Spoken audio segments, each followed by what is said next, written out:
During the events of Star Rail Fest, Ashvale discovered what the happiness surgery truly entails: implanting the flesh and blood of the abominations of abundance. Given the gravity of the situation, we decided to go to Graphia Academy and first launch an investigation into Fullwish.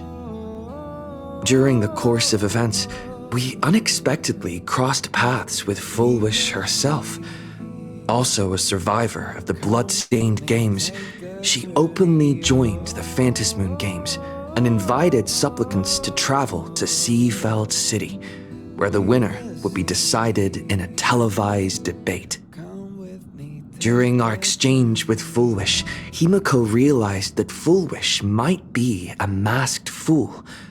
As a result, I asked Sparksy to investigate the tavern for leads, and through that, we identified Fullwish's ability, the happiness syntax. Evanesia and Yao Guang established a cooperation agreement. After Evanesia's attempt to assess Fullwish in her capacity as the arbitrator failed, they encountered Blade and his group and learned that the flesh implanted in the happiness surgery originated from Shuhu, an emanator of abundance. Himiko and I went to the TV station to take part in the debate and met up with Sunday and Ashvale, who had arrived ahead of us. However, the debate turned out to be a carefully orchestrated trap. In full view of the public, all those who had undergone the surgery transformed into terrifying monsters, and Fullwish framed both the IPC and the Astral Express as the masterminds behind it all. When the disaster erupted, Evanesia willingly violated a forbidden taboo and revealed the real purpose of the Phantasmoon Games: to suppress the terrifying entity slumbering within Plain Arcadia. Through this act, she unlocked the original power of the ambrosial arbor within herself and intervened in the unfolding situation. At the same time, Silverwolf, entrusted by Pearl, set out to investigate the anomalous signal responsible for the monster's emergence, only to be obstructed by Mr. Meanie.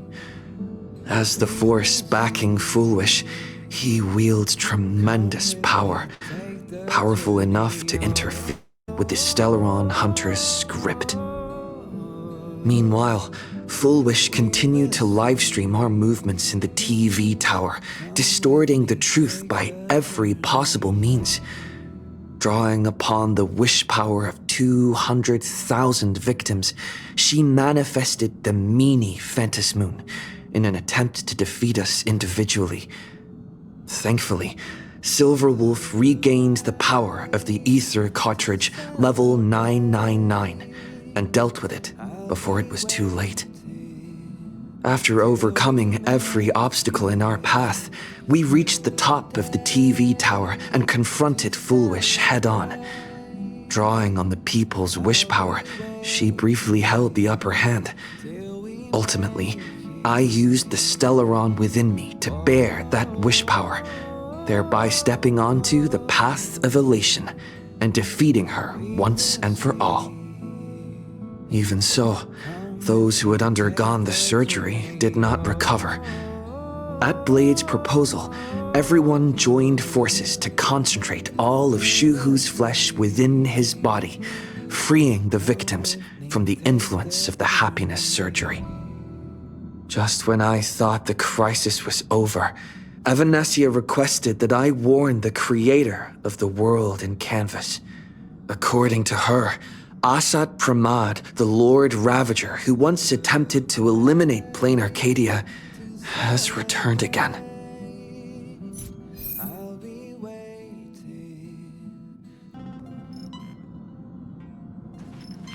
Seafeld City has been severely affected by the incident. Citizens are advised to remain patient and await assistance. Moving on to our special segment, the Phantasmoon Brief.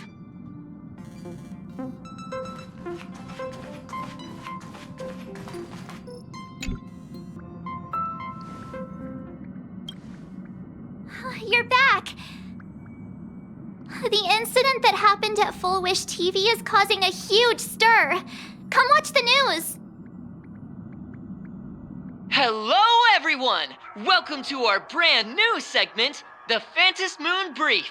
I'm your host, Poofy. Hi, everyone. This is your old friend, Snowy. Well then, as the Phantom Moon Games reach a boiling point, and for reasons that need no explanation, we are now joining Duo Mention TV to bring you live coverage of the latest and most critical news updates. Yes, we are! And after the director of Full Wish TV and sponsor of the Research Society of Happy Smiles, Full Wish announced that she was joining the Phantom Moon Games! That terrifying tragedy of 15 years ago once again swept through the psionic game! The supplicant debate, slated to take place at the Seafeld TV tower, was cut short when out-of-control Imagine known as Joy Ascendants appeared suddenly and launched an attack. This imagenesis plague centered on Seafeld City spread rapidly. Even Full Wish herself turned into a monster atop the Seafeld TV tower. As of the latest reports, nearly 200,000 human and Imagine inhabitants across Plain Arcadia have been affected by the plague. Countless individuals are injured or missing, and total losses are estimated to have reached 8.6 billion credits. And in a chilling echo of the bloodstained games 15 years ago, footage left behind by Full Wish points to the disaster as the work of supplicants from beyond the sky. She identified the culprits as the famed cosmic hero, the trailblazer of the Astral Express, and the wanted criminal, Stellaron Hunter Blade, claiming they were responsible for the tragedy. But a spokesperson for the Department of Aberration Defense said the disaster was planned and executed by Full Wish herself through her organization, the Research Society of Happy Smiles. They added that the investigation will continue and the organization will be shut down. Oh, how familiar that sounds. 15 years ago, they made the same excuses. What is the real story behind this? The Phantom Moon Brief will continue to keep you updated. Over 500 years ago, a prophet made a prediction. In year 1999, a terrifying devil will descend from the sky. Will this prophecy come true? Can Plain Arcadia safely make it through this crucial year? We will have to wait and see. Shame on them. How can they just say things like that on TV when it's not even confirmed? And the internet is flooded with fake news about you too. Also, those two hosts, weren't they from Full Wish TV? They were spreading nasty stories about you on the news before. And now look, they've immediately jumped ship after what happened to Full Wish.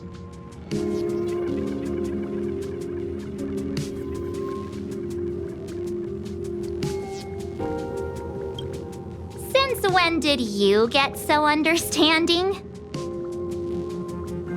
I'm happy you made it back safely, but somehow you just don't seem quite the same.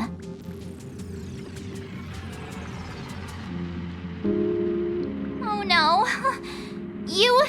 You're trying to grow up and leave me behind. Don't tell me you're becoming the next Don Hung. No! Is this what it takes to become a hero?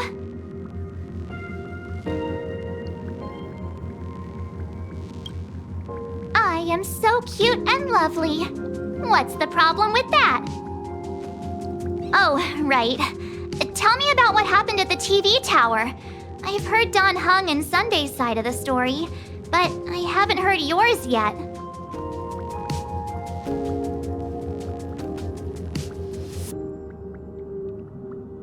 So, Full Wish had people undergo the happiness surgery to implant Shuhu's flesh into their bodies, and that ended up causing this disaster?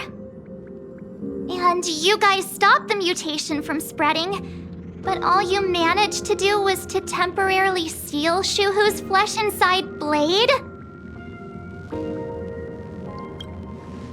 And then you mentioned that Nessia, the one we met at Star Rail Fest, is actually the Phantom Moon Games arbitrator?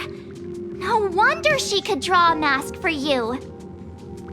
And she also asked you to go deep into the world in Canvas to warn...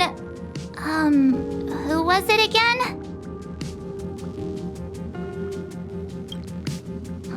Who is that? Yes, Graphia, Himiko's ancestor. She's an artist from 1,000 years ago. Himiko's ancestor? She's still alive? Wait, that's not even the most important part. Nessia asked you to warn Graphia that the Lord Ravager, Asat Pramod, is back? Why does the Express have such bad luck? By this point, whenever we go on vacation, I'm always ready to deal with random problems. But running into another Lord Ravager while on vacation? This is way over the line. A Lord Ravager, at Venesia's request, Shuhu's flesh and Blade's body, and the unfinished Phantas Moon games. Suddenly, there are so many things to deal with. Feels like we're juggling a bunch of eggs all at once. One slip, and it's all gonna go splat. Are you okay?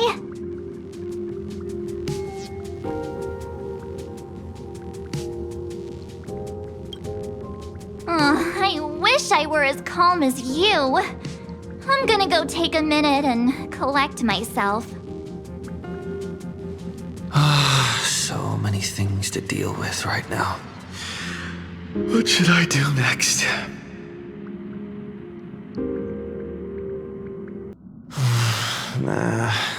I've had a long day. I should just get some rest.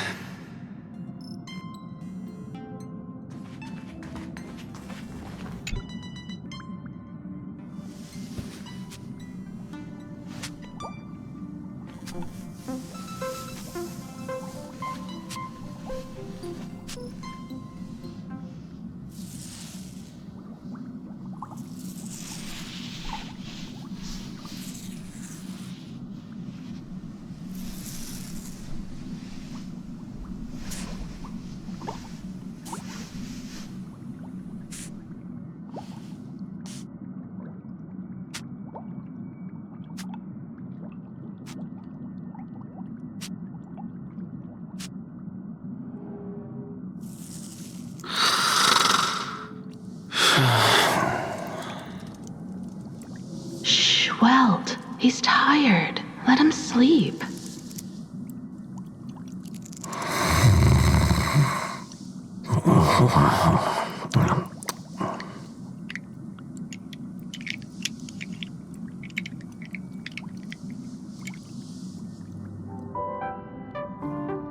You're obviously tired. I never thought this vacation would become the prelude to yet another major war.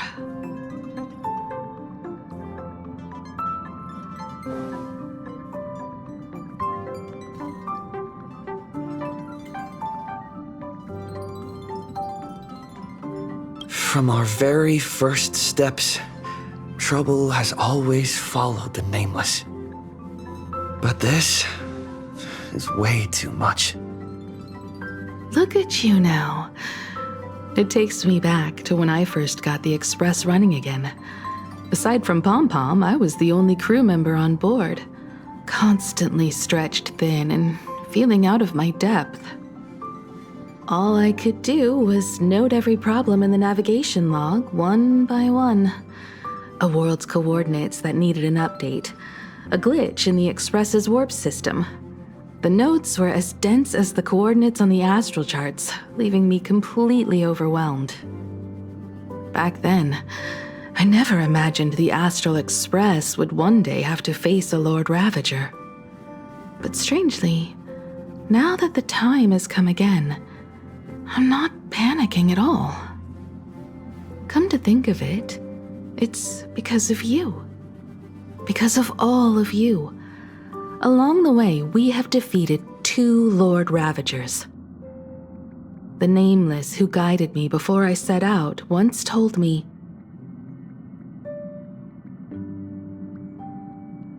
"Keep moving forward, and the obstacles that once felt impossible to conquer will soon be behind you. And along the way, you'll find companions who are just like you." I've seen you grow through the Phantom Moon games, becoming someone others can trust and lean on. And I heard the declaration you made atop the tower. I'm truly proud of you. That's why I want to share a story from the past with you. A promise from 15 years ago.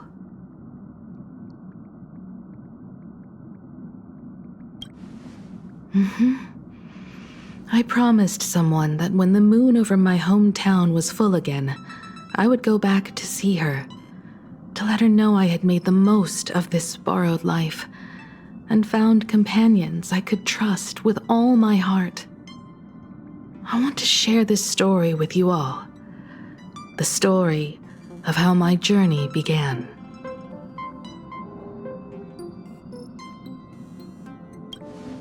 Because it's a long story, filled with many memories of my past.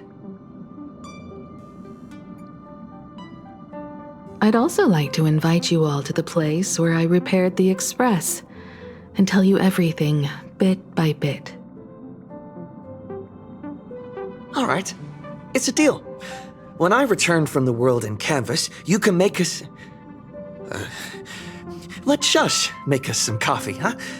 Then we'll settle in and listen to your story. Speaking of the world in canvas, March told me about what Evanesia said to you. Evanesia's request was not made lightly, and she was worried for a reason. Silverwolf saw that Lord Ravager in action too. According to the records from the databank and the IPC's investigation, Asat Pramad's campaigns often span centuries, and the planets he targets all end up destroyed in freak accidents, leaving their surfaces covered in only smiling faces. 1,000 years ago, my ancestor Graphia created the world in canvas. If that was to resist Asat Pramad's invasion of Ahatopia, then could this disaster unleashed through the Phantom Moon games be the prelude to his next invasion?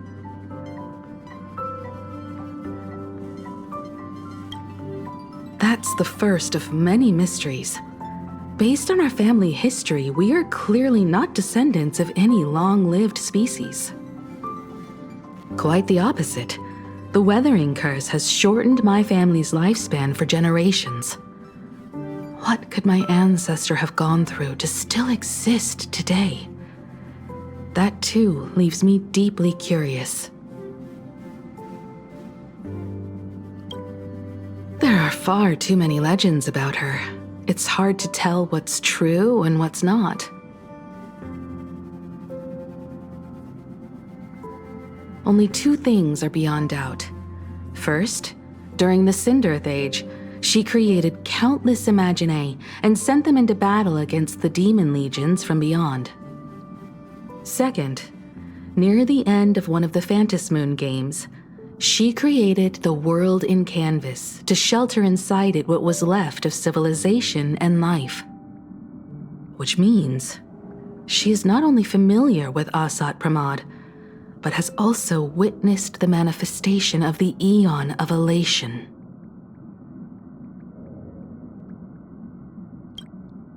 Nobody knows just how big the plane Graphia created actually is.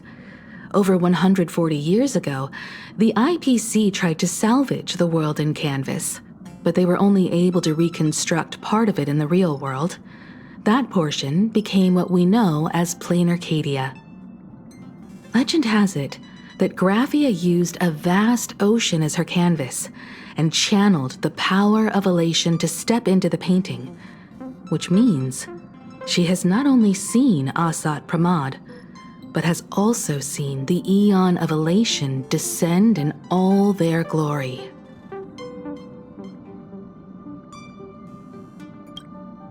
Good question.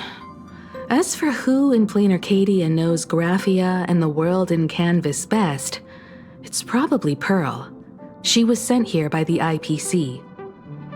She should have some clues to guide us in the right direction. By the way, General Yao Guang is here. She says she wants to talk to you in private.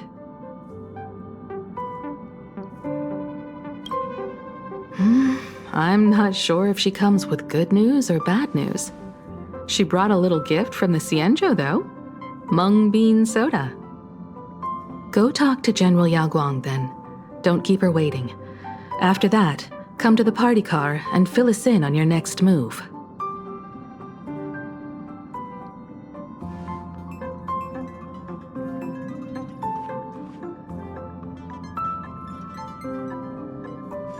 Nice to meet you, Ishvara. I always thought that the arbitrator, Evanesia, would step in and punish Fullwish for the disaster she caused. But, to my surprise, it was you who defeated Fullwish. In my capacity as an Arbiter General, I extend my deepest gratitude to you for halting the plague and sparing countless lives from suffering.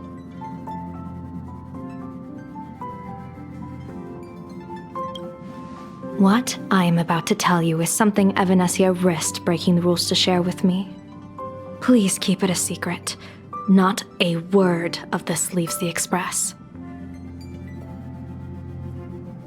Sealed within Ahatopia's core is Ouroboros, the veracity.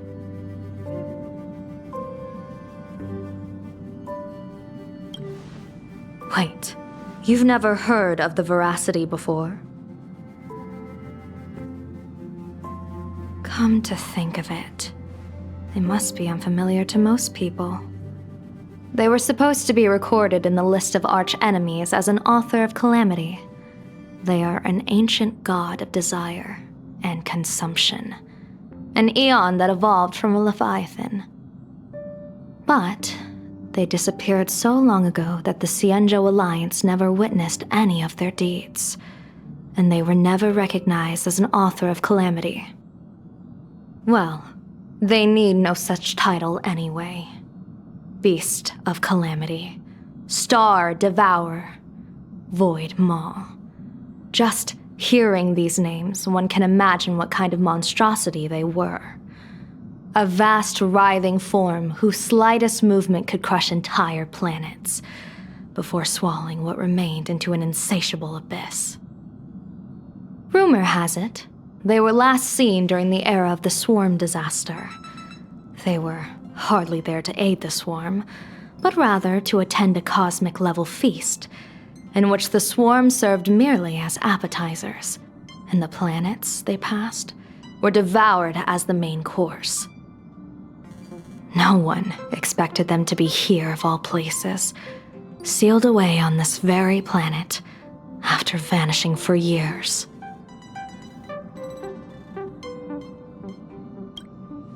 The true situation remains unknown, but with this information we can understand why Asat Pramod set his sights on this world. Aren't you a little afraid, facing a huge disaster like this?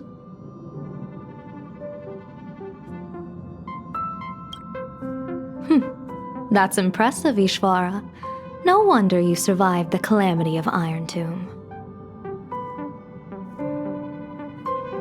Fortune follows when fate hits its lowest ebb. Every crisis comes with an opportunity. Now that we know a force capable of devouring stars is deep in slumber at this planet's core, perhaps we could make it devour the problem inside Blade's body. It might just be a risky path worth taking. Blade has agreed to my proposal and will venture into the world in Canvas to seek out the veracity. From what I've heard, you are going there as well. I cast a divination, and the hexagram shifted between the marsh and fire trigrams, yielding the judgment. Heaven and earth are separate and apart, but the work which they do is the same. In other words, though your paths may differ, they are destined to intersect.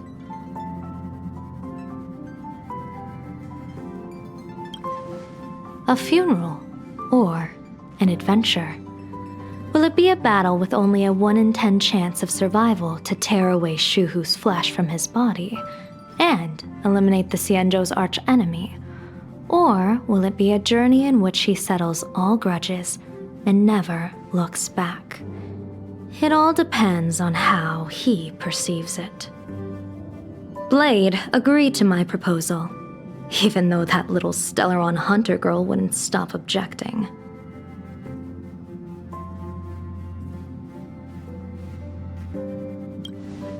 Betting?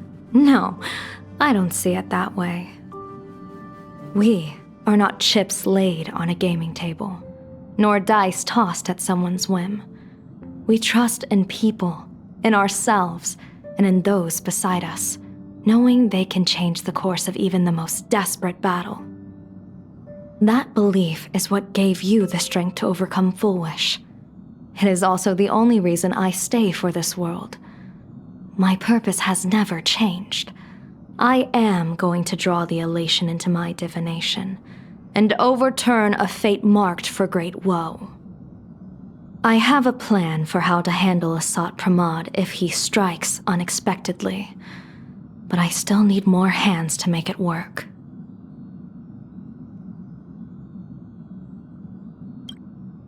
What miracle could cap off these games better than a finale that humbles a Lord Ravager? It will be a tribute to the elation.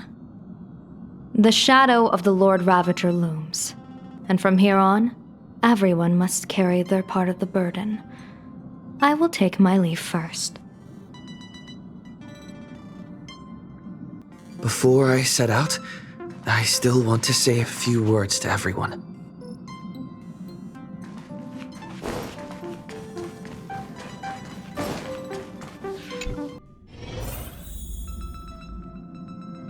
What are they all up to over there?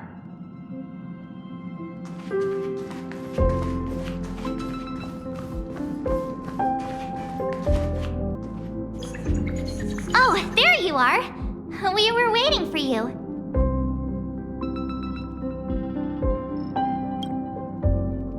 We're here to celebrate the Astral Express making it through another trial, of course. Pom-Pom's heard all about your latest adventure. It's a modest celebration, but a meaningful one. You stopped Full Wish's scheme, and that is no small achievement. Regardless of what the people of Plain Arcadia or the media may say, we raise a glass to you. Exactly. You knocked out the mastermind behind all those creepy whatever their name is. I didn't get to see it myself, but Don Hung described it for me. You killed it! Your victory gave Blade a chance to free himself from Shuhu's flesh. Thank you. With a Lord Ravager looming on the horizon, everyone will soon be heading off on their own missions. Before that, it felt right to have a small gathering like this. Now, let's make a toast. Here's to everyone who fights to protect this Arcadia. And here's to all of us. The Lord Ravager can throw whatever he wants at us, but I know the Astral Express will keep streaking across the stars.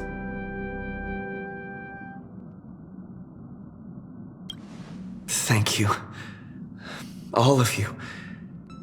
Having you by my side is what gives me the courage to face the future. I'll carry this strength with me through the rest of this journey. Cheers!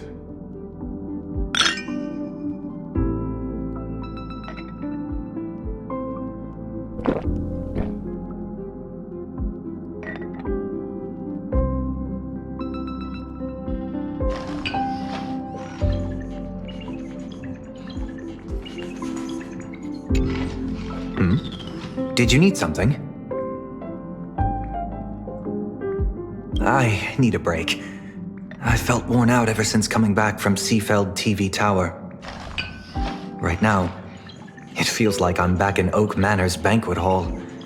At those parties, no matter how tired I was, I'd have to clutch my glass and smile, keeping myself calm. Mr. Yang insisted I should get a full day of sleep, but I didn't want to miss the chance to toast with you all. I should thank you for letting me embark on this journey.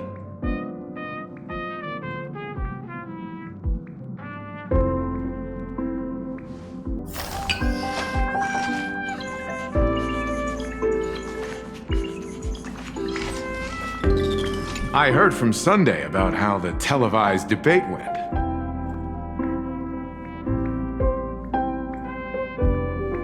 We won this battle because of you. When the televised debate began, a crowd outside the station gathered to protest the Astral Express and nearly broke through the barricades. But the moment the Joy Ascendants appeared, they scattered without a second thought. I guess people know deep down which is more dangerous, a made-up villain or an actual threat. But I am more concerned about you. I've seen the footage of your fight with Foolish. When you returned to the top of the tower, an enormous surge of power seemed to erupt from you. It reminded me a lot of when I saved you at Herta Space Station. Did you tap into the power of the Stellaron? The Stellaron can be awakened by a wish, but its immense power always has a way of warping reality. As the wave of wish power surged toward you, it brought hope and blessings, but also dark intentions and malice. What might it do to the Stellaron? We have no idea. Be careful with this power you have, no matter how tempting it may seem.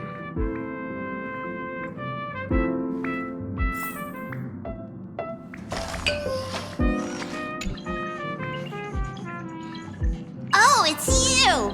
Pom-Pom heard you've got a solo mission coming up.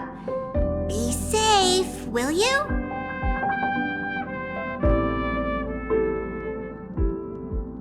Sadly, Pom-Pom can't remember most of what happened right after the Express crashed onto this world.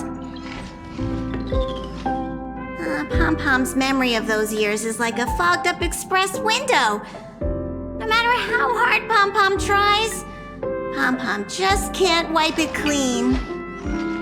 But it's okay. After passenger Himiko repaired the Express, Pom-Pom got to share a one-of-a-kind journey with all of you.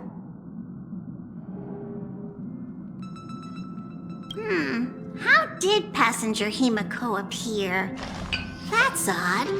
Pom-Pom can't remember a thing. All Pom-Pom recalls is having a long and fuzzy sleep, then being woken by a knock at the door. And just like that, passenger Himiko was on board. The day passenger Himiko knocked, it felt like Pom-Pom was waking up from a dream. The Express's heart started beating again and the lights flickered on one after another. Graphia? Pom-Pom hasn't. But Pom-Pom always dreams of strangers when Pom-Pom's asleep.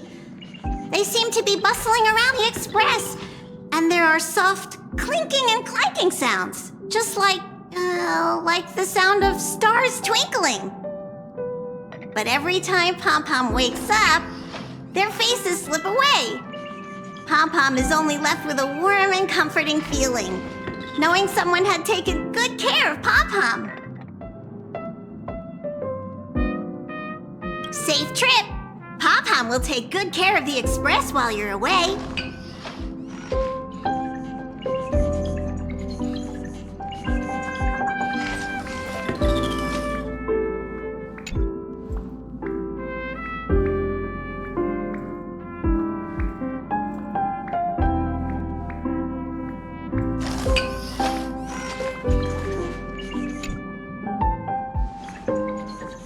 There you are. March and I were talking about you.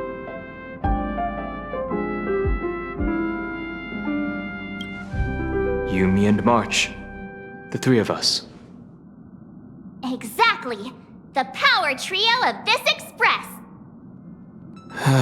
This trip to Plain Arcadia is the first time we weren't necessarily working together toward a common goal. You dove into the Phantom Moon games. I crossed paths with that relentless old friend and foe again. As for March, well, she spent her time wandering and eating. Her perfect little vacation. Wait, hold up. How come all I get is wandering and eating? I grabbed plenty of comics as well. I call it cultural exploration. With a little extra time for me to recharge, of course. Right? Now that we're having this little break, it hit me that I might have neglected you and March.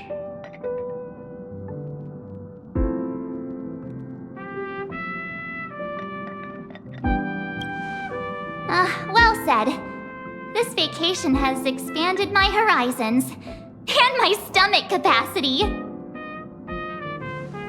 Blade has accepted General Yao Guang's proposal. Perhaps he has finally moved on from past grudges and that abundance curse, and is now ready to do something for himself. It's going to be a path fraught with danger, so I had hoped to accompany him for a bit longer, but he refused. From now on, I will turn my attention to this world.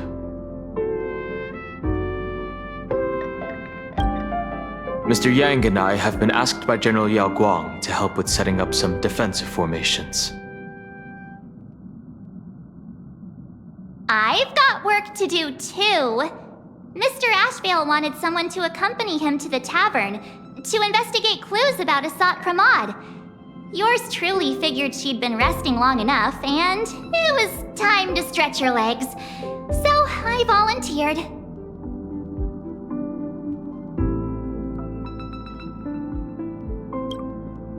No problem. When you come back, you have to share everything you saw in the world in Canvas.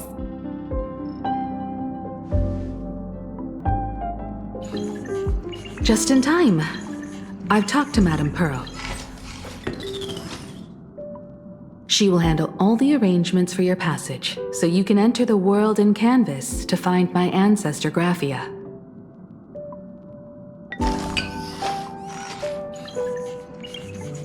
Actually, I hoped you could take some time to rest first. Once you've fully rested, you may make your way to the dock in Seafeld City. Madame Pearl has a special ship waiting for you there.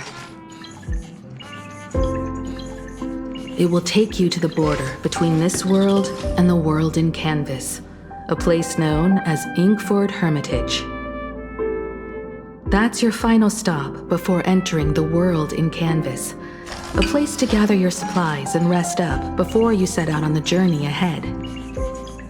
I know you'll have to go alone this time, but I don't think it'll be dangerous. After all, that realm was created by Graphia, my ancestor.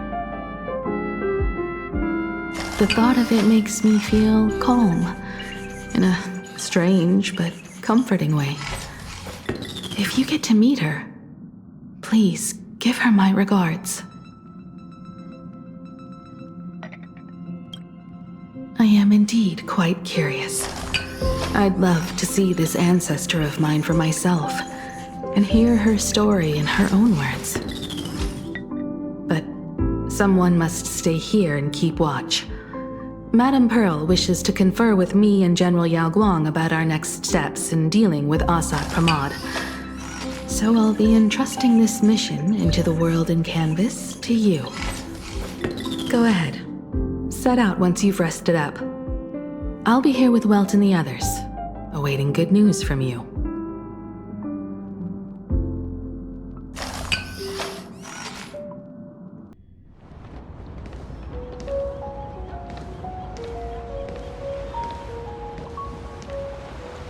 In other words, that woman wants you to take Shuhu and jump straight into the veracity and leave the rest to the Eon's stomach acid?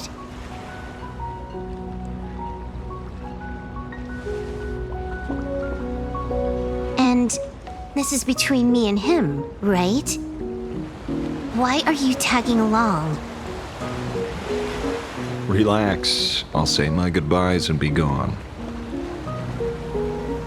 A dignified funeral, If you ask me, this ending is indeed grand enough. I don't care about any of that. There's only one thing I care about. Does he have to die? Here's a piece of advice, little cub. Whether he lives or dies is his choice. That's the one thing you don't get to decide for him.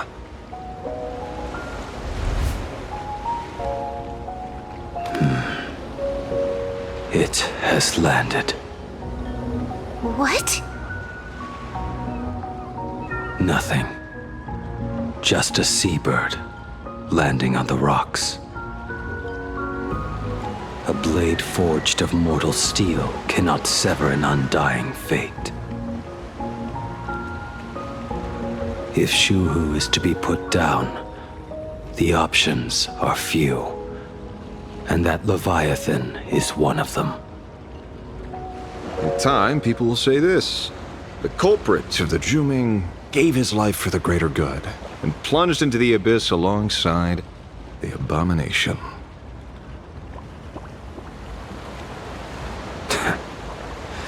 I'm not as noble as you make it sound. Many years ago, you invited me to join the Galaxy Rangers. I refused for one reason. I'm a petty man. I was never born to carry some greater good. This is between Shuhu and me. Nothing more. Can't argue with that. A Galaxy Ranger through and through. Well then, I won't say anything more. Blade, you sure about this? For years, death has clung to me like a curse, etched into my bones. If there is a chance to make a god feel the same pain, I would do it, even if this body is reduced to ash. As for everyone else, there's no need to drag them into this. We'll proceed as Yao Guang proposed. Bury Shuhu at the end of the world in canvas, taking me with him, and let the veracity dissolve us both.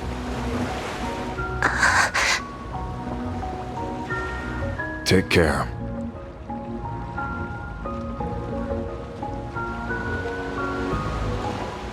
How about you stay as well? You might as well see it through to the end with us. Plain Arcadia has bigger problems that need my attention.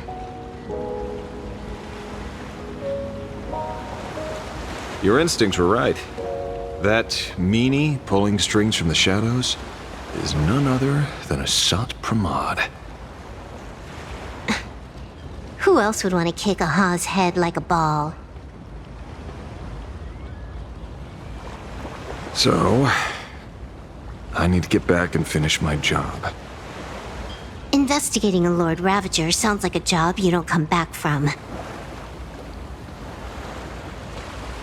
Therefore, it also pays very well.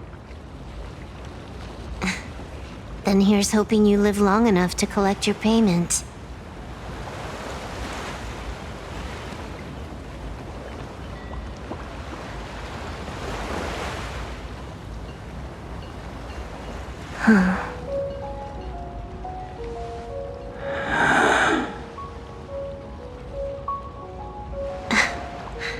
Every time, when it's just the two of us, you go quiet.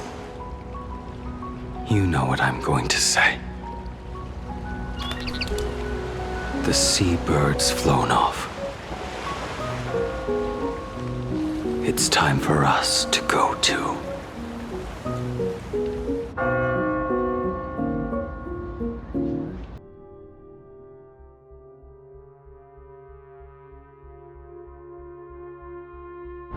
The terror slumbering at the heart of plain Arcadia is Ouroboros. After the swarm disaster, the Veracity vanished, never to appear again for more than 700 Amber eras. Their last rumored sighting was 500 years ago. History fictionologists claim that Ouroboros lies in wait at the edge of the cosmos, guarded by their children, awaiting the day of their return. I've heard that story before, but it wasn't about the edge of the cosmos. It was Pier Point. They say that the preservation is nothing more than a facade, and the IPC is, in truth, a cult devoted to the Veracity. Organic life has quite the imagination. They've said other things, too. That Louis Fleming seeks to ascend as the Eon of Wealth. That the Council of Mundanites are mere hounds of Dr. Primitive. That the Marketing Development Department colludes with the destruction, turning a blind eye to the spread of Stellarons. Such rumors are endless. I believe the General should be able to tell which are true and which are not. I've never heard the last one, so let's assume it's the only one that's true.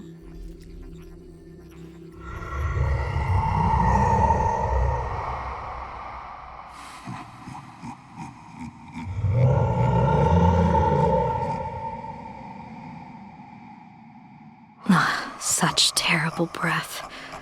Once this Leviathan awakens, the Arcadia's destruction would be all but instantaneous. For now, this remains conjecture. The sealed remains appear to be a husk that Ouroboros once shed. Why it's here, and how it's connected to the elation, remain unknown.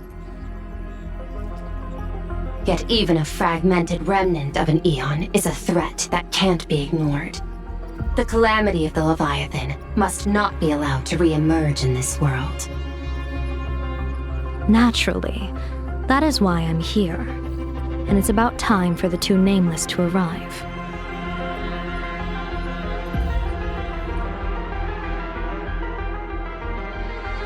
Oh, you're just on time. General Yao Guang, as instructed, warding talismans have been placed at over a dozen sites across plain Arcadia. My thanks.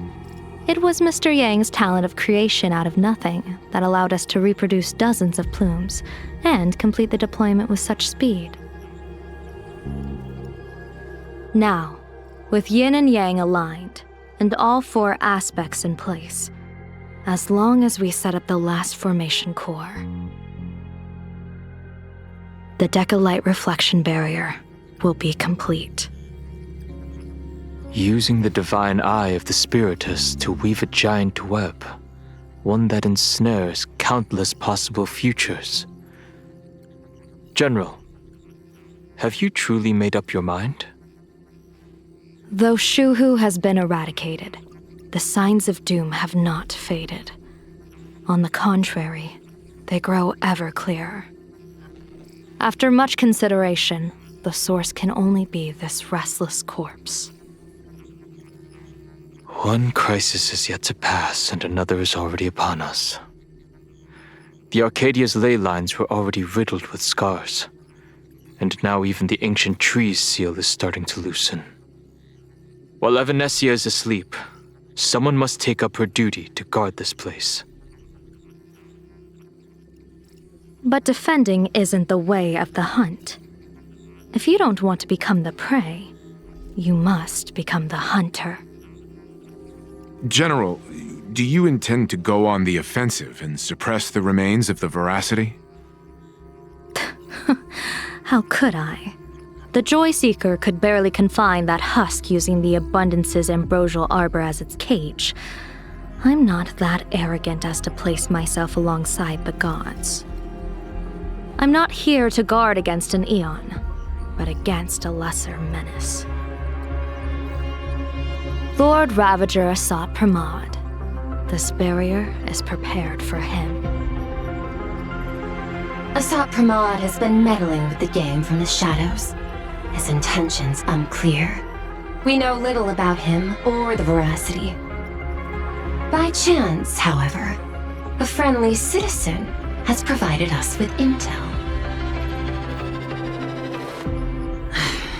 Ouroboros' remains are in Ahatopia, aren't they?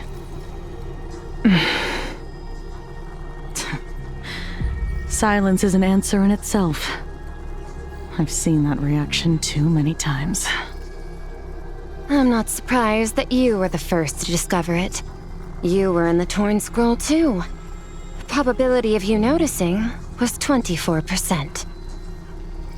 That's a little low, don't you think? I'd put it at well over 90. What I don't understand is this. There were countless ways to verify your hypothesis, yet you chose the most unconventional one. You bypassed security and broke into the building to confront me in person. What is your objective? This is no confrontation. It's a warning, Madam Pearl. I'm a security officer, and there is only one reason I'm here. While everyone else is fixated on the Phantasmoon games, only the Department of Aberration Defense is watching other places. Like the location where the new Herald of Death case was closed? Correct. The incident involved 4 Daybreak warriors, 3 nameless, 1 detective, and 1 officer. But just moments ago, a 10th set of footprints appeared at the scene. After the investigation, we learned that the traces were left deliberately. A blatant provocation. The Lord Ravager bent on destroying the Elation came uninvited. Make no mistake. Plan Arcadia is the stage he chose with care, and drawing the Abundance into the fray was hardly a win. Our top priority is to dispose of Shuhu's flesh properly to prevent it from falling into the wrong hands and causing another calamity. That said, we cannot afford to ignore Asat Pramod's next move. This giant web is prepared for that very purpose. Once the entire planet is folded into the divination's trajectory, under the gaze of the Omnitia, all possibilities will be laid bare.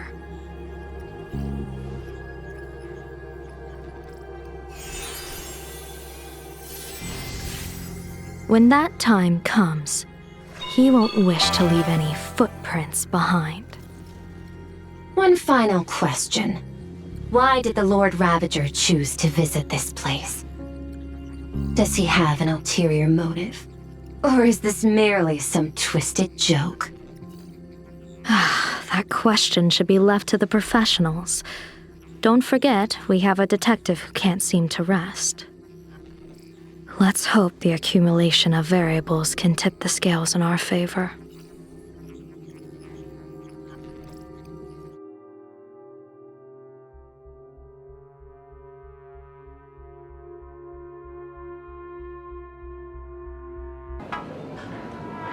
And so the people set out, and the gondola, bound for distant lands, set sail.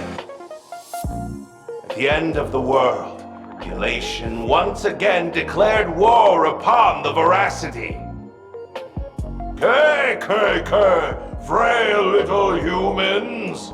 Ouroboros split their mouth wide open. Whoever can fill my whole mouth with but a single thing shall receive a reward, my tongue. The fool known as the Shepherd captured a comet, but it wasn't even enough to fill the gap between the veracity's teeth. The bartender Braji opened the wine cellar, yet they only grew drowsy, drifting off to sleep. And en route, he crept up to the Veracity's ear and told them a corny joke. The Veracity pondered it for 10 amber eras, then burst into laughter at their own amusement. En route spread his hands and said, "See, I filled your mouth with laughter." Then what happened? Then the Veracity said, "Are you kidding me?" And with that, they opened their gaping maw and tore en route to pieces. What kind of nonsense is that? Those are the facts, my inquisitive auditor. If you want to hear more stories, you're welcome to discuss with your classmates.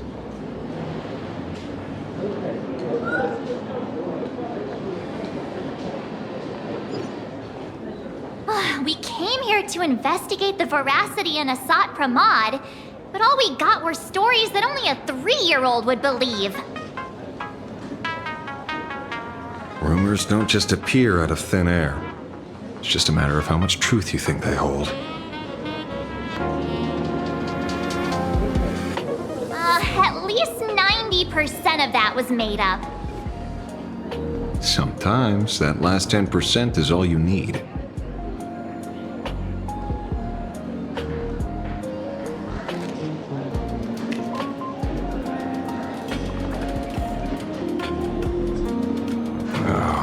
Plenty of bystanders around. Let's hear what they have to say.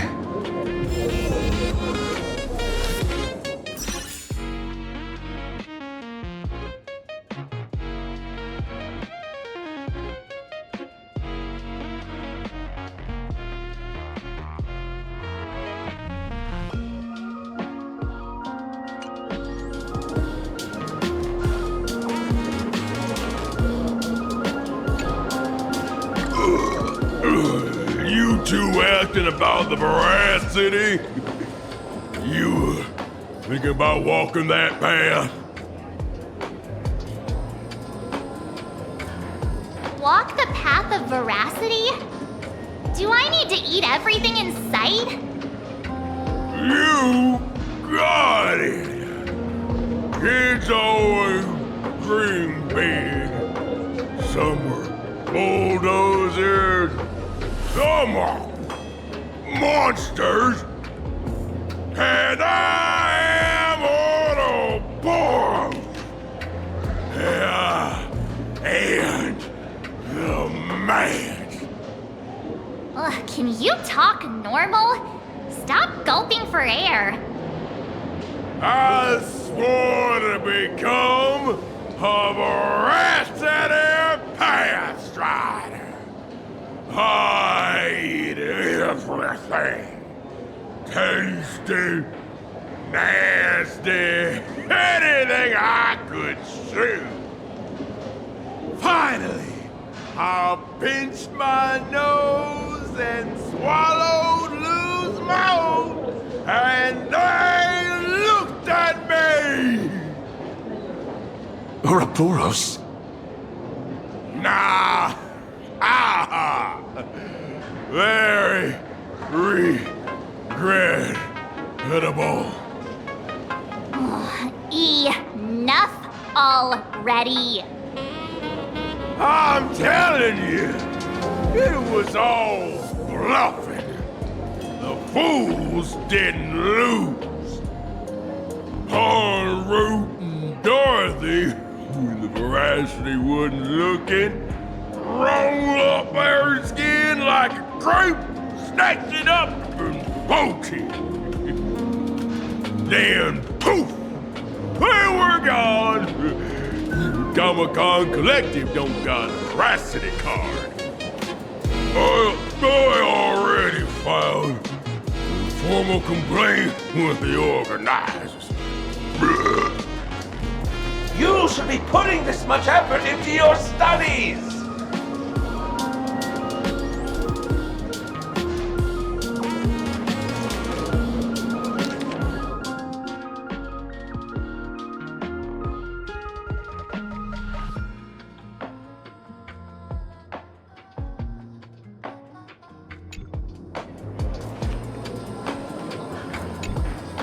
They say a dull pen beats a sharp memory. My memory's dull, and my pen's not much better.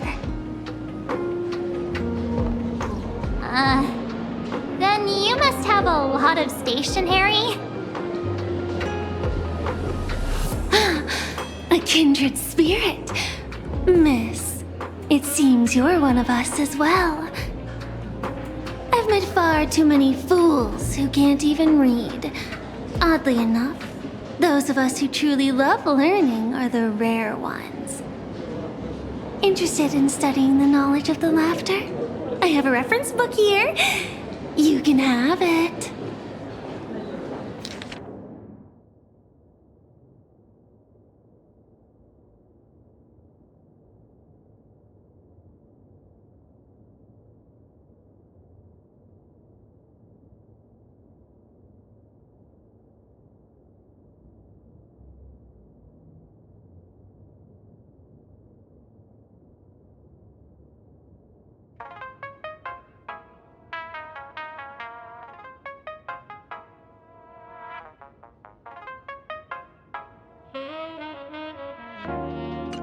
This feels completely made up. But, thanks anyway. Oh, please. Thank the seniors. To compile this book, they offended every eon they possibly could, and narrowly escaped death at the hands of each and every one of them. As for me, I'm just the one who keeps the books circulating. Hey, friends! How was your first day of school? Sparksy's here to pick you up after class.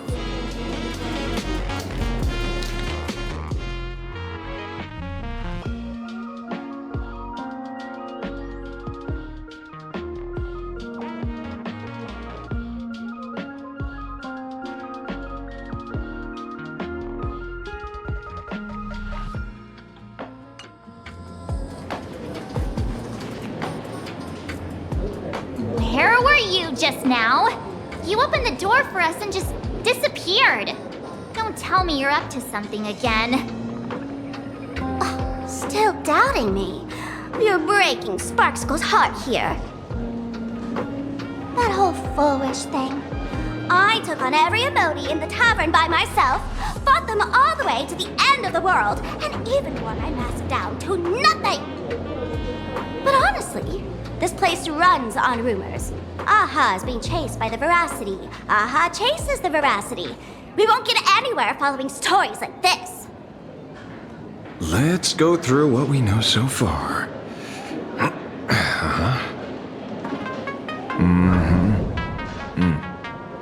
Ooh.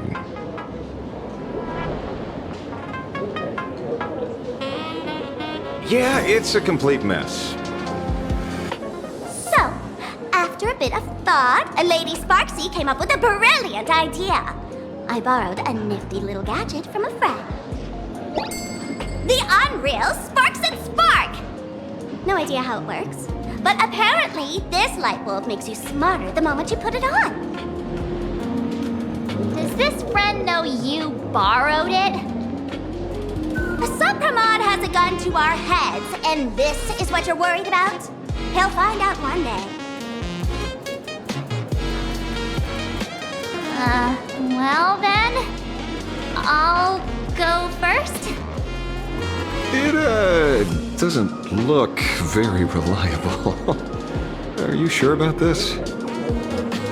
No worries. If anything goes wrong, the friend in my head will protect me.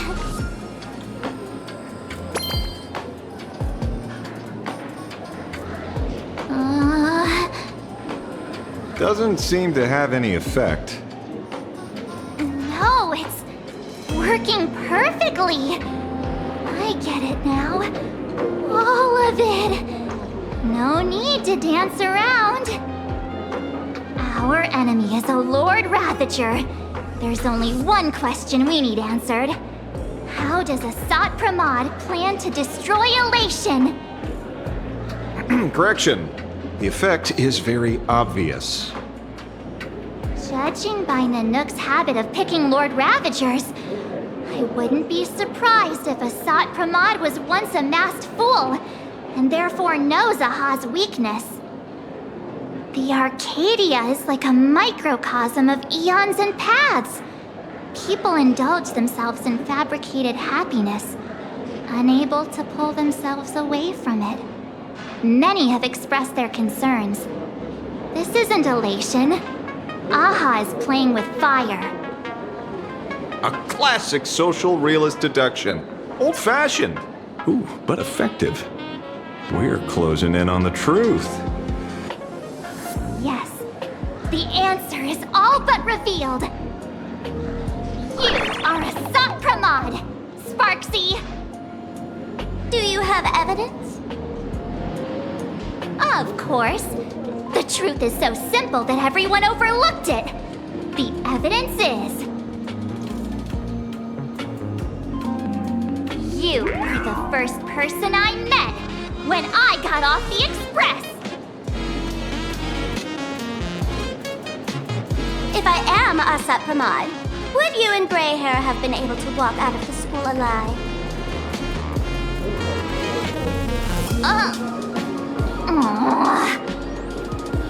Yeah, fair point. Just take that thing off already. That's weird. I thought I was on the right track. Let me give you a lesson. Deduction isn't about people skills. It's about smart tricks and flawless logic.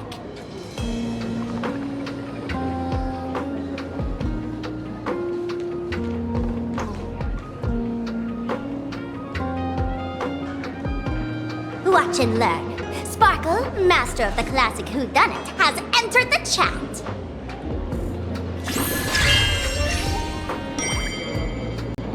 You changed your clothes just for this? First of all, Ouroboros likes to eat.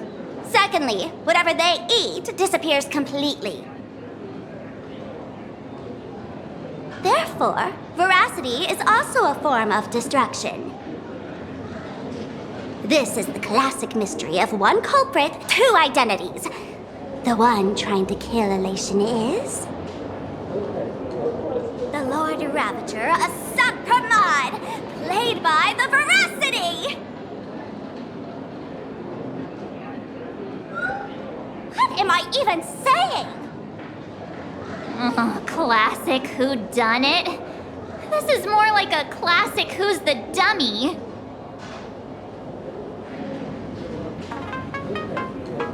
I get it now.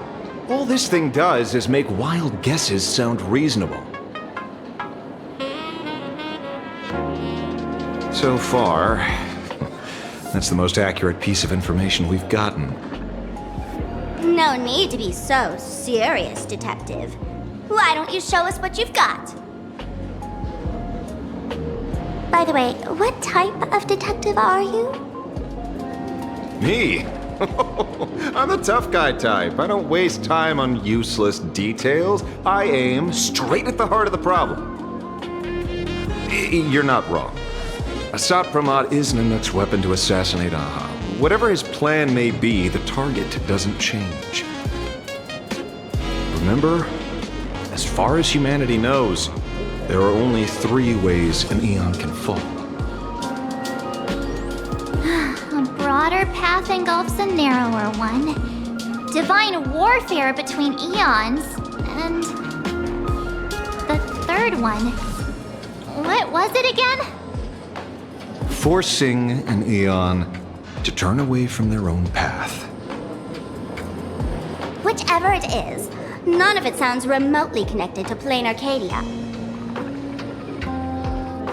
So, what makes you so certain Asat Pramod is here on business, not on vacation? Because we folks just dug up one heck of a treasure from underground. And in the stories tied to them, we've unearthed more than a few names worth paying attention to.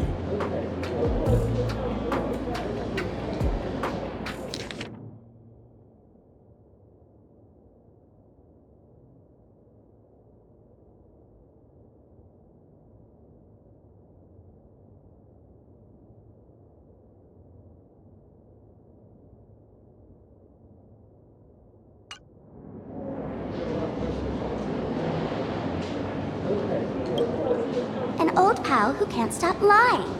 He goes on and on about death being a solitary feast, but I just saw him last week, alive. I see you're acquainted. Please, introduce us sometime.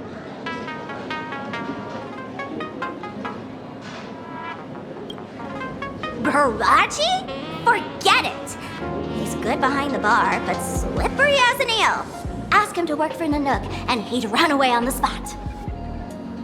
The former bartender of the tavern, everyone knows him. Couldn't be him. That's just a title. Anyone with a girlish heart can call themselves Dorothy. Between you and me, Director Sparkle used that name once too. Guess when? Looks like this clue has little value to it.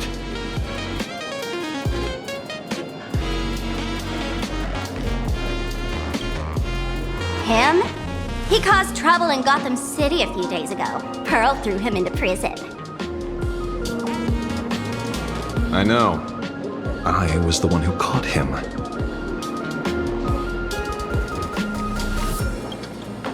Right. He's the one I can't stop thinking about.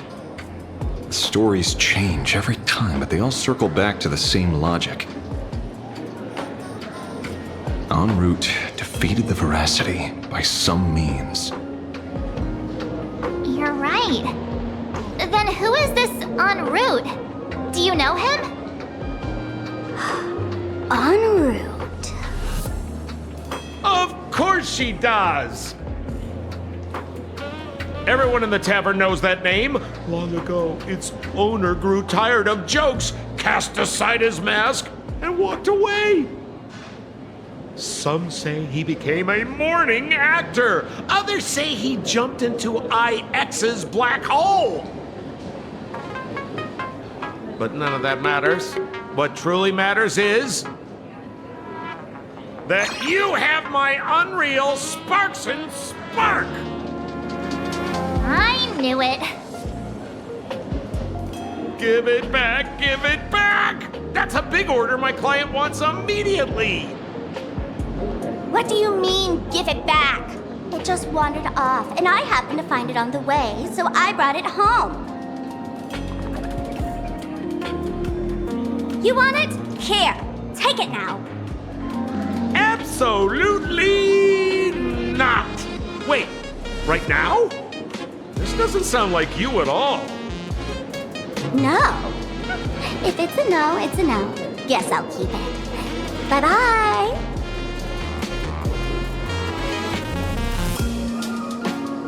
Get back here! Sir, do you need to hire a private detective? Hey! Can you catch her for me? Of course. I'll have that thing returned to you safe and sound in half a day. But, in exchange, I'd like you to elaborate a bit more on what you were saying. Oh, so that's why you're here. Now, old Sempo's intel isn't cheap. Waiving the fee won't quite cut it, will it?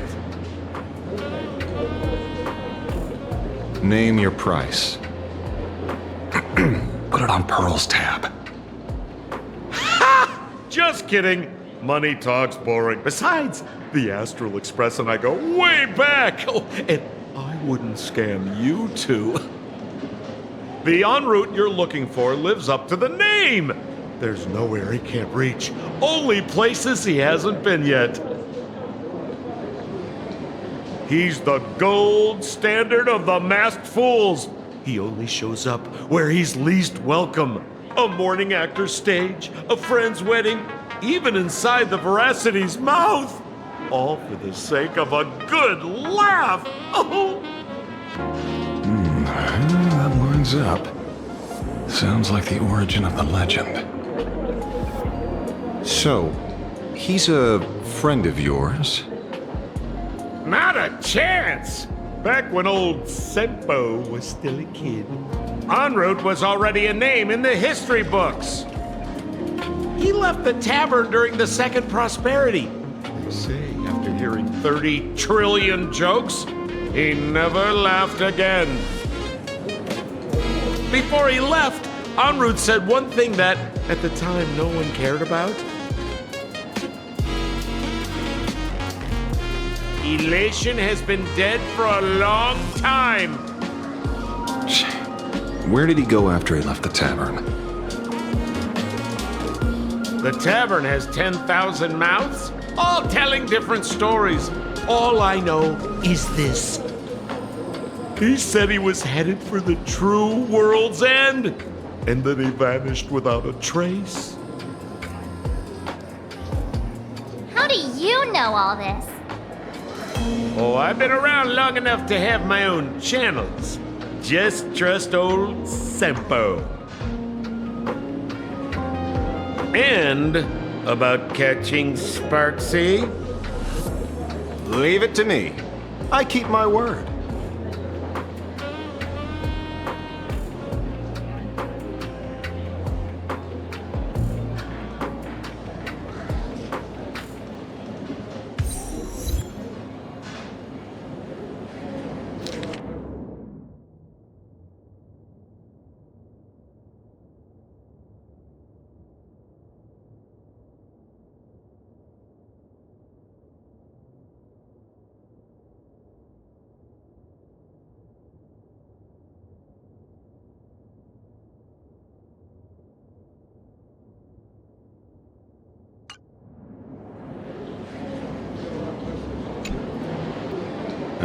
See?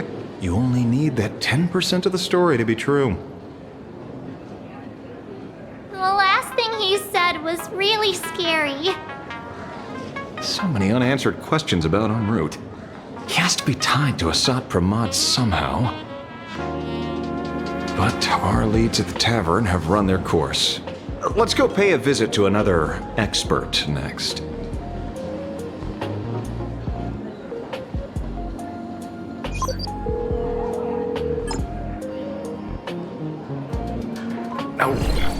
Speak of the devil. Only a Cienjo general could have arranged something like this, I suppose. I'm surprised as well.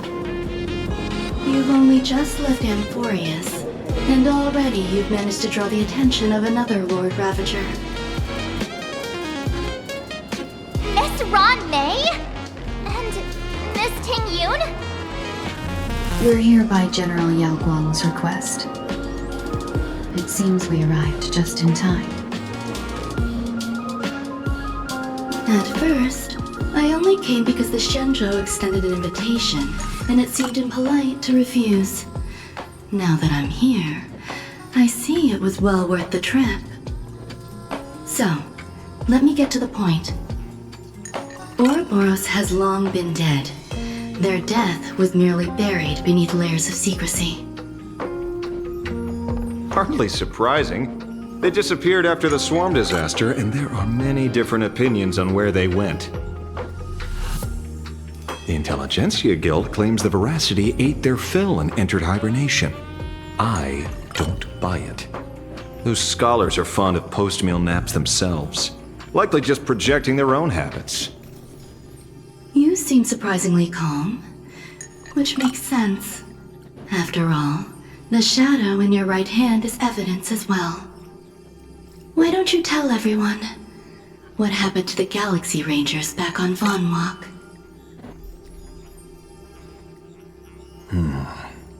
Von Walk? Sprightly Von Walk. I've heard there's a particular phenomenon that occurs on that rainforest planet. Plants multiply and grow and are then harvested like wild grass. A cycle repeating every few decades. Almost identical to the Phantasy Moon games. But how are the two connected? When you hear plants and growth, shouldn't that make you think of abundance? Huh. Wait. It seems you figured it out. By coincidence, abundance is another thing the two worlds have in common. When coincidences pile up, they cease to be coincidences, Mr. Ashvale. No. Leader of the Rangers, Mr. La Mancha. Perhaps you could explain this to our nameless friend.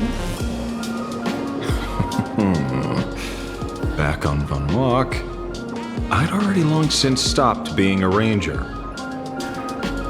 Your conjecture is basically correct, Miss Ron May. You're not the only genius to take life as a subject of study. By the time I arrived, the atavistic experiment was already approaching its final phase. Dr. Primitive had set his sights on an ancient leviathan. Beneath Von Walk's surface, there also lay the remains of the Veracity. You stopped him. The Rangers stopped him. Back then, Mr. M was still human. Now, deep beneath Ahatopia, another corpse of the Leviathan lies buried. If I'm not mistaken, there are countless other worlds carrying out the same ritual. Aha sealed Ouroboros' body among the stars, suppressed it with abundance, siphoned the power of the Path of Veracity, and called it a game. This is what people call the Phantasmoon Games. Why would they do such a thing? You may remember, the Express once delivered a Leviathan's carcass to me.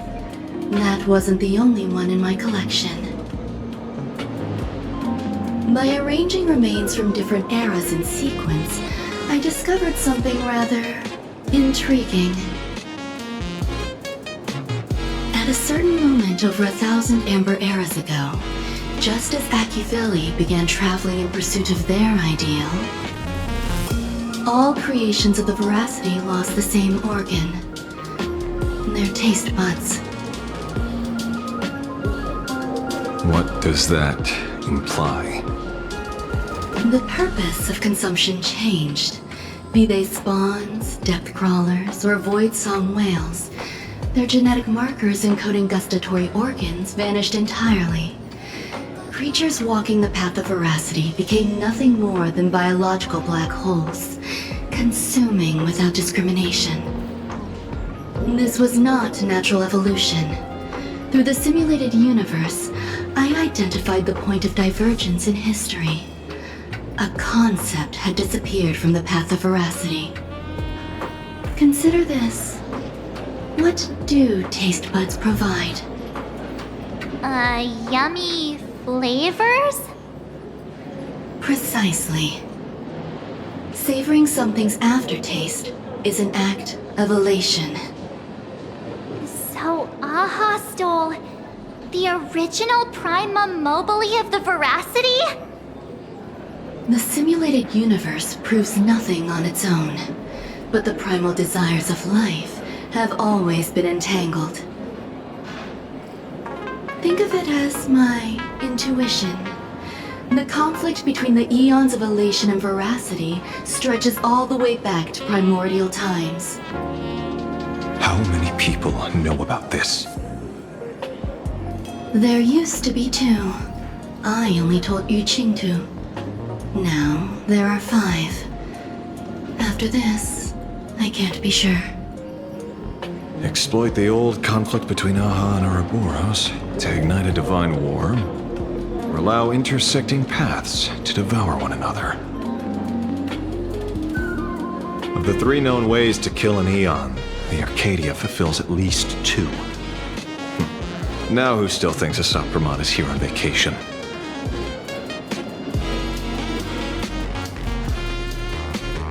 But you still haven't explained where it came from. Oh, you mean the shadow? It has nothing to do with Von Walk. Oh? What a twist of fate.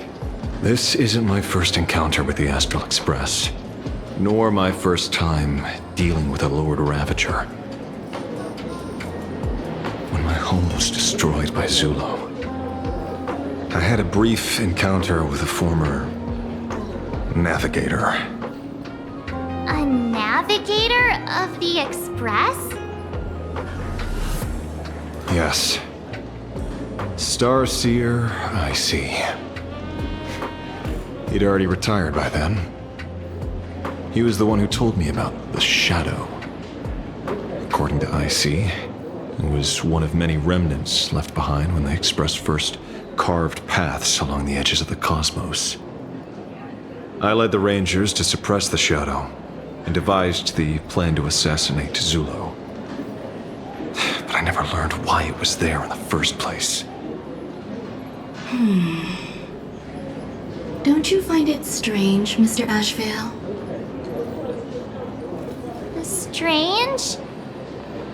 When coincidences pile up, they cease to be coincidences. Like an experiment with results that are too perfect, it's enough to send a chill down your spine. If you don't mind, let's walk through the whole thing once more. Earlier, what did you two uncover in the tavern? Someone suspected to be a Sat Pramod knew about the Veracity's secret. Before disappearing, he said he was headed for the end of the world. And then? Who did he say the Shadow belonged to? A former navigator. The Shadow was a remnant left behind when he charted the cosmos.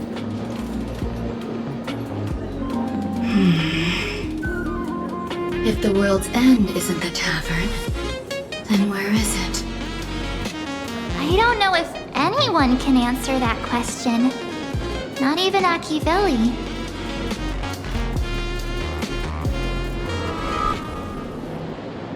Wait. Don't tell me. En route only goes where he isn't welcome. After leaving the tavern, he went to the Astral Express. The detective game is over.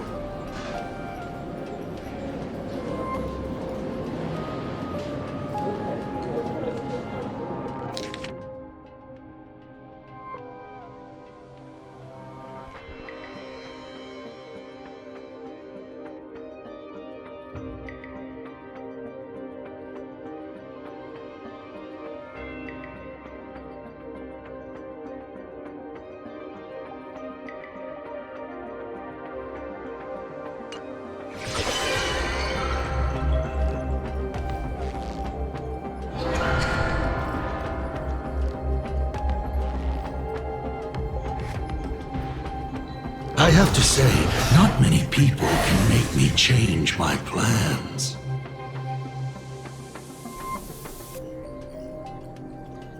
Whether in the past or present, you've always been one of them.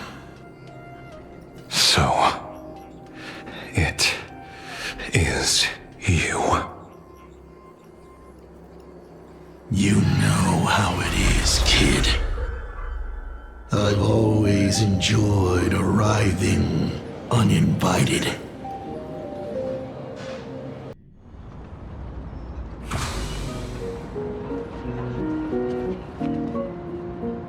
Pearl said she would arrange a ferry to pick us up at the Seafeld City dock.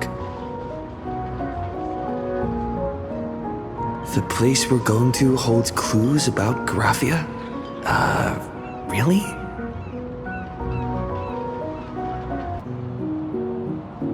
It is an honor to, well, shall I say, be of service to you again.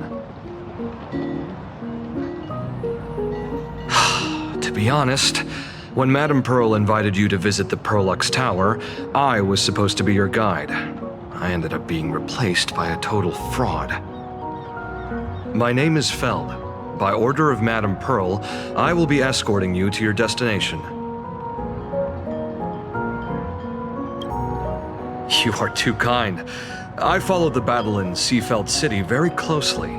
Serving a hero such as yourself is a true privilege. I assume Madame Pearl has already briefed you on our destination?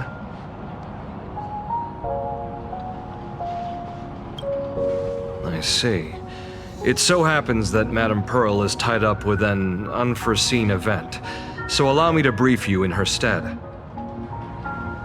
The destination of our boat journey is a hotel known as Inkford Hermitage. It is situated at the end of a Dovebrook tributary that ultimately flows into the sea. It is one of the points where the world in canvas intersects with reality.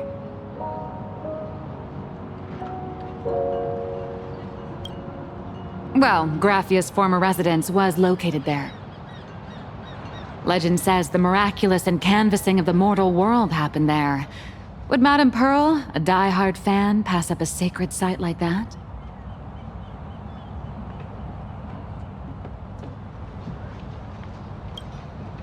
Word is that Madame Pearl just flicked her wrist, signed a check with an astronomical figure, and bought the whole plot of land.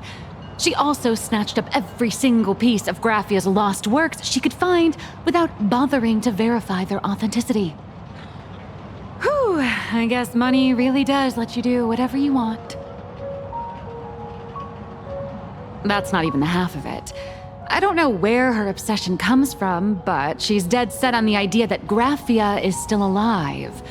If she gets even a whiff of anything remotely related to Graffia, she's got her people on it at the snap of a finger. But all they could find were Imagine knockoffs, random, pretty redheads based on nothing but imagination.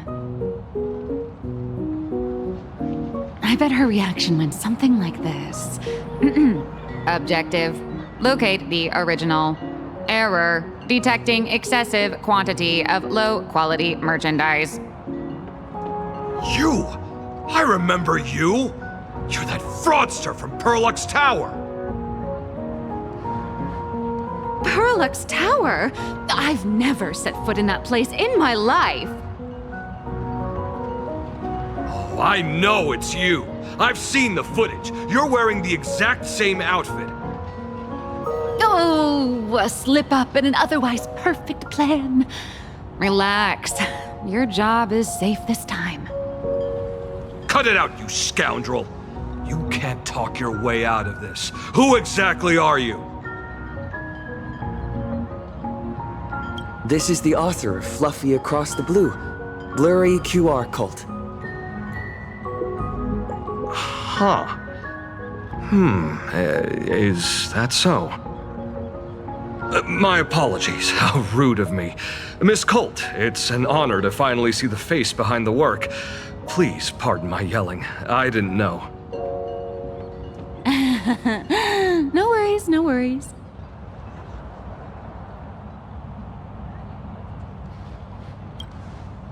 It's only normal for a famous comic artist to travel with bodyguards, no?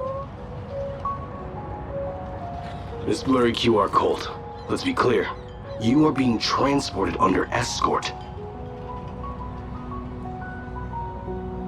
Your current credit balance is in the negative. Madame Pearl has offered you a lifeline by asking you to complete the next volume of the Fluffy.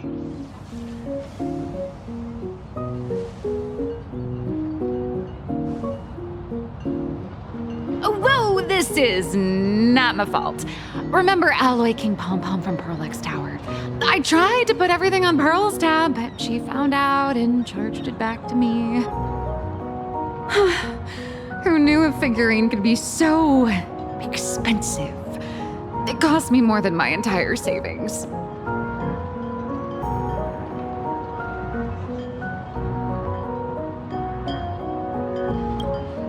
I went all in on learned coins. There goes my licensing fees and royalties. I lost every single penny. So you're escorting her to, shall we say, an intensive creative retreat? Correct. The objective is to deliver the manuscript and clear her debts. The estimated duration is 56 days. Hear that? It's not a hotel. It's hell, where you get whipped for not finishing your scripts on time.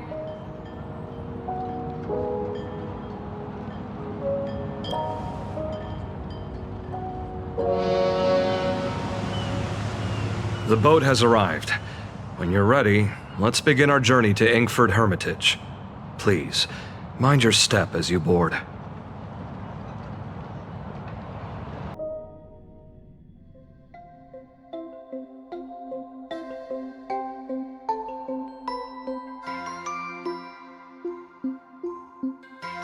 We have arrived.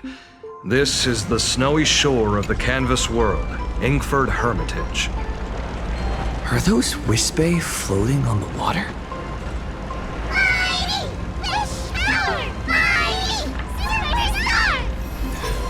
Oh dear, there are so many Wispe.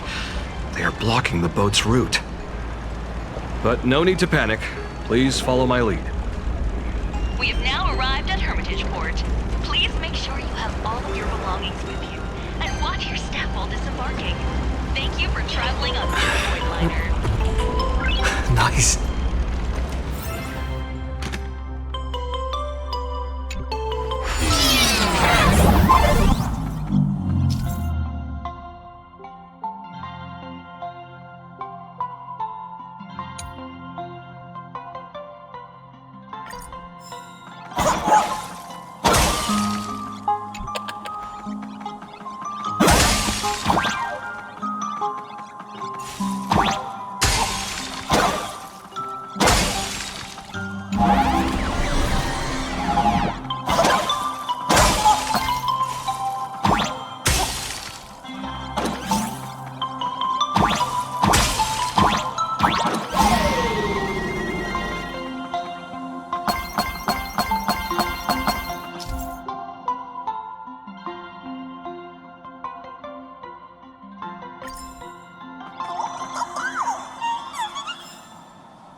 Safe docking.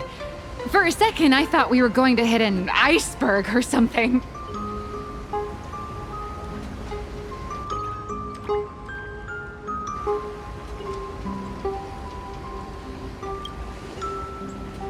They probably sensed your wish power. You are the Phantas Moon Games superstar, no?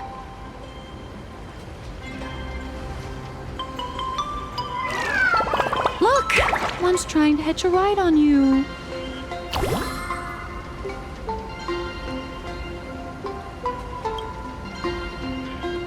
Must have been when we came ashore.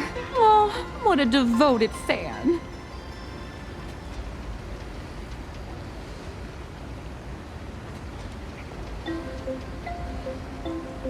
Everyone, welcome to Ingford Hermitage. I was imagining a Benzai Tengoku style manor or something.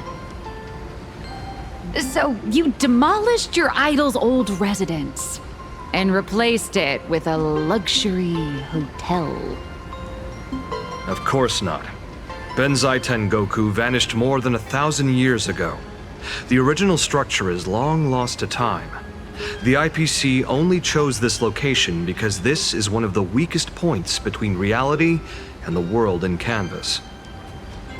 Many Imaginae are born every day, but just as many ancient lineages of Imaginae hide themselves away in the world in canvas once their wish power dry up, or as they grow weary of the mortal world.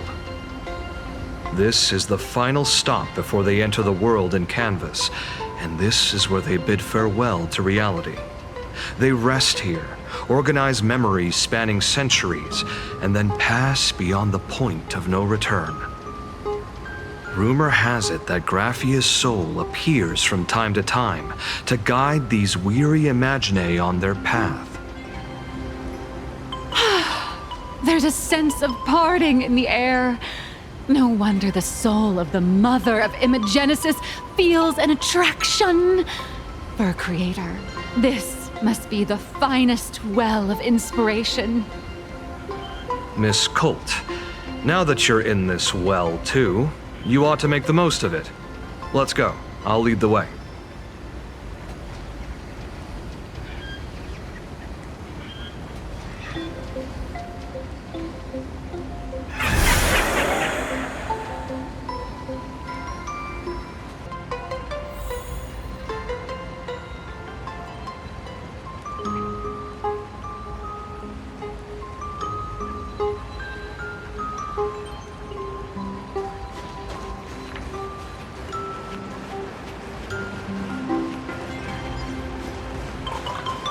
Is that...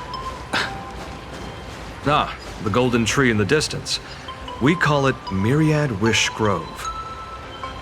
It's said that it shares the same lineage as the sacred trees on the floating island of Seafeld and the Phantom Moon courtyard. Before entering the canvas, the Imaginae go there to return their wishes, setting out unburdened.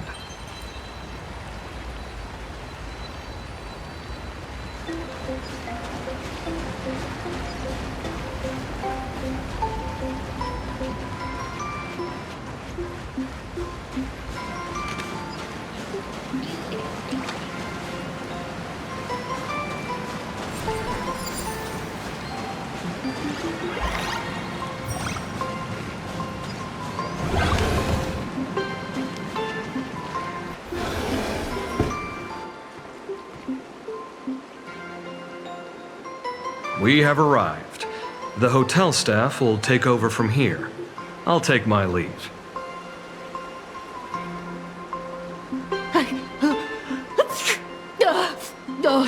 It's freezing. It's cold enough for a typical snowstorm mansion murder mystery. Anyone here? Here. Hello? Hello? Hello? Honored guests, my apologies for the late welcome.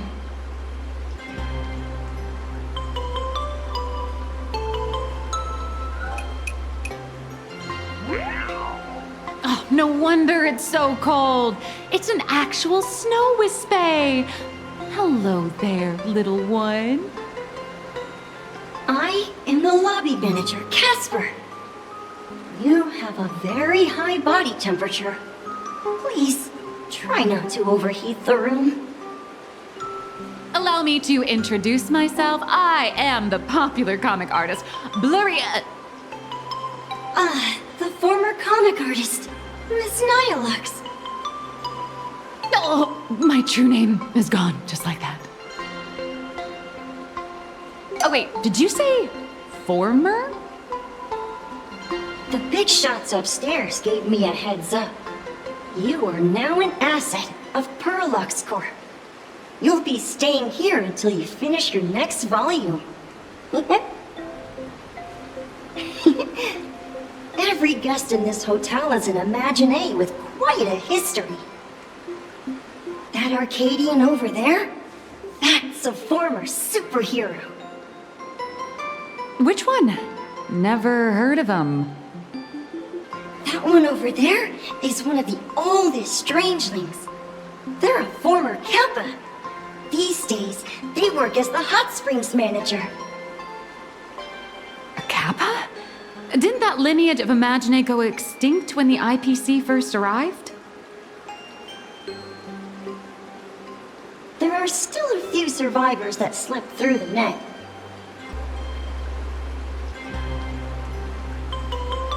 As for Casper myself, I am a former frost giant.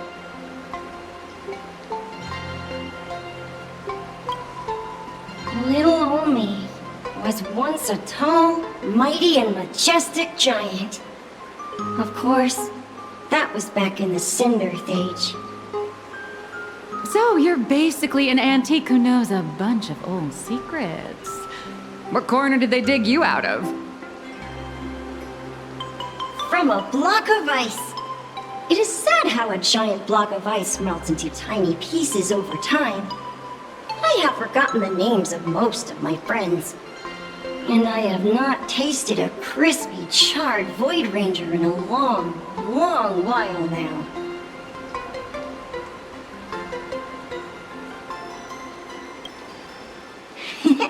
Indeed, another glittering nameless. Another? How's that? That is a secret.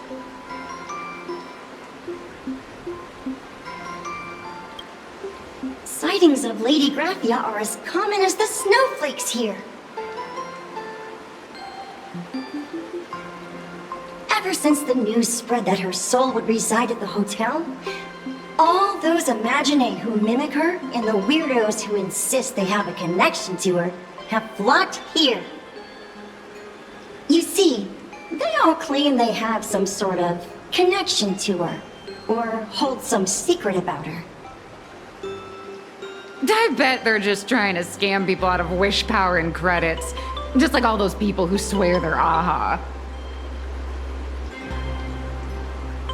You're not wrong.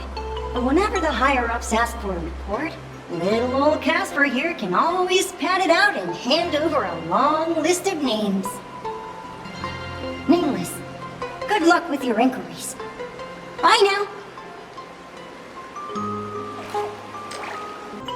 You can see me, and I shall hide no longer. Indeed, I am Graphia, the sovereign of all paintings, the source of all schools, the mother who birthed all Imaginee. Unfortunately, my wish power is spent, and I can no longer weave my imagination arts. But you and I share a fate, with just a few wish bays to aid me. I am Graphia. If you're giving away wish bays, you should give them to me.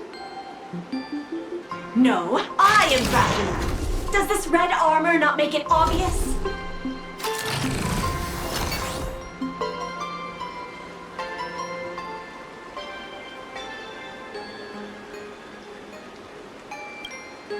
I don't care which. One of you, come help me fight the Lord Ravager. The Lord Ravager? To be honest, we are Graphia, but we're not Graphia. Simply put, we are Imaginee born from people's imaginations of Graphia. As for me, I was sketched by a rather unskilled illustrator for a history textbook, which explains why I look a bit rough. I am a wispy form from the concentrated longing for Graphia in plain Arcadia. I am the armored goddess Graphia from the 52-episode animated series Apocalypse of Ashes, Mecha Wars. Care to witness my signature move? Dance of the Inkblade.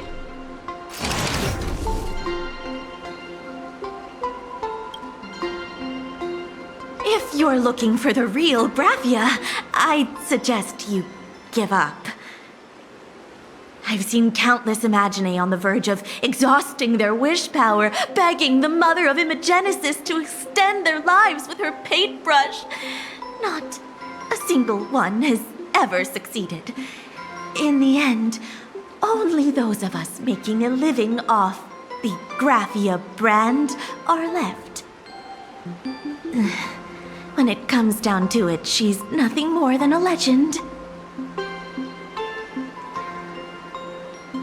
Who knows? Maybe the IPC made up some story to boost the hotel's revenue. I mean, the Sinless Age was over 1,000 years ago. Maybe the only thing left is the longing for Graphia. There's one very simple way. She created all Imaginee with her brush. Word has it, she waits at the end of the world in canvas to see off those whose time has come. But every Imaginee who has seen her is, of course, dead. So dying is the only way, huh? These three aren't just fakes. They're also wackadoodles. As I suspected, finding Graphia was never going to be easy. Besides us, there are plenty of ancient Imaginae living here, ones that have long gone extinct elsewhere. Some even claim to be original works by Graphia herself. If you're serious about finding Graphia, you should try asking them.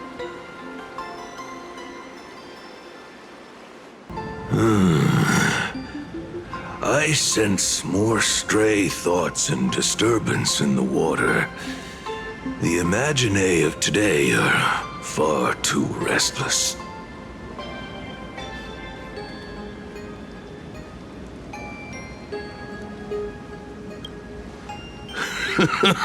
Yes, yes. This old soul is just scraping by with what little talent I have left. The humans here call me Sudscour, a filthy name, but fitting for this frail and wretched form. Are you here at the hot springs to wash away your stray thoughts? Or just to chat with the last kappa of Ahatopia?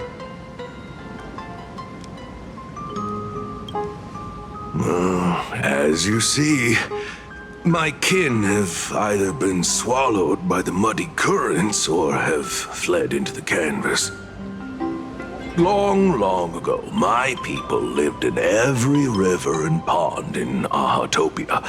We tended the crops for the artists, and in return, they painted our descendants into existence.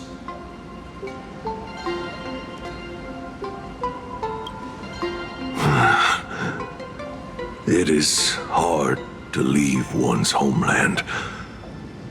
Even when my kin have entered the canvas, even when the waters here are no longer clear, and even when the new Plu tribe has replaced us, this is still my home. It needs someone who remembers the old days. As long as I remain, the Kappa line is alive.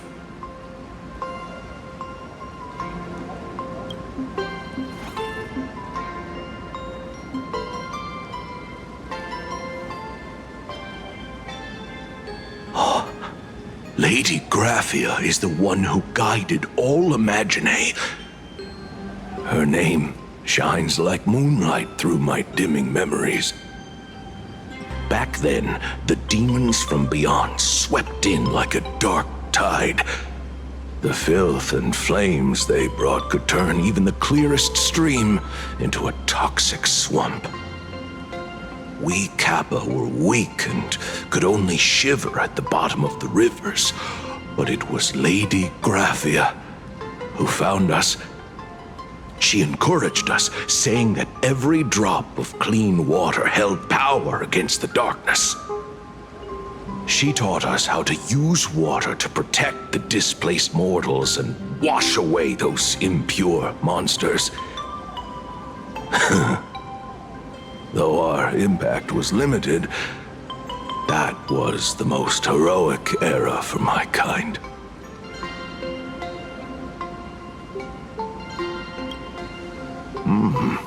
Legend says that when she was a painter, she was a woman of radiant beauty. But in my fading memories, on the battlefield, she was a warrior with flowing red hair and pigment-stained armor. Some say she fought like a demon, but to me, her eyes shone brighter than the smoothest river stone. If you seek clues regarding Lady Graphia, you should visit the mountain behind the hotel. There are atonement statues left by Imaginae there, filled with their prayers. It is also the site of Graphia's former residence. Casper likes to wander around there. He is a strangeling far older than I. Perhaps if you play in the snow with him, he might show you the way.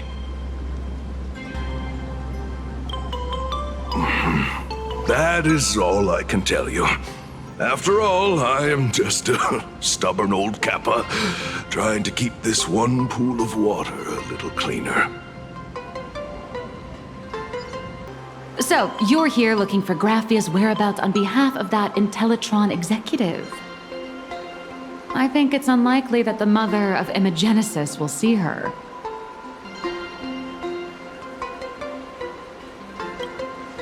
If she wanted to see her, it would already have happened. The IPC has practically turned the world and canvas upside down. You know this, right?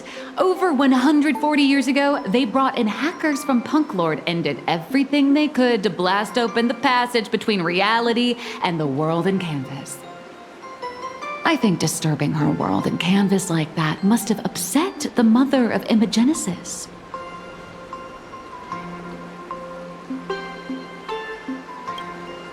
A friend of Graphia's? Just how long has that person been alive? So that friend wanted you to find Graphia, but they didn't tell you how.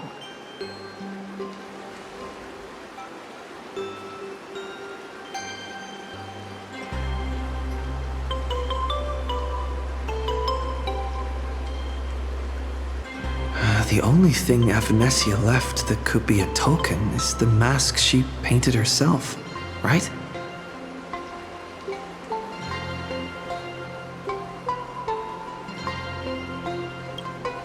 Normally, I'd suggest you play that little snow puff ball for info. That good luck with your inquiries line definitely had a subtext. But since you're asking for a bright idea, you must have heard that in a certain corner of the universe, there's a mysterious ritual that can summon historical figures to the present day. The Holy Grail War!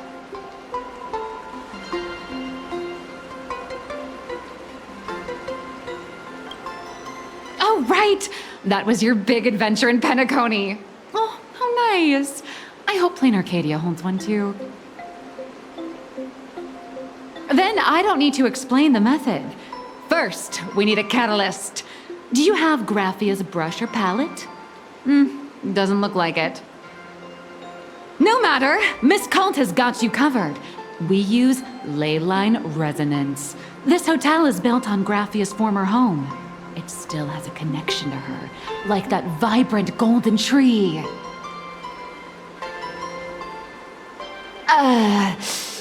Wait, you aren't actually falling for this, are you?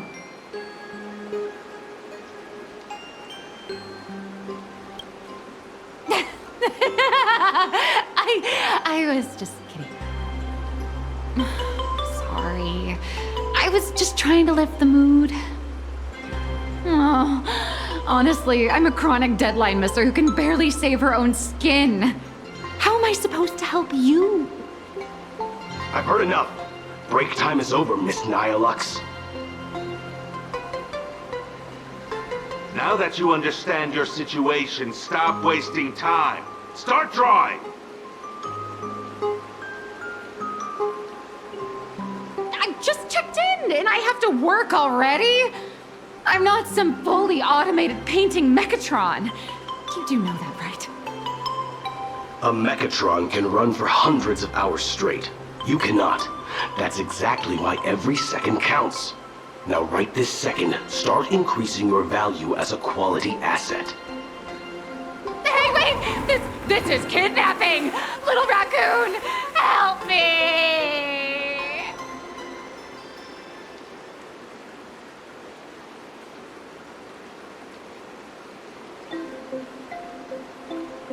Nihilux has a point. If that Casper guy is a survivor from the Cinderth Age, maybe he really does know something. Anyway, I'll start by asking around here.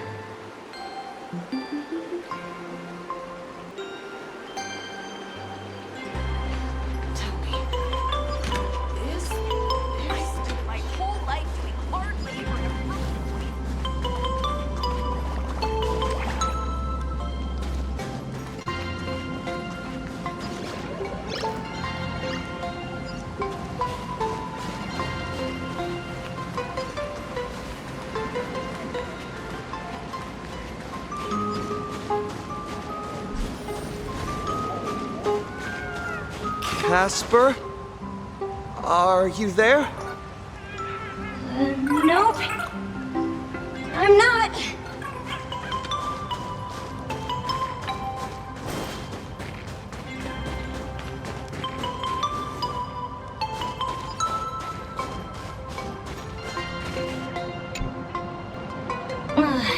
You found me, current nameless. I knew you'd come to ask about Lady Graphia.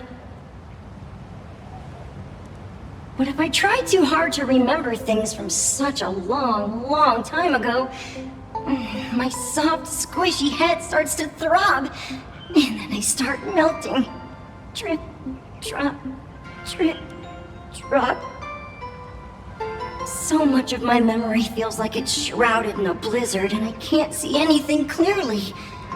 I'm sorry, but I don't think I can help you.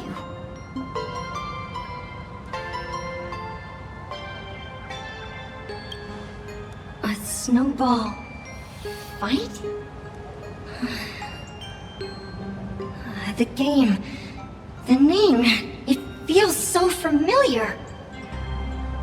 It feels like I had snowball fights every single day a long time ago. Shaping the snow into balls and flinging them at whatever strange intruders came barging in. Well then, come at me, Nameless. I'm a snowball fight veteran. I won't lose.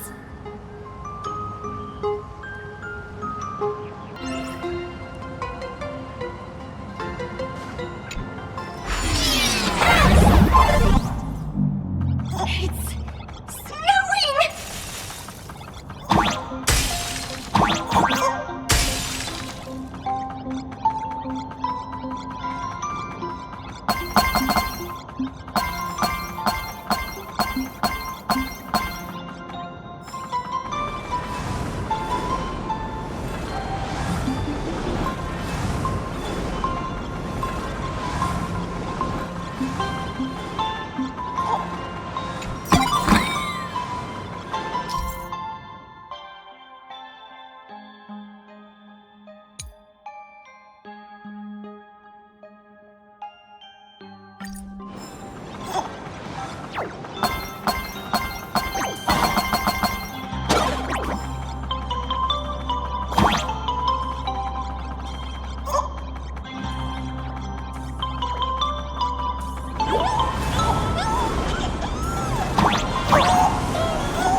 You'd better be good at dodging, Nameless!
things from the Cinderth Age are still a bit blurry.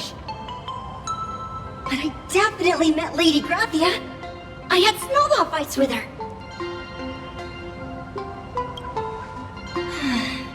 She was a great painter who led us in snowball fights. She'd even paint portraits for everyone. Back then, when we wanted to see her, we'd go to her doorstep, light the ground lamps, and shout, "Snowball fight!"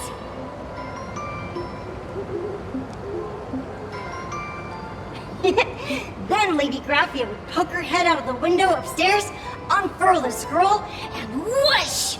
Slide right down into the snow. Then we'd have snowball fights against the Void Rangers together, under the giant moon. If we won, I got to swallow the Void Rangers whole. They were so crispy and tasty.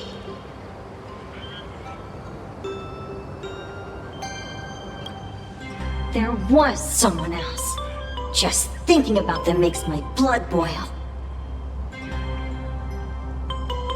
He was a snowball fight master. I remember one time, 8 of us teamed up to challenge him. But that guy knocked us all down with his snowballs like it was nothing. All from so far away. 6 of my friends were lying on the ground, feeling beat. Losing the game got everyone so down that no one uttered a word. As for me, I think I got hit right in the neck. I saw my own giant body thud onto the ground, and my chin felt ice cold. 8 people in the Phantasmoon games? Perhaps Snowball Fight is a euphemism for the Cinderth Age Wars. So in that round of the Phantasmoon games, Graphia must have fought a terrifyingly powerful opponent. It seems only she and Casper survived the fight.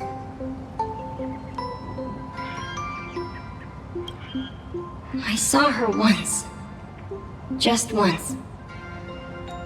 By then, Ahatopia had already been transported into the canvas. It was so quiet and lonely. I couldn't find my other 6 friends, but I remembered where Lady Graphia lived. So, I went to her front door again, lit the ground lamps, and shouted, "Snowball fight!" It felt like only a second had passed.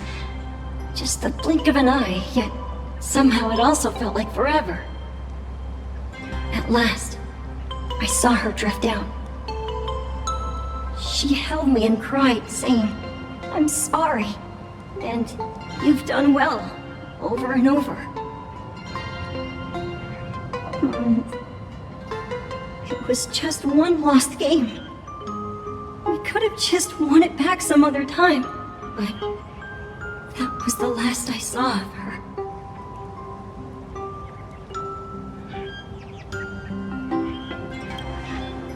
Why are you saying that too? It's making me feel all strange.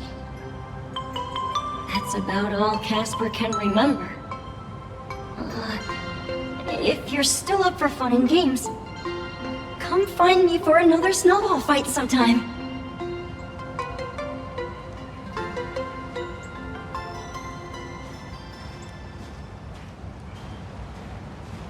So, to summarize, Casper likes to light the ground lamps and call for her near Graphia's old home. Now, where can I find those ground lamps?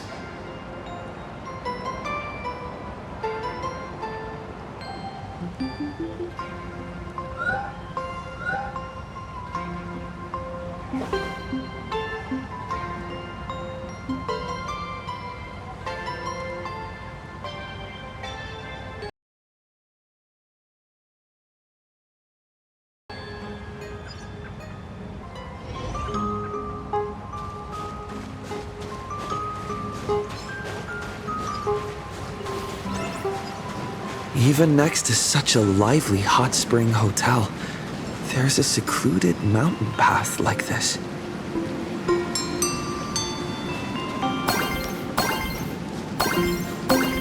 These atonement statues all look like small animals. I should find a prominent spot for the ground lamps.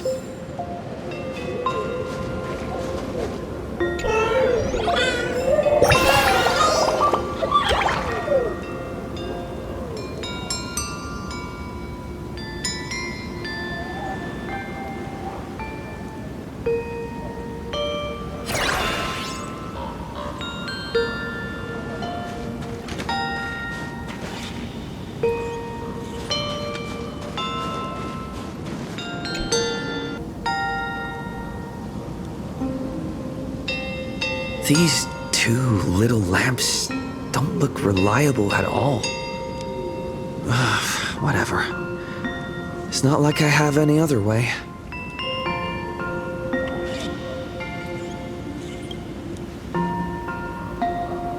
Who dares disturb my 1,000-year slumber? Not only will I refuse to grant you 3 wishes, I shall also lock you in my canvas to suffer in my stead!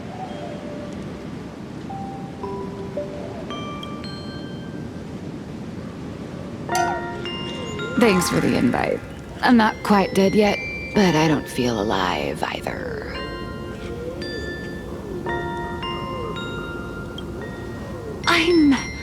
I'm testing the deadline. I snuck out.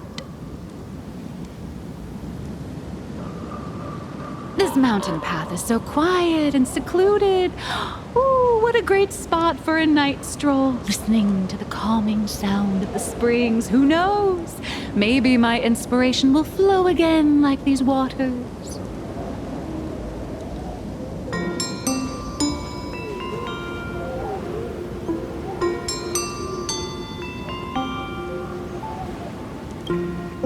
I was hoping to find some inspiration out here. With those 2 goons breathing down my neck, anyone would hit a complete creative block. Look at this old stone statue! Ooh, doesn't it look like Hemicat? I just reached the real versus fake Hemicat arc in my comic. Let me pay my respects. Maybe Graphia will bless me with enlightenment. Miss Colt, when did you sneak out? That was fast! I let my guard down for just 1 second, and corporate asset, I mean Miss Colt, escaped. Now that's scary. No way are you running away and taking our jobs with you. Good thing this kind lady spotted where you were headed. Otherwise, you might have slipped away for real. Let's go. Back to the room to finish your work. Come on, not again! Little raccoon!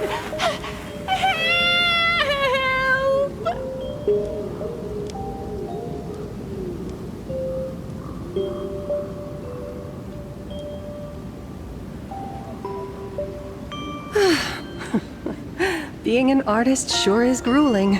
I remember being held in a room and watched by 6 or 7 people, too. I wasn't allowed to leave until I finished painting either.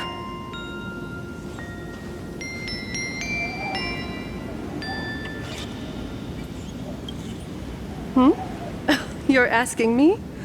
Weren't you the one searching so desperately for me? My name is Murata Graphia, guardian of the world in canvas. It is a pleasure to meet you, nameless of the Astral Express. You're saying... you are Graphia? She really does look a lot like Himiko.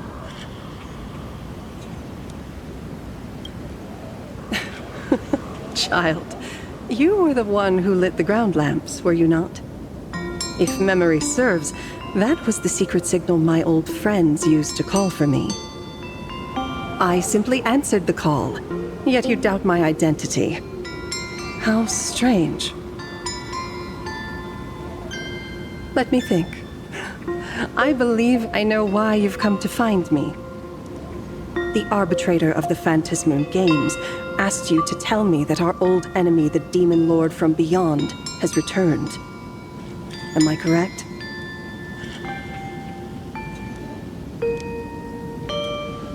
Since Ahatopia's in canvassing, Evanesia and I agreed to guard reality and the world in canvas separately, never to meet again. But over the past 1,000 years, I often hoped we might reunite in some way. Who would have thought, when word of her finally reached me again, there'd be no warm greetings, but instead only an impending crisis. You must have many questions.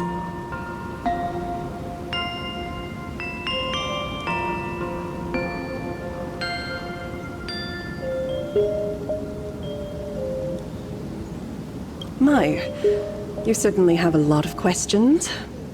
But before I enlighten you, during the Sindirth Age, that demon lord from beyond once took the form of a friend to infiltrate the Resistance, causing catastrophic casualties. I must confirm your identity, Nameless. Do you carry a token from Evanesia?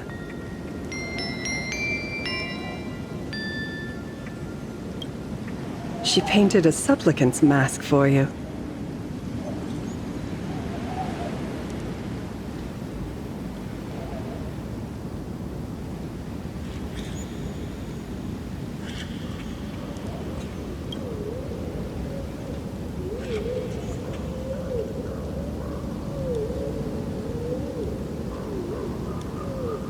The secrets you seek are many and tangled.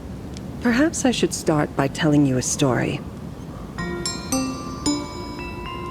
1,000 years ago, the legions of the demons from beyond descended upon Ahatopia, marking the beginning of the Sindirth Age. For the destruction, taking a life is easier than brushing aside a feather. Among the countless victims, a baby girl was saved by a painter from the brink of death.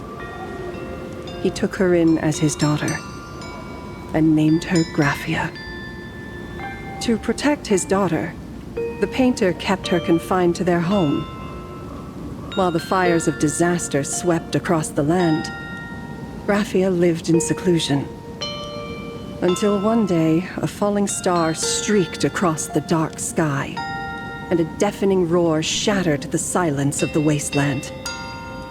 Unable to contain her curiosity, the young girl slipped out of the house to follow the sound.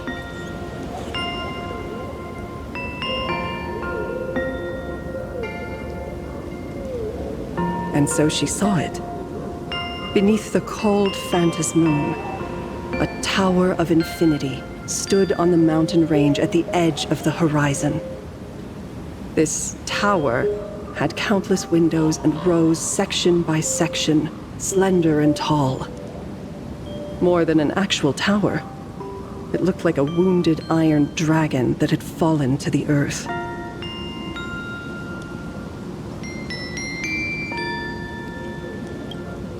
Indeed, that tower, which stood only for a moment, was the crashed Astral Express. And Graphia's family name, Murata, came from the wondrous sight she saw. At the time, the wrecked train was surrounded by countless abominable monsters. Amidst these foul enemies, a few warriors in strange attire fought tirelessly. But they fell, one by one, unable to withstand the endless tide of monsters. It was only much later that Graphia understood that those who fought and died for Ahatopia shared a common name.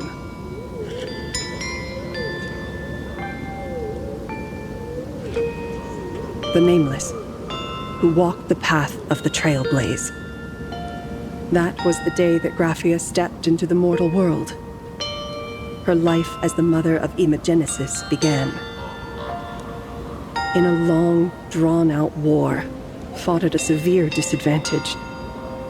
She was forced to seek the aid of the Phantasmoon Games, a attempting to use the mighty power of an Aeonic ritual to lock the terrifying demon lord from beyond within a limited battlefield.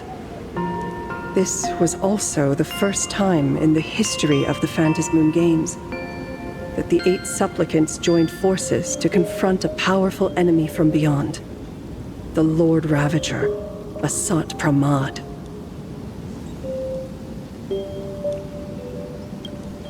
She lost. Graphia did not win the Phantasmoon Games, nor did she manage to kill Asat Pramad. In the final days of the Sindirth Age, she gathered every ounce of wish power to paint the world into a scroll. Using herself as a nail to steady the canvas, she sealed the Lord Ravager outside.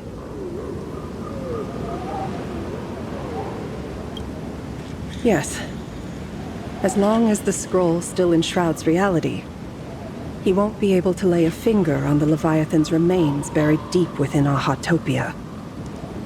The story is over. I have received Evanesia's message. I also have a token I'd like you to give her. Please, let us journey together to the other side. So, are we leaving right now?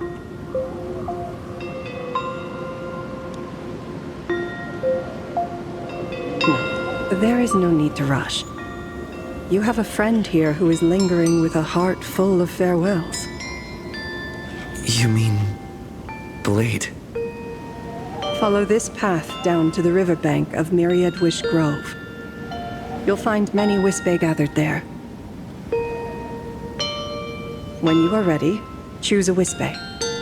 Whisper Graphia's name and your wish to cross over to the other shore. Then release the Wispe into the river. When the time comes, I will bring the ferry to deliver you into the canvas. Graphia vanished. How elusive. Anyway, I should head to the riverbank of Myriad Wishgrove first.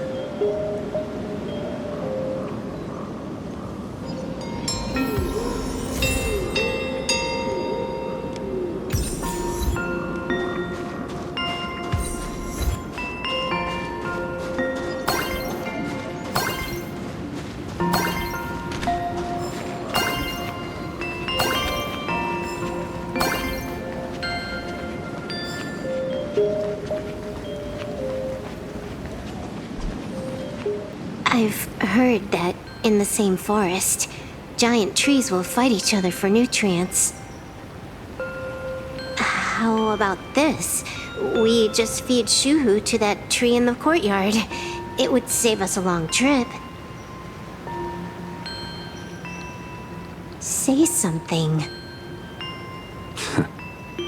Didn't know you were a forestry expert. I'm not joking. I'm serious. If the Elwood absorbed another emanator of abundance, it would likely bring about an even greater catastrophe. Right now, there is no other option besides the Veracity Husk. If the abundance grows too strong, the Ambrosial Arbor loses control, and the Arcadia is doomed. If the abundance is too weak, the husk spirals out of control, and the Arcadia is doomed just the same. It's called an Arcadia, but the whole thing is built on a razor's edge. Does that mean the essence of the elation is just dark humor?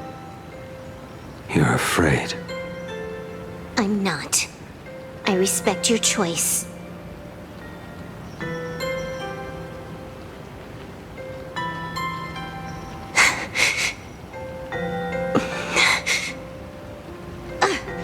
Fine. You're right. I'm afraid. So what? You don't think I know what that Xianzhou person meant? 1 in 10 chance? There is no chance at all.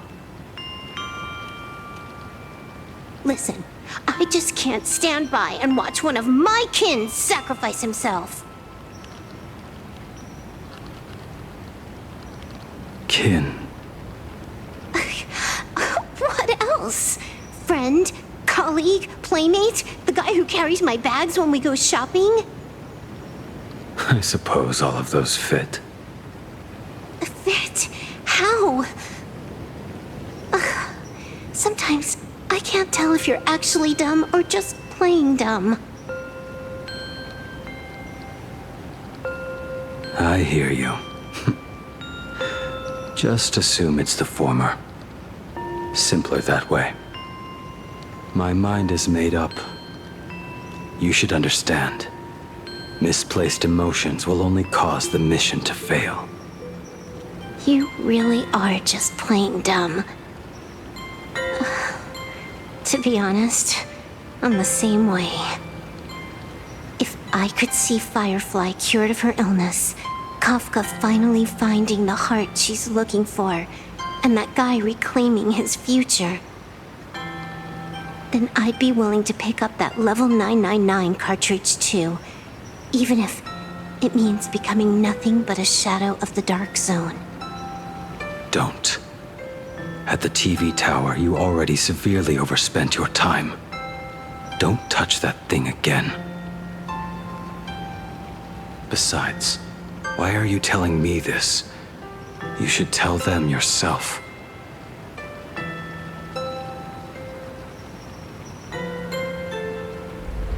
Because just like you, I'm a total, stuck-up softie. Happy now? Feel better? No. Unless you give me a sincere apology and a proper goodbye, we're not settled. Not settled. Is that right? Fair enough. Whether as Ying Xing or as Blade, my journey has reached its end. Before the final verdict, I should say a proper goodbye to my kin. Who's there?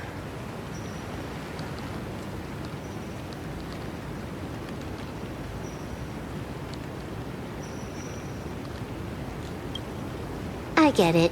It was a deliberate accident. I knew you would come.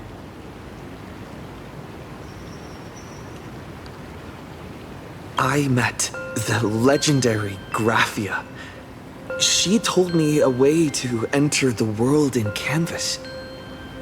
If we simply chant her name and release a Wispe into the river, she'll come to ferry us. A legend from 1,000 years ago. And she's actually still alive? It really makes sense. After all, you two are practically the same age. Knowing that gives me a bit more hope that you can actually make it back. Then let's begin.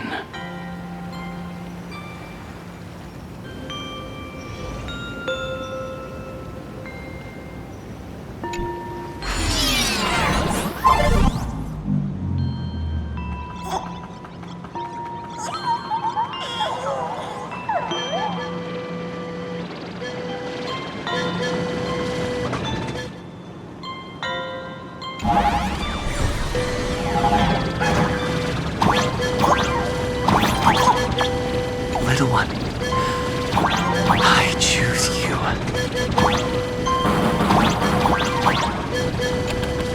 Everyone, let's go find Graphia!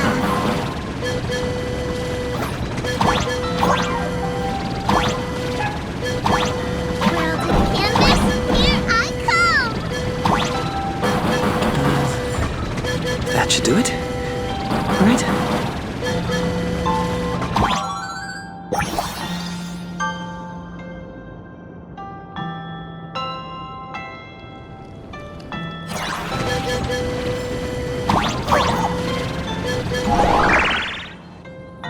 I summon Graphia, mother of Imogenesis. May she come forth and deliver us into the world in canvas. No Wispe were harmed in the making of this operation.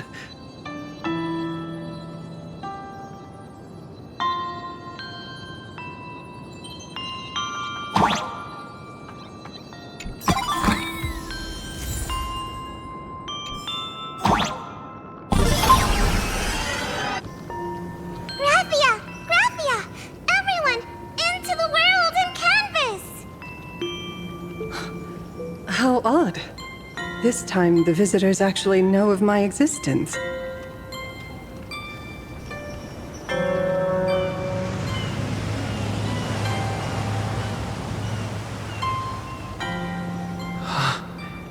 Strange. Why is the boat coming from downstream?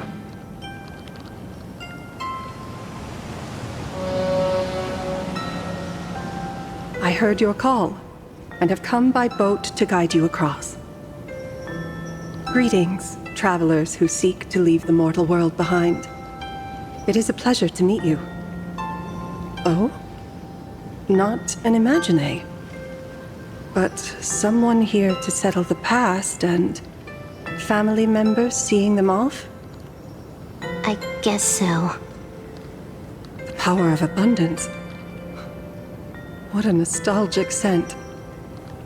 There is something terrifying slumbering within you. I've heard that something lies at the end of the world in canvas with the power to suppress it. Will you show us the way? Ah, I see. You are better informed than I thought. I understand. Time is of the essence. Please, step aboard. Thank you. The mountains lie distant. The waters still. And snow settles. A fine moment to bring this weary life to its end. Bring a weary life to its end. To my eyes, the power taking root within you is far from withering away. It's just a matter of time.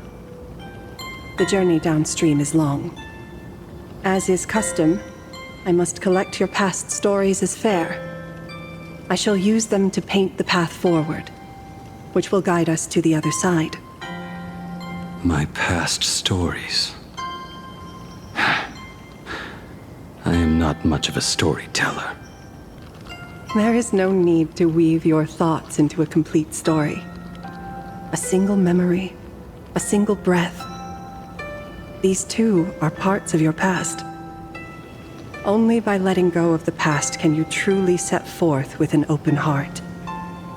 Is that not so? Go ahead. Say something. I'm curious too.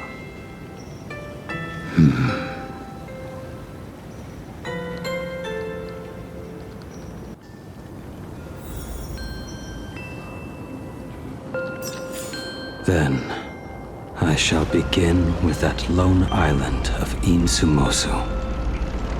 It was a desolate wasteland, untouched and forgotten. Desolate, cold, the perfect place to lay the dead to rest.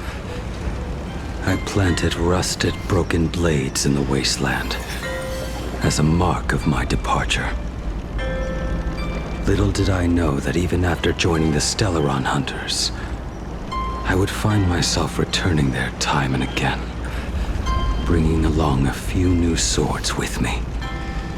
Their owners, some of them sought my life, only to fall by my hand.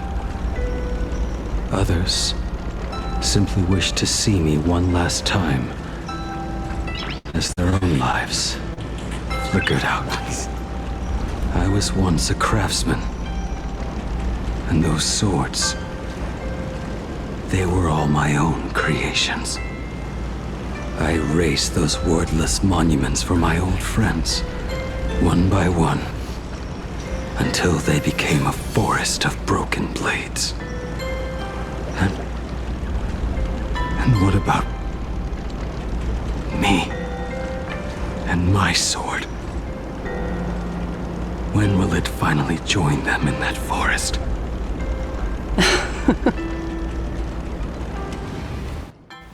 I will follow your words with my brush and paint the ideal end.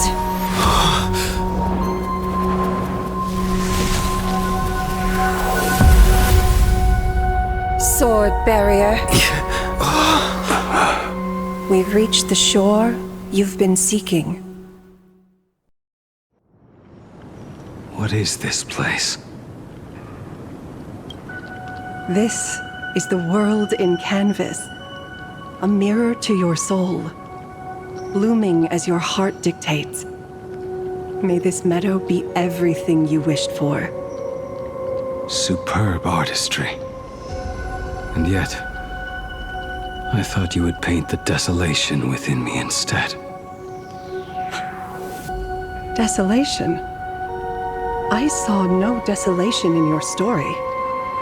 Instead, I found the lingering regrets of a master craftsman. The fire that tempers black steel and shapes 100 blades does not burn upon the forge or anvil. It burns within your heart. That spark within you has yet to fade.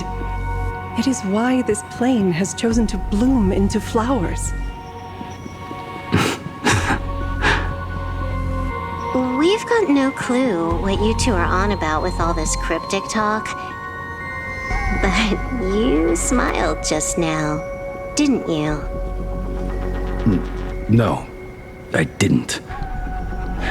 We should go.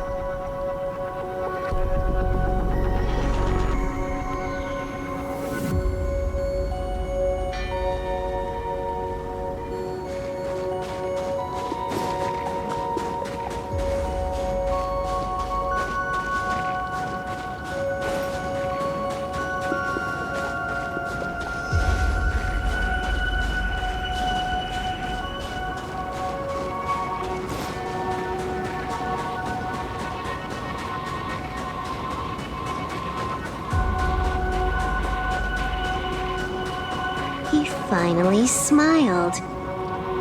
I'm actually the one who can't even smile. This sucks.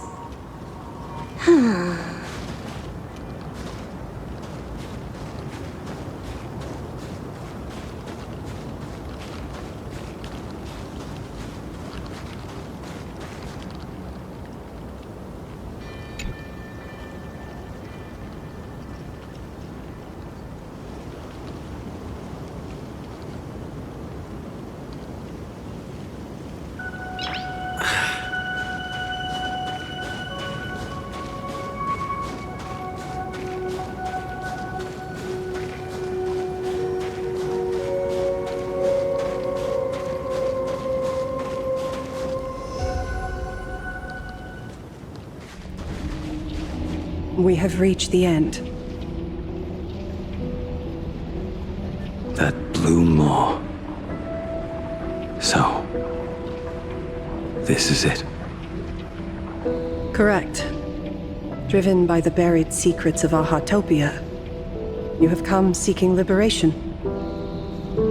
And now, I have shown you the silhouette of the beast's maw. If you should find a way to get out, I ask that you swear to keep this secret.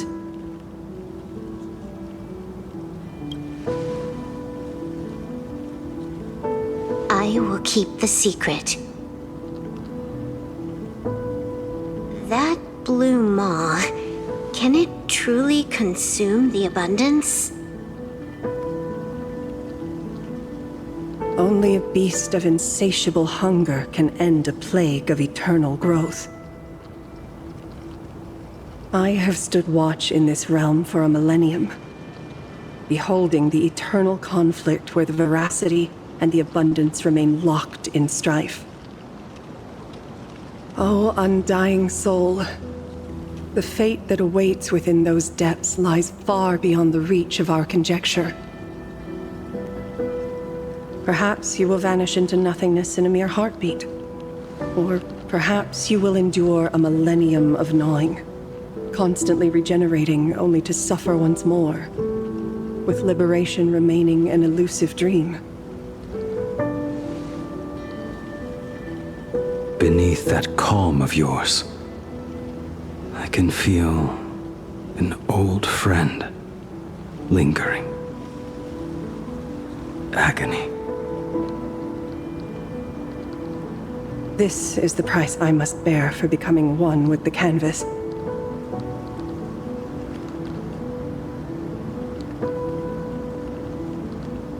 You're telling me if he leaps, he has to stay down there and be torn apart for ages? I'm not okay with this. Yao Guang never said anything about this when we went over the plan. I have lived for nearly a millennium. I stopped wishing for a swift end a long time ago. If the Leviathan does not consume me utterly, then I am still alive. And until that moment comes, I will pin Shuhu to the anvil and swing my hammer once, twice, and again, and again.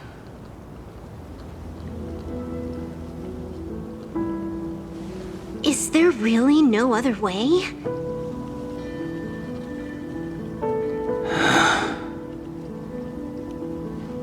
Silverwolf, I was never one for sentiment. I'll only say this.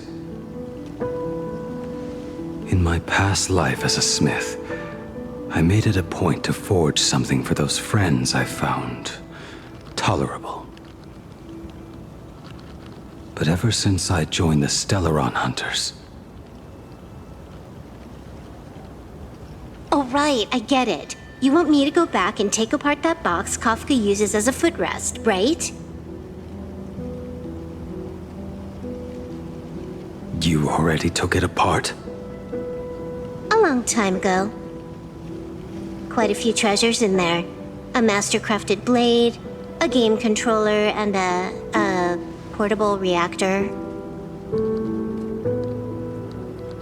That's the armor core, reforged from the remains of the Glamoth Queen. Oh, and a cat-scratching post. When did you find out about these items? You? You mean we. We all found out.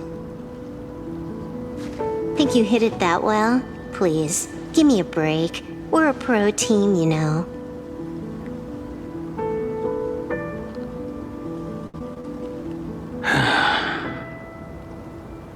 Just split it among yourselves. Consider it a keepsake.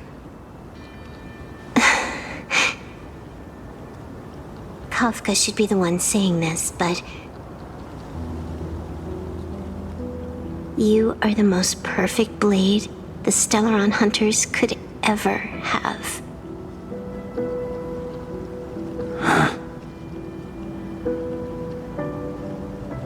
Just a broken blade.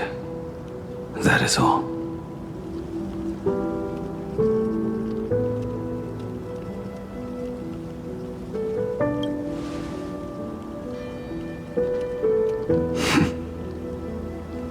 Thank you.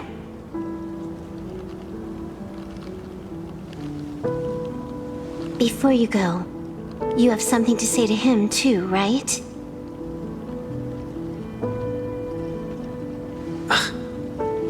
To me? Don't take offense. It's just a few words. Before joining the Stellaron Hunters, I once lost myself. Unable to see the future, yet unable to reclaim the past. Just like you when you were first reborn. Whether we chose this path, or were forced onto it. Leave no room for regret. And never deny the path you've traveled.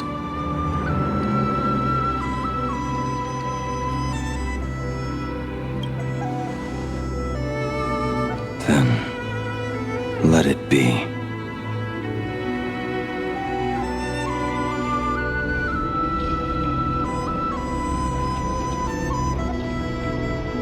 It's time.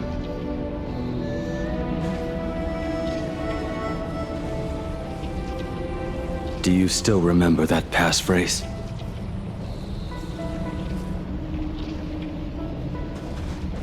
No need to step forward. Just recite it in your head. 3 of a kind. 2 pair. Ace. Go.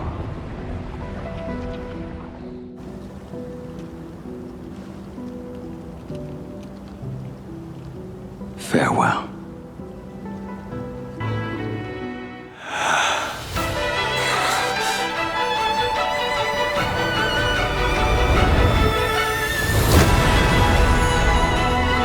Let everything end, or truly begins.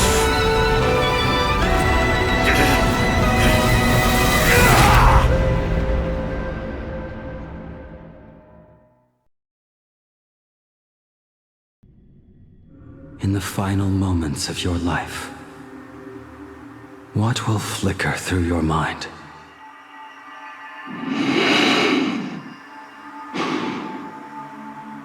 The devouring. Has it begun? How much time has passed?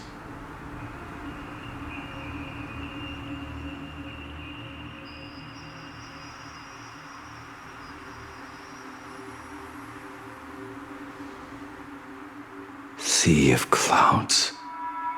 Ambrosial arbor.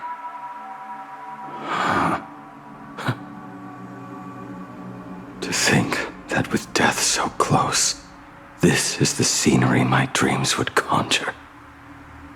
My heartbeat. It's barely audible now. Shuhu. Are you still alive? Am I still alive? Finally woke up, Yingxing? Master. I am sorry. You have the wrong person. I am not Yingxing. Huh. A lad your age, yet your head is more muddled than mine. You're talking nonsense in your sleep, boy. It has been ages since we last met. Tell me, have you let your craft go to waste? Your master wishes to see what you can do. Not a sweet dream of toasts and laughter, nor a nightmare of clashing steel.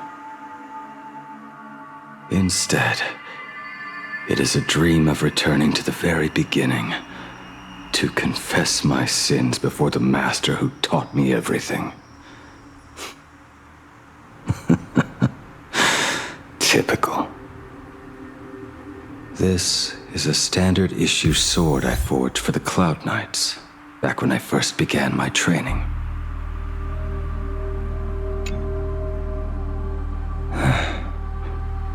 Looking at it now, it is a crude piece of work. Senior Frater, are you truly from a short-lived species? Why do you ask? I mean, no offense. I just wondered, why would you come all the way to the Xianzhou to learn the craft? My home became a grazing ground for those boars and beasts. My parents, they're fertilizer. Unlike you, I won't live to see them wiped out. But my blades will. Look at this blade. Fresh from the forge today. I made it. That is so cool! Stop flattering me. This is just a standard issue sword for the Cloud Knights. According to the template, its name should be New Blade 01. Senior Frater, how could you so thoughtlessly name your own creation? The very first assignment Elder Huayan gave his disciples is what defines weapon's a blade. He always says a name carries the weapon's destiny. A lone cloud drifts. A crane departs the woods.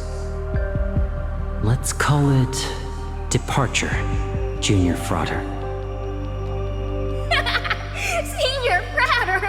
I thought you'd go with Lone Cloud or Guiyun!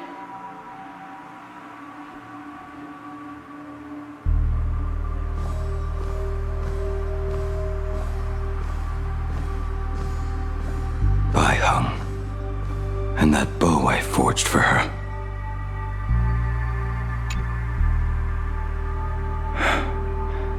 In the end, it was I who forged the greatest sin. For me? Thank you. I told you, didn't I? As long as you set your heart on what you love, nothing can stop you. Hey, did you give this bow a name? I named this bow Lure after a mythical steed from the primeval Imperium. Legend says it was one of the Emperor's finest mounts, a divine beast that could tread over any chasm and lead its master back from the brink of death. How did you get so off track? Why pick a name meant for a horse? That won't do. It does not suit me at all. I'm gonna call it Recurve Bow. That sounds terrible. It's like my mother naming me Human. At least change it to something elegant like Winding Stream. Fine. Have it your way. Look at you! Skilled with both the pen and the sword. You really should not be trapped in this flame wheel forge for the rest of your life. Hey, perfect timing! I have a few friends getting together on the Lafu. Wanna come along? Staying in a single place your whole life. That won't do.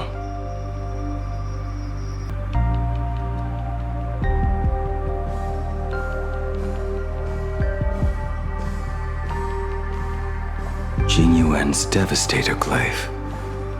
The weapon I promised to forge for him all those years ago.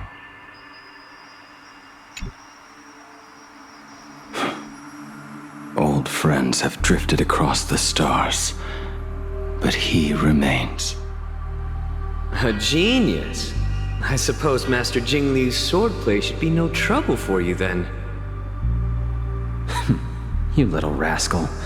Do not try to act like my senior just yet. I am from a short-life species. Xianzhou's swordplay takes hundreds, even thousands of years to master. I simply do not have the time. I heard your bold claim. I'd rather leave this world in a blaze than live until the end of time. It seems you think little of us Xianzhou people, then? My, the future sword champion has sharp ears. It was just drunken rambling. Don't take it to heart. It would be a waste to throw my skills away on the battlefield. You go to the front, and I will forge the divine weapons for you. It is a promise. All right, deal. Then I want a Devastator Glaive, 4 meters long, decorated with green silk, and you should engrave the blade with cloud patterns. Or maybe lightning. Wait until you have grown a bit taller. Then it is settled. When the time comes, you shall arm each of us with a weapon of our own. Let us face the fires of war in your place, and handle all that tedious business on your behalf. Come, friends, drink up. We 5 come from all walks of life, but here and now, we are one. Together, we shall bring glory to the Xianzhou, and peace to all who dwell beneath the stars. By the rainbow and the 10 lords, if I betray our bond, let all of existence hunt me down.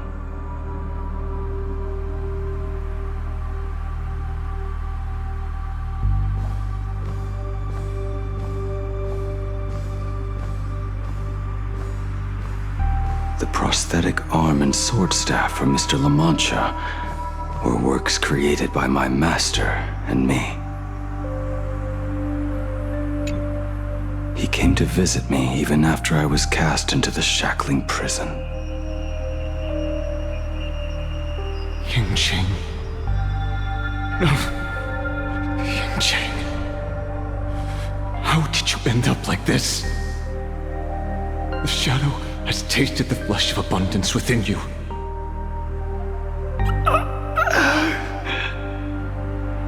You cannot even speak anymore.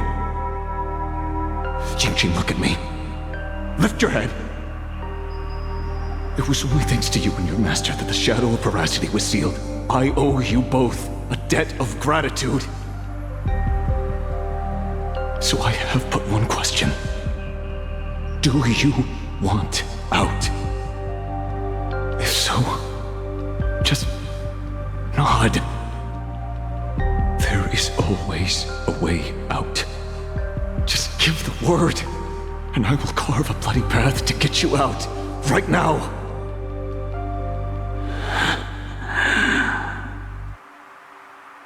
There is no need.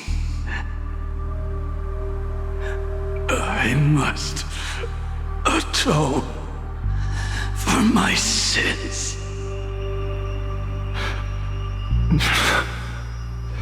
Perhaps if I had taken you away from Flamewheel Forge back then,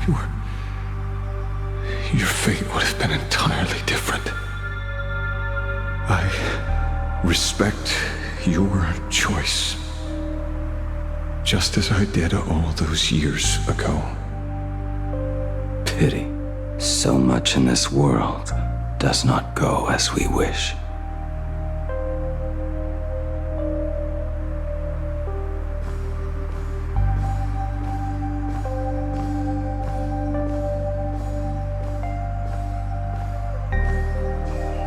This is not my work.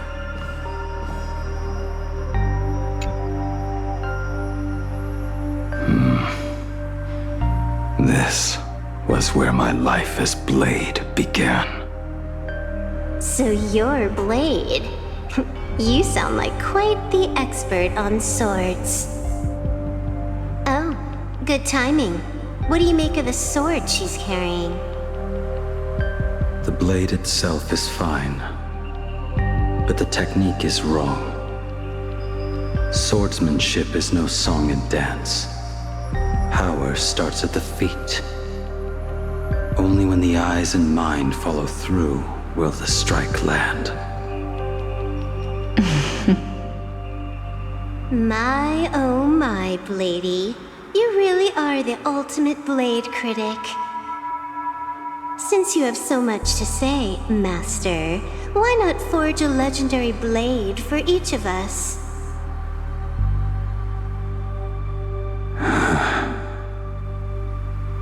I put down the hammer a long time ago. My hands cannot do what my mind wants anymore. Fighting with a weapon that does not suit you is just a quicker way to die. From now on, if a sword is needed, let it be mine. This shell of mine is the only blade there is.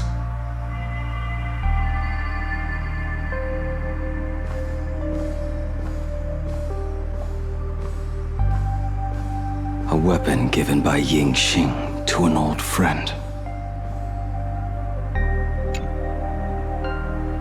But we are no longer who we once were to each other. Who I am does not matter. What matters is, do you remember this weapon? I don't understand what you're talking about. All that happened. You think you can just walk away from it all? You would do well to keep Cloud Piercer by your side. Or, next time we meet, I will be the end of you. What a pity. In the end, we still cast our weapons aside.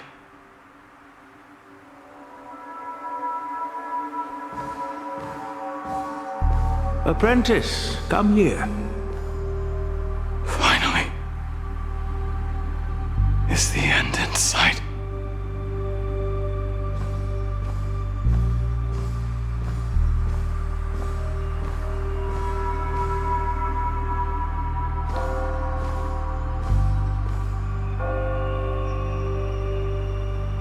I am here, Master.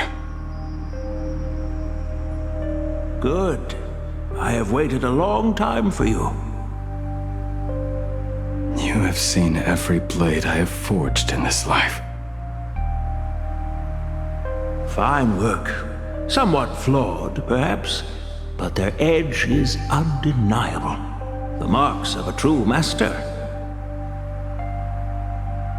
Gazing upon the weapons I forged in days past, I can only feel a surge of endless regret.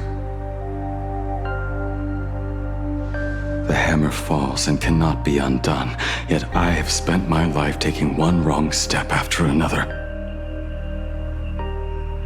I betrayed my friends and broke my oaths. Even with these divine blades, I failed to protect those I held dear. My hands are stained with blood. I loathe the reflection it casts back from my blade. But what weighs heaviest on my soul is the debt I owe you, Master. In this life, I fear I will never have the chance to repay it.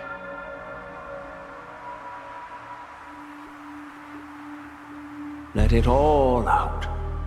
You feel a bit lighter now, don't you?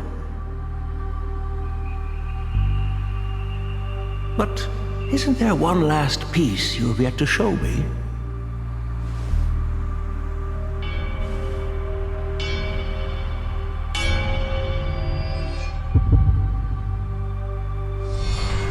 It is yet to be named, has it not?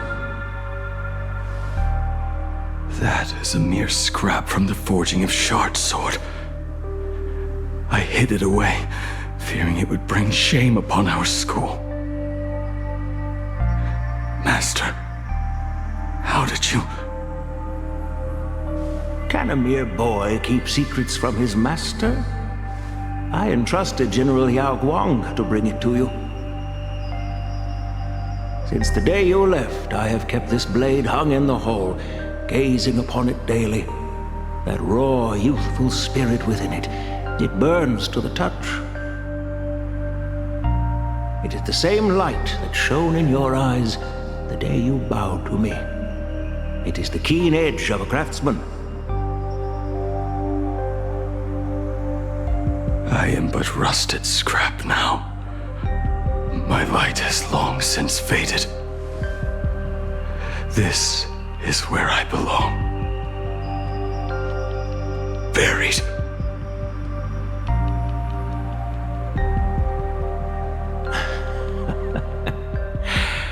Crushed ore, old materials, rusted iron.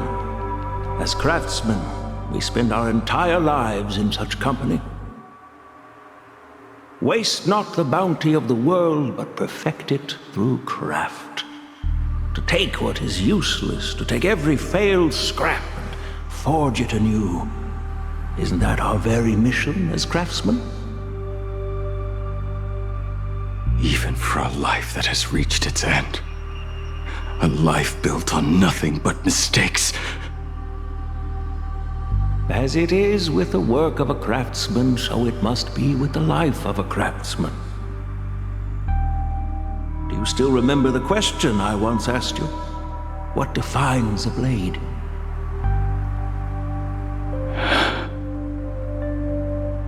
The answer already lies within you. Go now, and forge it anew.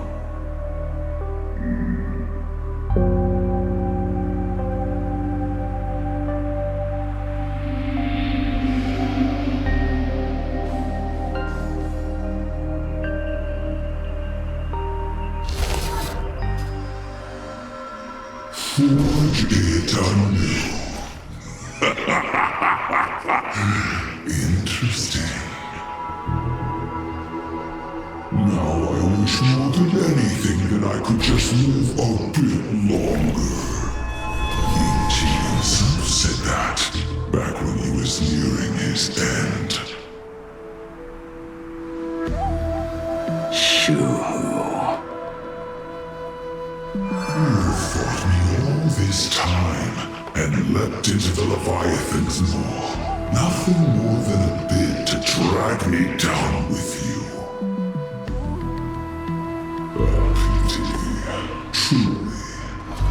For so long as a single soul in this vast world prays for abundance, I shall return to bestow my grace.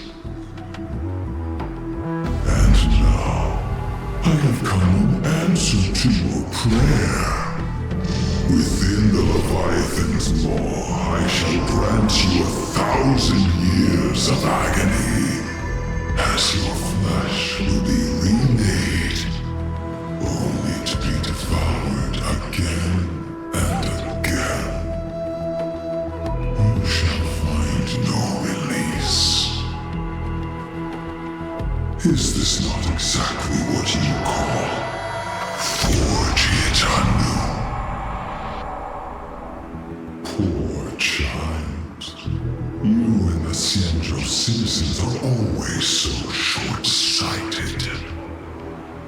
Trapped in this waking dream called life, you cling to what is gone and tremble at the thought of being forgotten. Yet when I come to carve through your flesh and awaken your minds, you spurn my beautiful gift. You were once a master craftsman. You should know best about the beauty of shaping. I can grant you the power of reshaping life and death, bringing those you loved and lost back to life.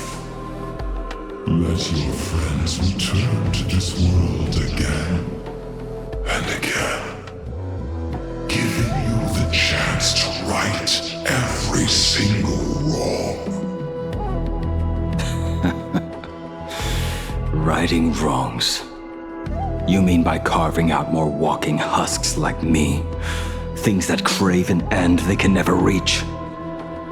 That is but a fleeting pang, a necessary tempering on the path to eternity. If you persist in spurning this gift, this maw shall become your prison for all time. Your body will churn for millennia, caught between being digested and reborn. Every inch of your flesh will remember the agony of being ground to pulp, until your very will dissolves into nothing, leaving only a hollow husk that can cry out my name. Are you done talking? Do you truly believe that I am the only prisoner here, Shu-Hu? You are the one bound most tightly by your chains. For so long as a single soul in this vast world prays for abundance, I shall return to bestow my grace. You are nothing but an echo of them, a slave trapped within your mission of compassion. You mock our obsessions. You are Yao Shu's most pathetic prisoner. Are you trying to provoke me? No. I am pronouncing your sentence. I never dove into this abyss for the sake of a mutual end. I came for forging. As long as you cling to life, you must keep reshaping this body to fight back the gnawing from the veracity. And that struggle is exactly what I want. Let the maw of this Eon husk be the furnace. Let our undying flesh be the iron. And let death, 1,000 times over, be the hammer.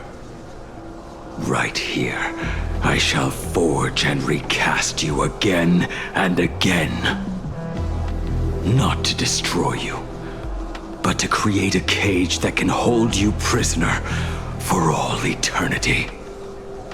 And the thorns of this cage shall forever be aimed at that savior who branded you with your mission.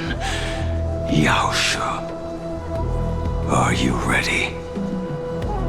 To turn your vengeance against your god.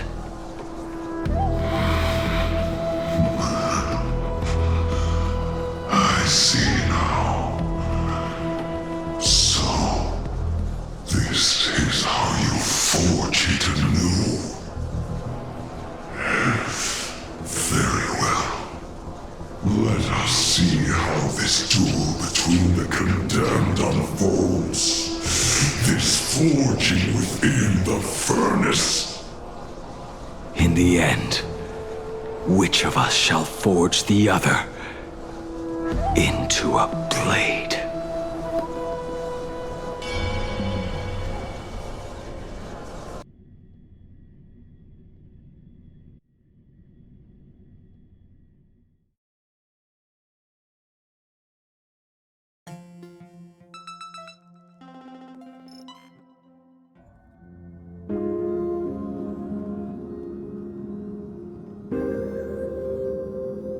When reunited with family after a 15-year separation, 22% of organic life forms will weep and embrace, whereas 59% will exhibit indifference or outright rejection.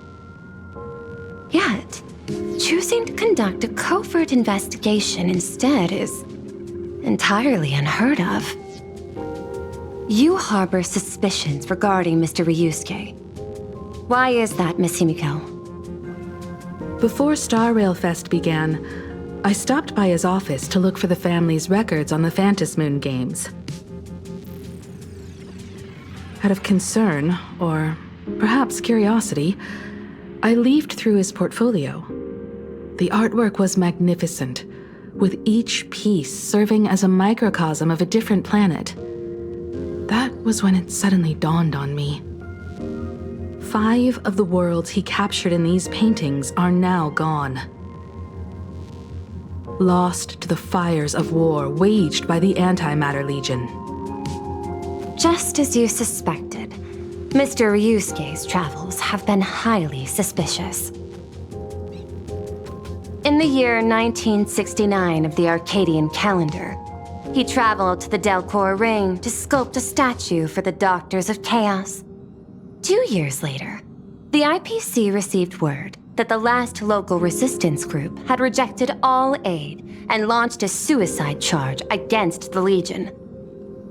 Also, in 1984 of the Arcadian calendar, he traveled alone to the planet Goliath's Shepherd. After a century of resistance in the fires of war, the planet was officially declared dead 9 years later. Both incidents point back to a single culprit. The Lord Ravager Asat Pramod. However, there is also evidence suggesting that Mr. Ryusuke was still in Plain Arcadia when Asat Pramod appeared. Additionally, the IPC recovered a commission he received. It read, "Please carve a trace of our lasting glory, just before the world meets its destruction." He accepted the commission, even though he knew the Legion had surrounded the planet? Legends of the Graphia clan abound within Plain Arcadia. To this day, many believe the Weathering Curse is a scar seared into your very bloodline from Graphia's struggle against the Legion. Conjecture. Mr. Ryusuke was tracking the demon from beyond. He likely believed that finding him was the key to breaking the Graphia clan's curse. Any other conjectures? There is another possibility. Please forgive me if this sounds out of line. There is a 52% probability that Mr. Ryusuke was being used by Asat Pramod. He might have even chosen to work for him. I'll have a word with him. I'll leave it in your hands, Miss Himiko. Dad? Do you have a minute to talk? I do. I'm 1000% free for you. What brings on this surprise call for your old man? I was worried you were too busy, so I didn't want to bother you these past few days. That foolish didn't hurt you, did she? Actually, what am I thinking? A mere herald of death is nothing to my Himiko. You probably handled her in no time. And that kid is something else too. I'm telling you, everyone at school is a huge fan of the Astral Express now. 15 years. The blood-stained games are finally over. And this time everyone survived. It's time we sat down and talked. Just as father and daughter. Huh? Am I dreaming? My little girl actually wants to have a real talk with her old man. Well, I don't care if I heard you wrong. I'm taking this to the bank. Praise the Astral Express. Praise Hakivelli. Give me 10 seconds. No, make it 8. Your old man is on his way. There's no need to rush like that. Love you, kiddo. I should have seen that coming. Himiko, open up. It's your time. Himiko, come over. Tell me more about this.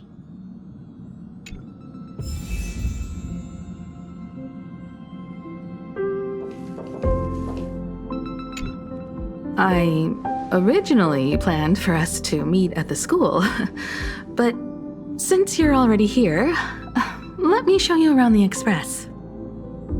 Oh, I would love that.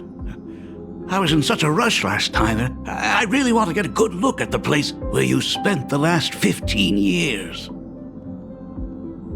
Who could have imagined it? The thing that connects this nearly infinite universe is not some distant godlike Shipe, but a single express. I have met many artists who dreamed of boarding the Express just to get a closer look at the legacy of trailblazing. So I am curious, how will the great artist Ryusuke evaluate it? Me? Well, I'll give it my all. I was only joking. There's no need to be so serious. There's actually so much interesting stuff on this express.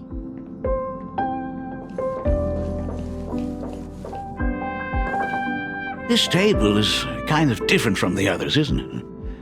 I mean, they all look alike, but this one doesn't seem authentic. A lot of old furniture was destroyed when the Express crashed. Pom-Pom and I spent quite some time picking the right replacements. Out with the old, in with the new, huh? Well, the Express has been running for years, so it's only natural to have to patch things up every now and then. You must have had a hard time keeping it running.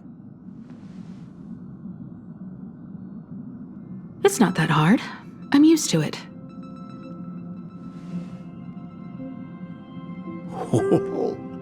Just as I thought. The Astral Express looks amazing inside. These chandeliers. The designer used the skeleton of a void song whale as a reference.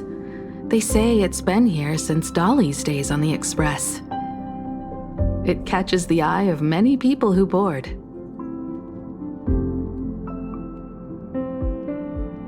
But the light seems a bit dim in here, doesn't it? It's always been this way.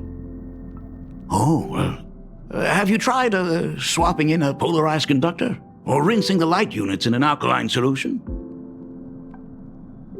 Are you an artist or an electrician, Dad? I am just speaking from experience. Don't forget, your dad was once the one who set up all the lighting in those classrooms. Is it there? Oh, let me see. It's bigger on the inside. Oh, the phonograph also has music from all sorts of worlds, just like the versions I've heard before. It's a shame I didn't get to see the legendary infinite ice cream machine. Dad, you actually believe something like that exists? I thought only kids would fall for it. A long, long time ago, such a thing did exist on the Express. When the Express passed the desert planet Talon, Granholm left the machine there. Now, it has become a popsicle planet. Conductor! Long time no see. Your fur looks a lot smoother than last time. Really? Thank you very much. Hey, my daughter Himeko finally opened up to having a heart-to-heart with me. What a special moment! Pom-Pom will leave you to it then. They say family is one of the most precious treasures. Pom-Pom believes we should cherish them. See? I told you. This time, Dad wins. Oh, Himeko, you may be a fully capable navigator now, but sometimes experience still beats youth.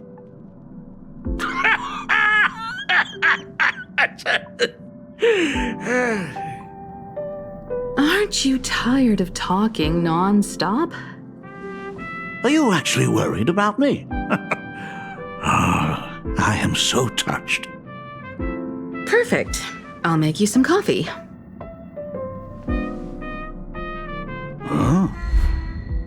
Huh? Well, might as well swing by the meeting car to say hi to that, Intellitron buddy.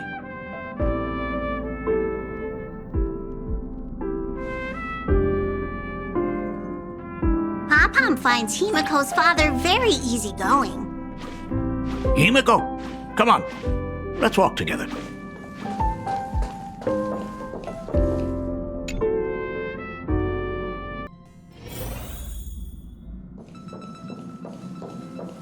Intellitron, buddy! Long time no see. Ah, welcome to the party car, Mr. Ryusuke. Rumor has it that the drinks in the World's End Tavern are all brewed from jokes. Since we are in Plain Arcadia, any single joke before a drink would be second to none. Since there is only a single joke, it is quite literally second to none. Mr. Ryusuke, the tension detected in your micro-expressions has increased by 33% since our last encounter. Oh, nonsense. Himeko is brewing up a cup of coffee just for me. Is there anything in the world more wonderful than that? A cup of hot coffee right before the end. This must be what they mean by life is short and bitter. Huh. Well, now I see why they call you Shush. Well, since I'm still among the living, let me tell you a joke for a change. A long time ago, there was a truly terrible nameless. They snuck aboard as a passenger, seeking a certain answer.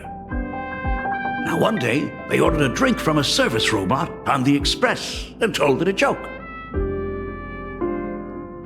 A long time ago, there was a truly terrible nameless. They snuck aboard as a passenger seeking a certain answer. I have retrieved the same joke from the archived logs. It is indexed under the title, An Unfunny Joke. But did you know, the first time the robot heard that joke, it laughed with pure joy. Don't go filling Shush with nonsense. Its database is already enough of a mess. Dad, here's your coffee. This cup is huge. Himeko, tell me, are you still holding a grudge against me? What are you talking about? Now drink up while it's still hot. Analyzing components. Results show coffee concentrate, Heldoran butterfly scales, a species of fish from a gas giant, trace amounts of iron particles, and various other unknown substances. Mr. Shush, you must be exhausted after telling all those cool jokes. How about a nice hot cup of coffee to warm you up, huh? My inspiration circuit is vibrating. My radar indicates that the conductor requires my immediate assistance. Good luck, Mr. Ryusuke.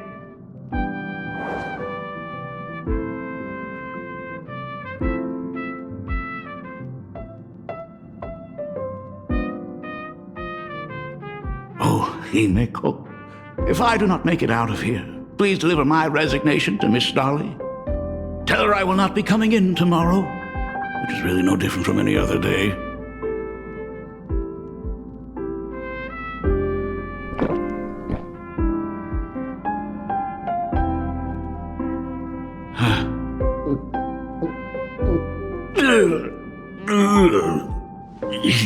The coffee tastes like heaven. Oh, want another cup? Himeko, Miss Dolly told me that back when you were a school assistant, you used to bring a massive pot of coffee for everyone every single day. They still talk about it to this day. It would be selfish of me to keep this all for myself. I simply must bring some back for the other teachers to sample. I am afraid it will be long cold by the time you get it to them. But as you said, it is time for us to head to the school. We must return to the source of all these tragedies and put an end to the blood-stained games. Are you truly ready to say your goodbyes? We can stay a little longer if you like. We still have plenty of time. We should go now. I have been ready for 15 years. It has been 15 years. Those ghosts have been repeating their final day over and over, trapped inside the classroom you imaginated. Even if they are merely shadows of the past, they deserve to be set free. Oh, you're right. Let us use one final goodbye to close the chapter on the Herald of Death incident.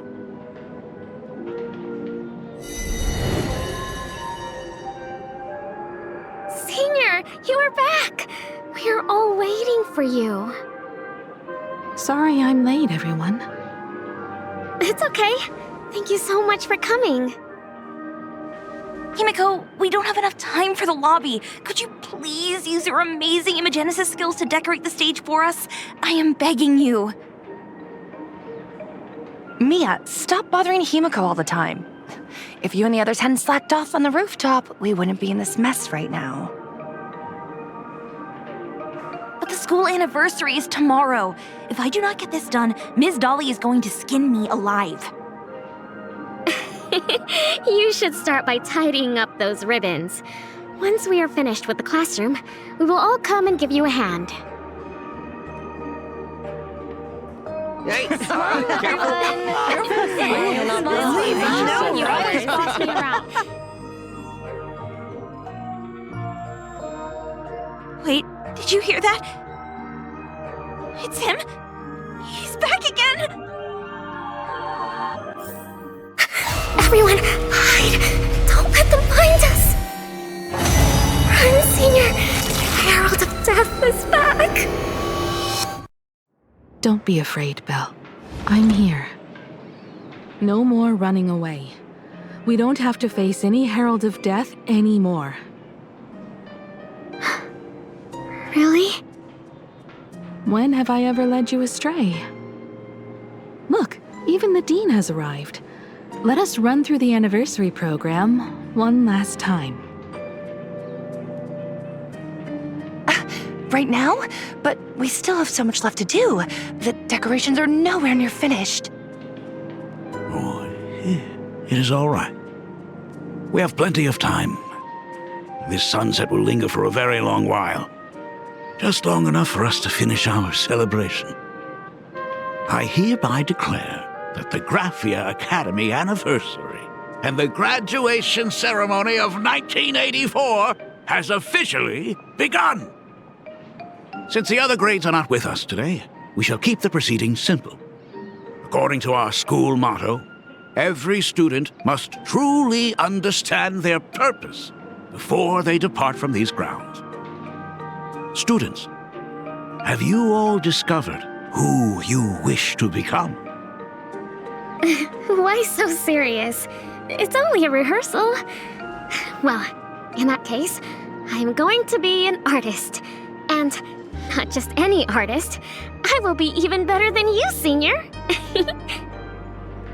I plan to study at the Intelligentsia Guild. I want to learn how to create even more interesting Imaginae.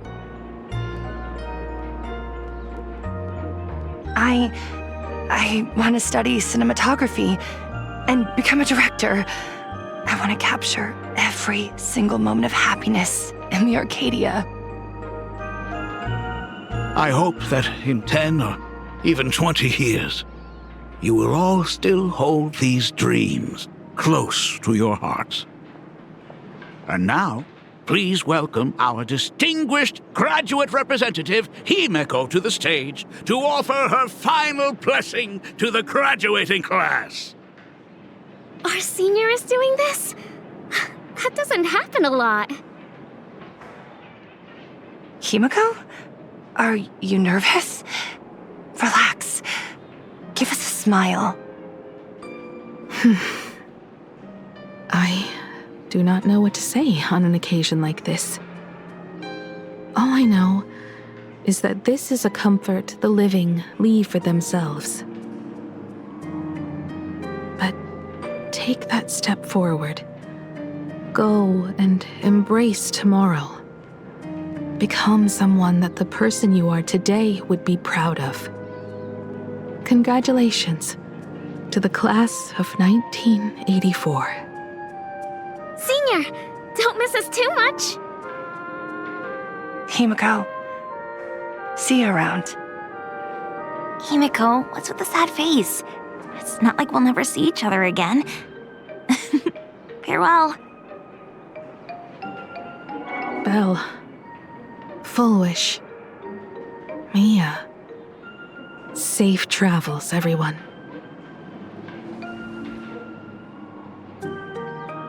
"15 years. The blood-stained games that altered the course of so many lives have finally come to an end." If only I had not lost myself in my own grief. If only I had looked after that child properly. Well, perhaps everything would have been different. It was not only the Herald of Death that pushed her towards that abyss. Full Wish said that it took Plain Arcadia 15 whole years to kill her. Will this world ever get better, Dad? I don't know, but I'm willing to believe in it. Dad, all these years, just what have you been doing? Is that concern I hear in your voice? If you say so. After the blood-stained games, I traveled to many different worlds. Every time I set foot on a new planet, my thoughts always returned to you. Until one day, I happened to see news about the Astral Express. The person on that screen was so different from the daughter in my memories. I was afraid, to be sure. I did not want to disturb the life you had found. As long as I never saw you in person, I could keep telling myself that lie. My daughter had fulfilled her dreams to soar among the stars. Von Walk, Owenly, New Londinium. Step by step, I made my way into the very bedtime stories you used to tell me. Were they beautiful? In this vast universe, nothing holds more beauty than the lands en route, yet to be reached. You may have been a poor excuse for a father, but even so, thank you for setting me on this trailblazing path. Same here. Thank you for fighting so hard to be here alive. It's still early, huh? Let's have a walk around the campus. I have something very important to tell you. But it can wait. Something very important? No. Give me just a moment to gather my thoughts.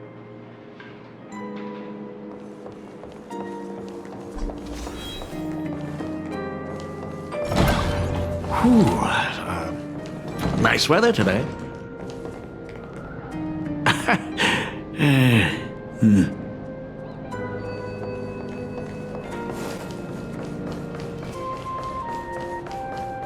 Let's go downstairs. Oh my god, it's her!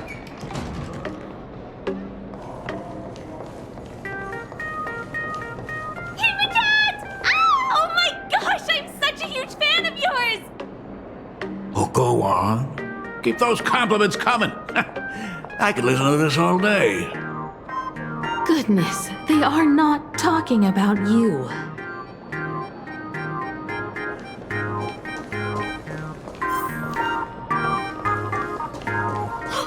Senior Himiko! Oh wow, she actually looked at me! Her navigator aura is incredible!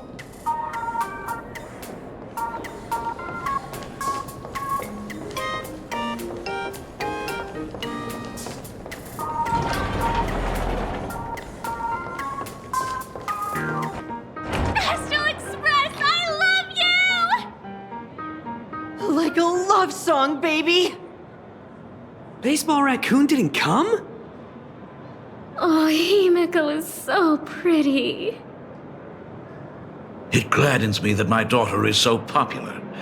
But you're all supposed to be in class right now.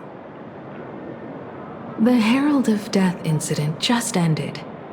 It is only right to let them breathe and relax for a while.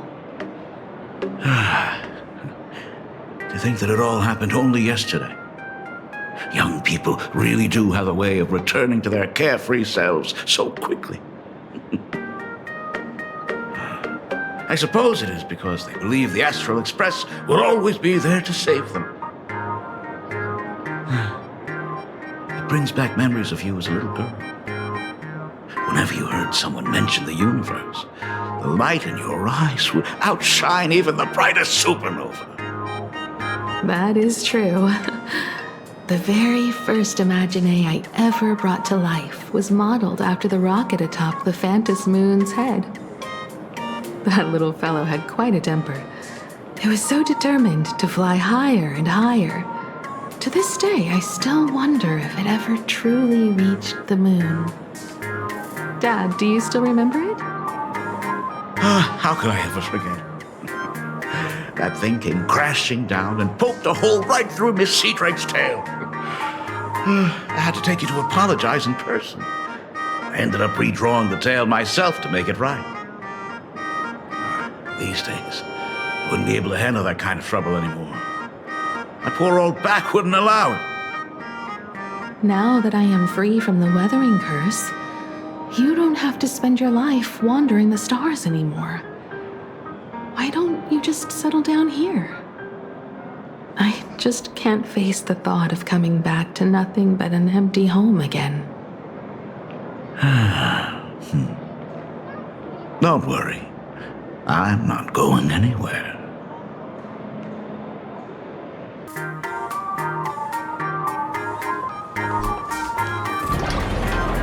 The Imagenesis classroom is ahead. So nostalgic. Ms. Dolly? She might have taken the day off. I never noticed it before, but on closer inspection, this classroom is so much bigger than it used to be. It must be because of that incident. As the culprit behind it all, you haven't forgotten, have you? Of course. Well, since I couldn't get you onto the real Astral Express back then, I figured drawing you a substitute instead would be easy enough.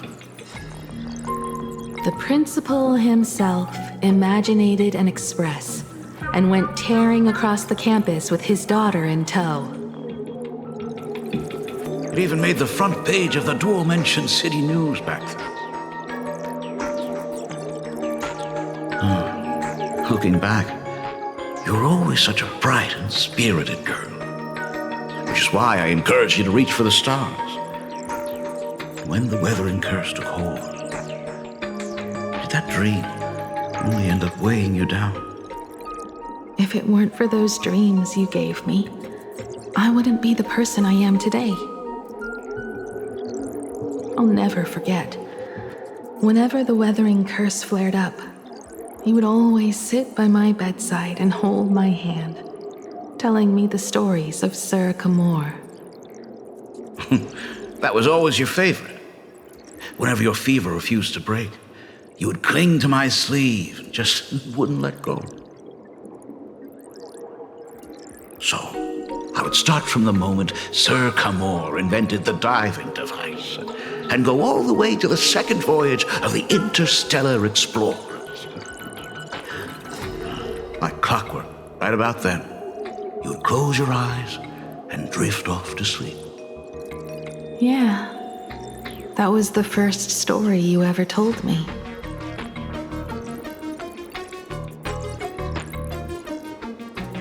And the very story that helped me make up my mind. Even if I could never leave this place, if fixing the express meant sending just one soul to the stars, that would be enough for me. Yet before I knew it, I'd already traveled far beyond anything I ever imagined as a child. I think I understand how you felt back then. Perhaps one day, I'll set down my duties as the navigator and come back to this place too. What about the Astral Express? A crew of the most incredible nameless will keep the express sailing on.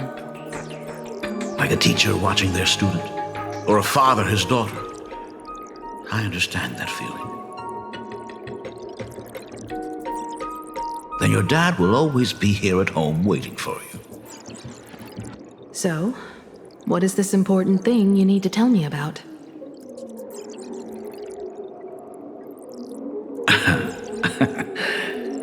Yeah, that important thing. Dad, are you hiding something from me? I knew I couldn't hide it for long, Himiko. I am sick. What? This isn't the right place for this discussion. Let's go to my office.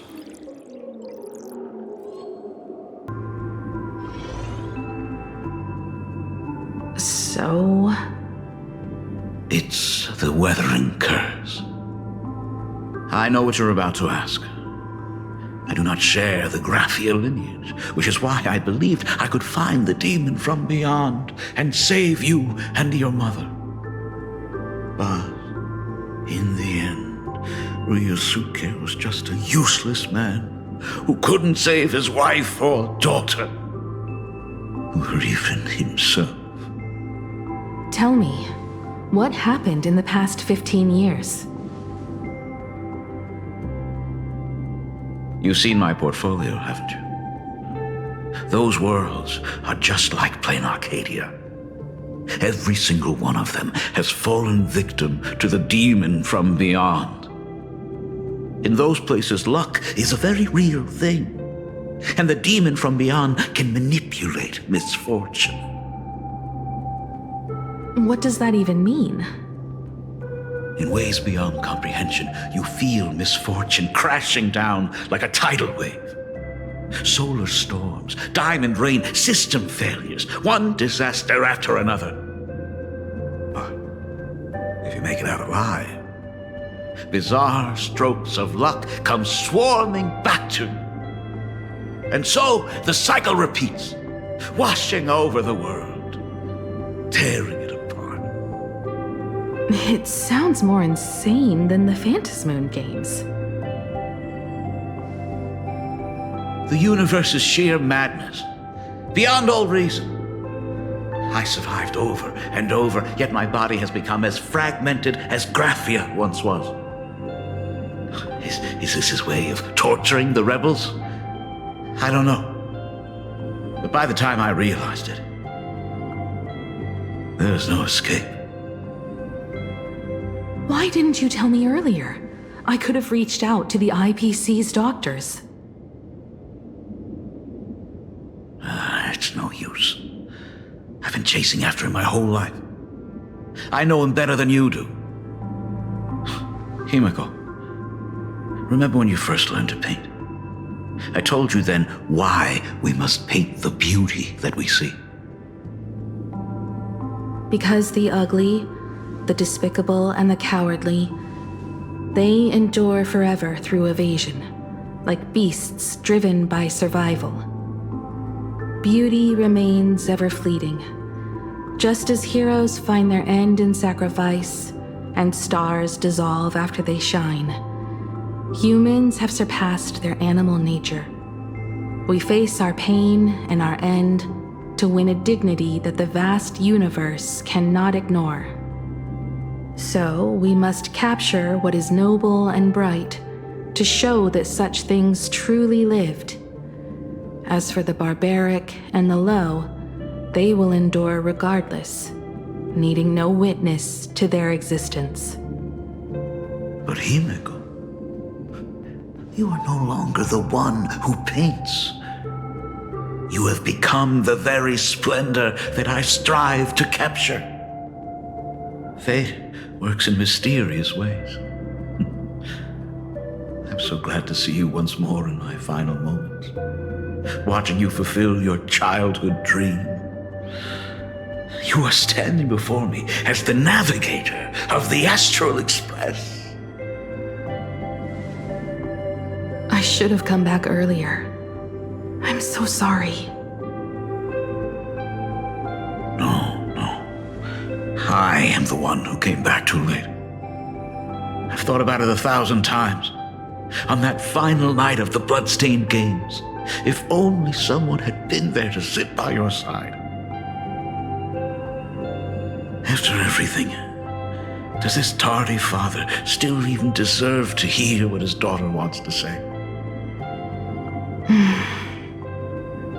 If you're willing. Thank you, Akiveli. Thank you, Himiko. All of this happened after you went away. You were jumping from one job to the next, and for 4 long years, I had heard nothing from you. During those 4 years, I found the stranded Express deep in the canvas world and kept trying to repair it.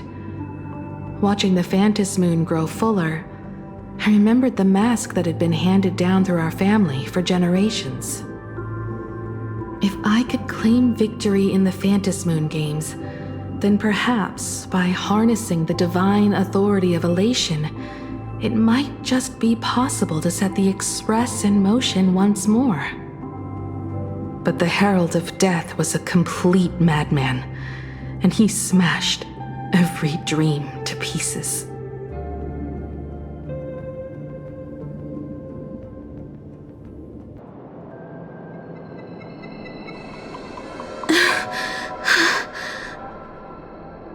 These bloodstains. The Herald of Death is heading to Dovebrook. He's already killed so many people. When will it be enough? Himiko, are you afraid?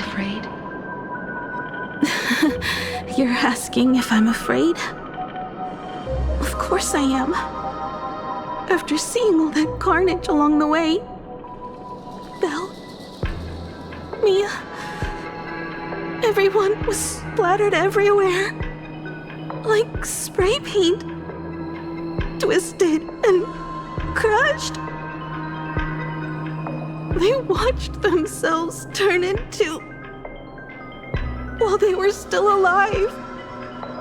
But Himiko, I'm here for you. I'm okay. I'm fine. If I don't stop him right here and win the Phantasmoon Games, there will be no tomorrow for anyone, let alone a new journey for the Astral Express. And someone needs to avenge those students at the Academy. That is not your responsibility. If you are afraid, let me handle it. I know hunting down the Herald of Death isn't my responsibility.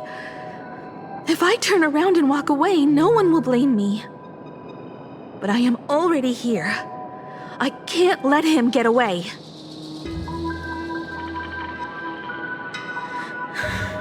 Yeah, I'm not really scared anymore, really.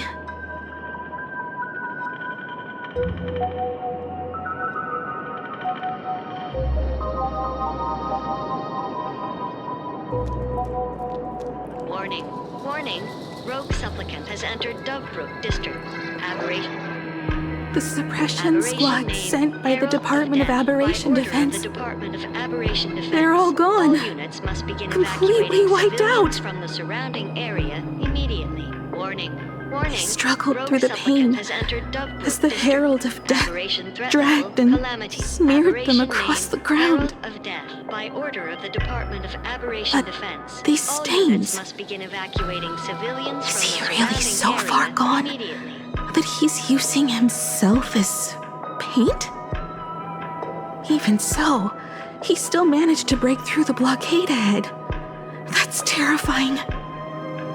To take down a monster like him, you need a single perfect strike. Overwhelm him before he can even react. I think I've got it. But first, I need to buy some time. Let me handle that for you. All right, but buying time is easier said than done.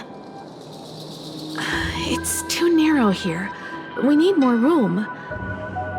The best bet is to pin the Herald down on that bridge. I'll take all the wish power I've gathered since the Phantasmoon became full, and use it as fuel to paint it into existence. The sheer destructive force unleashed from creating a massive object will break him and leave him completely incapacitated. But by doing this, even if we defeat him, you would be giving up any hope of winning the Phantasmoon Games. Yeah. By burning all the wish power, I will be forfeiting my victory. But even if I did win the games and restart the Express, what would happen to this city? To my friends, my teachers, and everyone else? Where would they have left to go? To set the Express in motion with Aha's power, while standing by as innocent people are slaughtered by monsters? To soar into the stars while turning a deaf ear to the screams on the ground? Someone who does that has no right to call themselves a nameless. Oh, I knew I should have stuffed an orbital cannon or a molecular saw into the case. Using that bigger on the inside trailblaze tech, just like the Astral Express. Remember that for the future, then. Right. When this is all over, I will have to give it a try. Another body.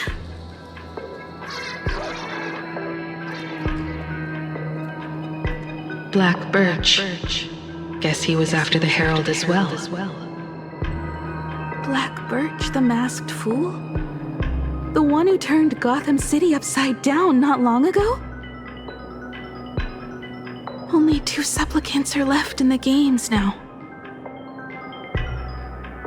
In other words, we are the last hope for victory over him. Just like those legends I grew up with. A hero confronting a monster to protect everyone. Now that responsibility falls to me. I will take him down. After that, I will repair the Express myself and see it fly over the horizon and break out of the atmosphere. What a beautiful sight that will be. Then consider this the first world to be saved before the journey on the Express begins. The very first stop, then? It'll certainly be quite memorable. The stench. It's about time.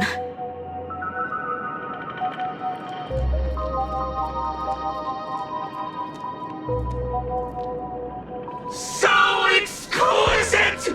These flowers blooming in plain Arcadia! Ooh, I can hear them dancing at the tips of my nerves! What is that?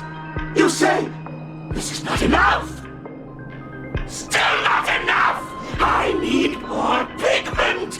I will mix my colors with screams of terror and pray for the catecholamines to drown me!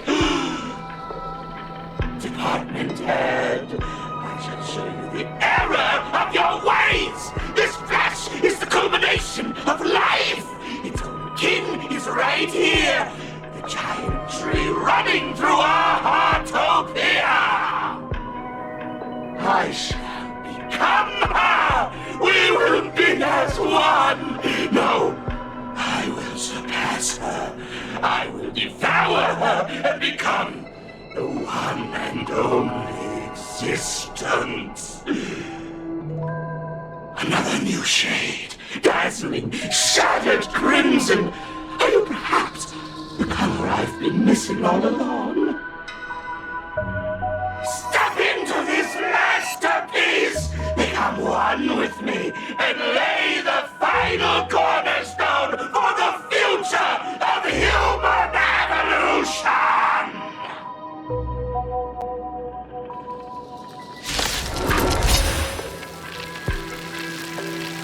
Stop right there.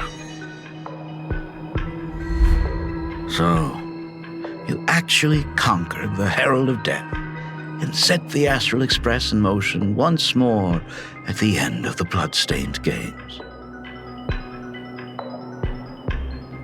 Here I go. I believe in your bravery. When confronted by death, you will undoubtedly choose to resist. But you were so frail and sickly. How could you possibly defeat the Herald of Death, who slaughtered every single supplicant? And how could you hope to repair such a massive, stranded express? Well, the answer is clear. It would be impossible for you. That is, unless you had another person helping you. Don't deny it yet. I've been tested by you enough along the way. So now, give your father a little room to breathe. While I was gathering your belongings, I found some of the manuscripts you left behind.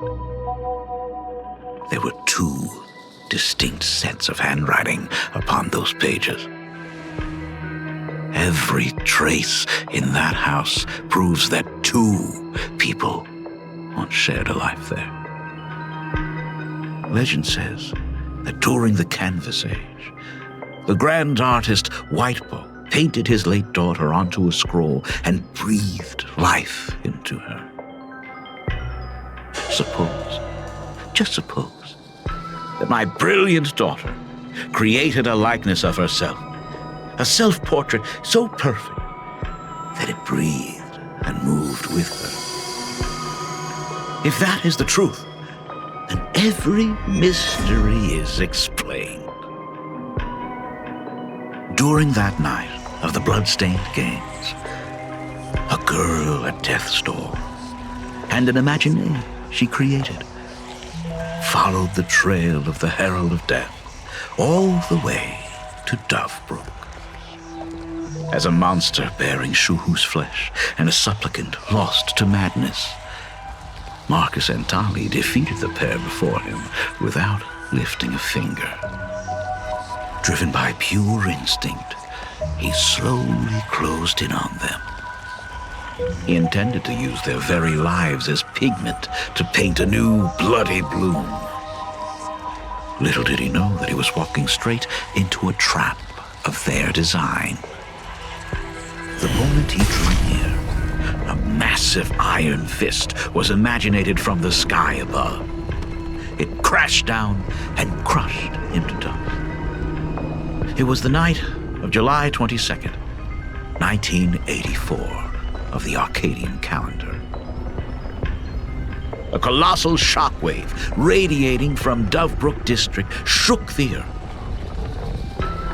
As the dust settled, a strange urban legend found its way into every corner of the world.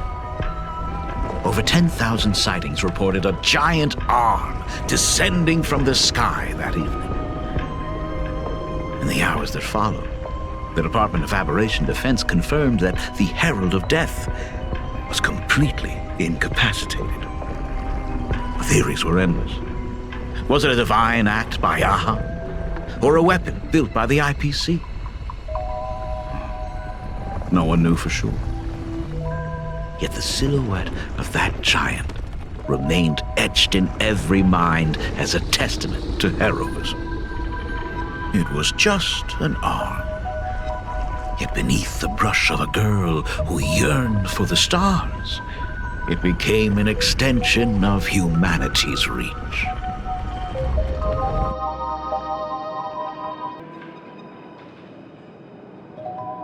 The girl achieved her dream, and the stars set sail once more. Truly a most romantic fairy tale. And now, unfortunately, I have to destroy this fairy tale myself. You don't believe me? I have no idea who you truly are. But that little girl who longed for trailblazing, my frail and sickly daughter. From the very beginning, Himeko never left Plain Arcadia. That is not something you should joke about. You know better than I do whether I'm joking or not. By the way, things outside aren't looking good.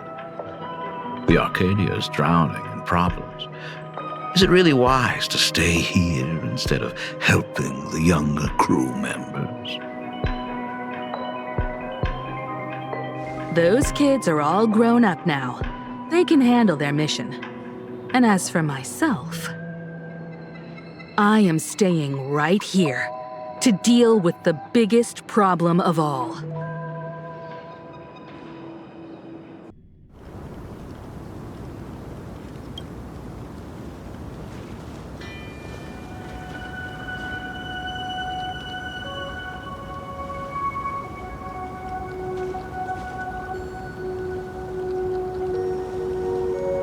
Are you intending to stay here until the outcome is revealed?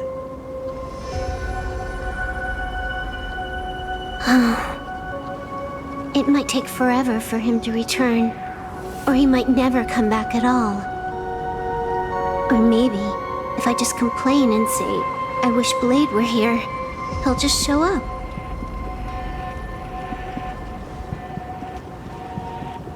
Anyway, it was his choice.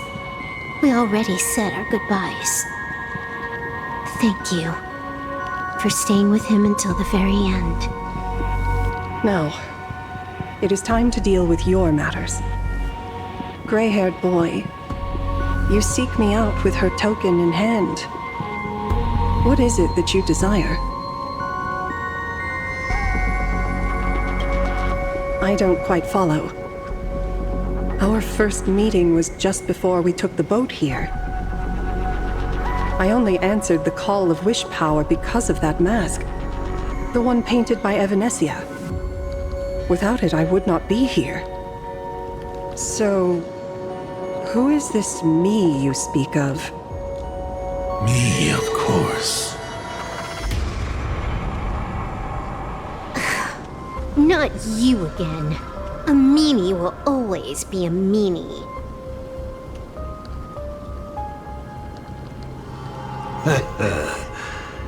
Misfortune and I share one thing in common. We both enjoy dropping in uninvited. A reunion after 1,000 years. Graphia, it has been a long time. Asat Pramad.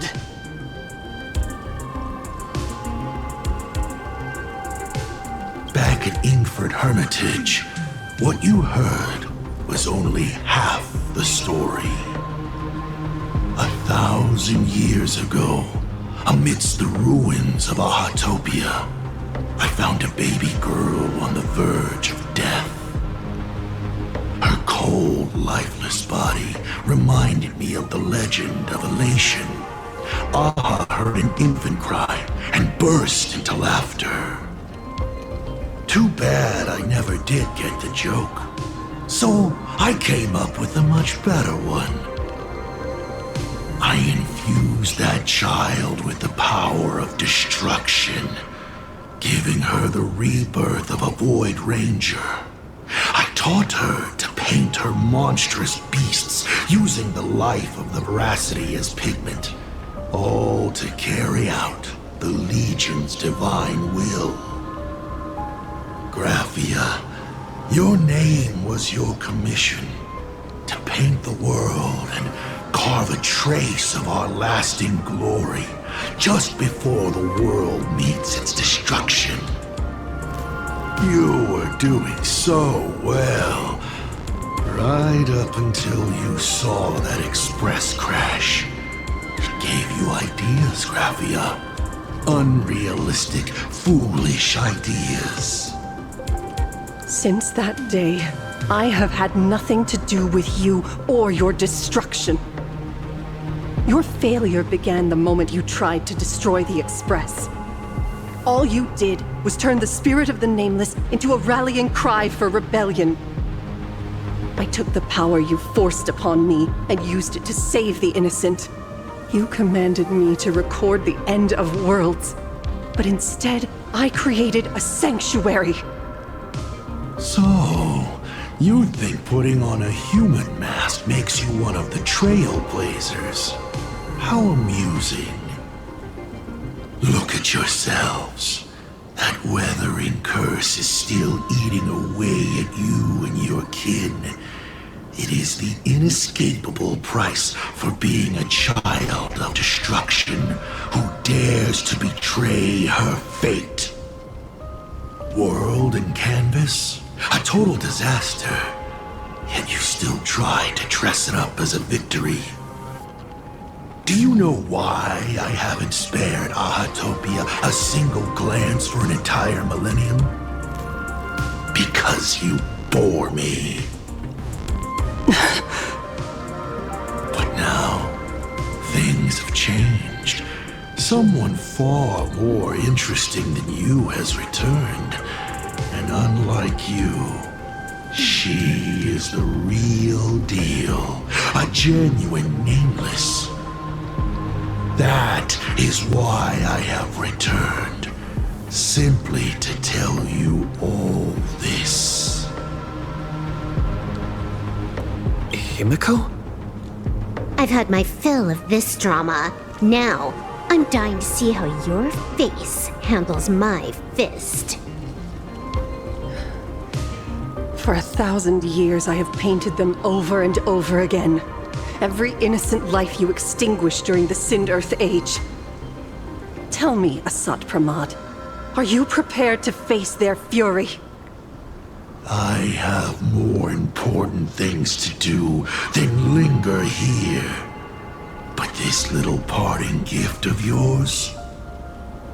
Why not let them have a taste instead?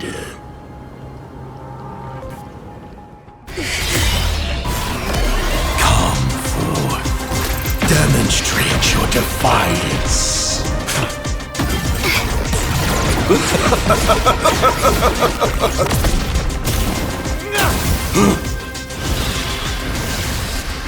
Is it over? Watch out! Pity. Such a clean strike. But the odds of success are 0.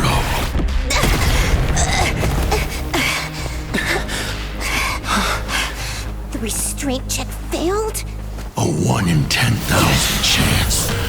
The moment I cast the dice, the outcome is fixed. Remove the mask, protagonist. It doesn't suit you. As for you, your end is decided. Farewell. Sorry. I have failed.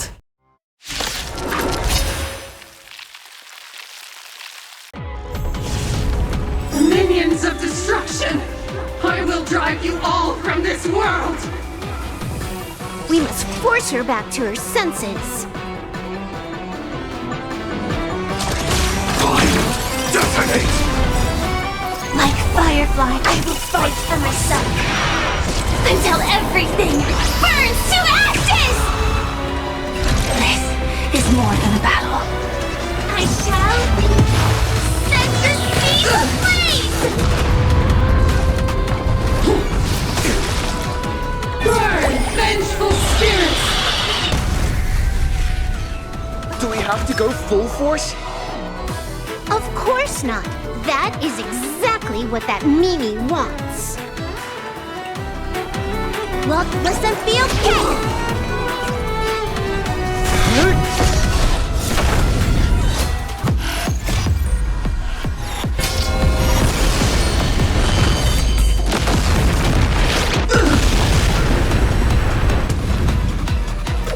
Firefly, type 4, in position.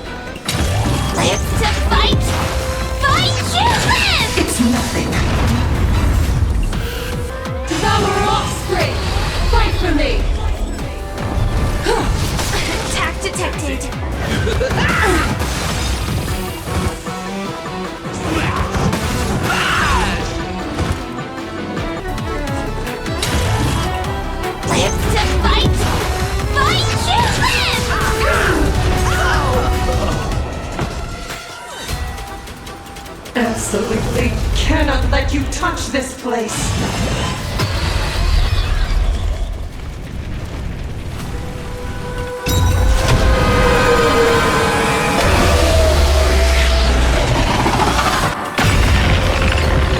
We need to finish this fast and catch up to Asat Pramad. Looks like I have to use level 999 one more time. No need for that. If a sword is needed, let it be mine.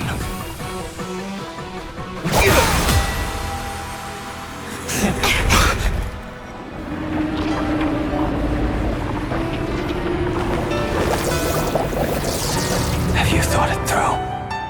What defines a blade?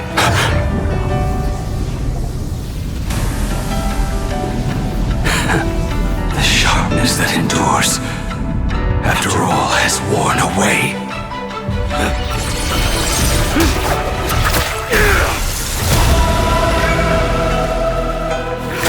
I shall take veracity as my forge, and abundance as my iron.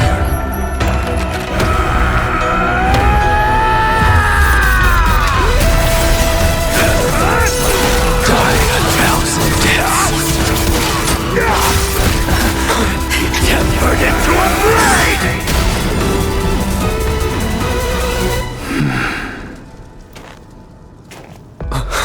What? Not even a welcome back?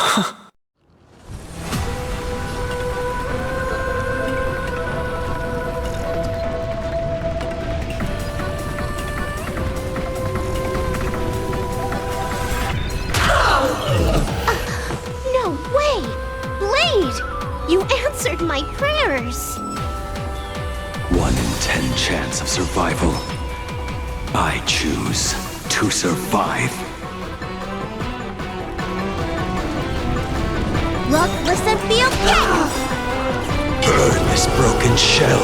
You will serve as the temporary fire!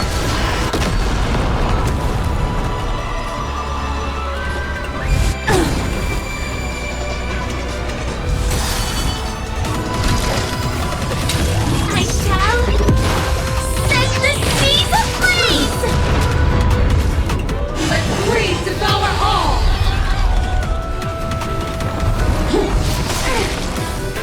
What happened to her? This is Asad Pramad's handiwork. We have to bring her to her senses first.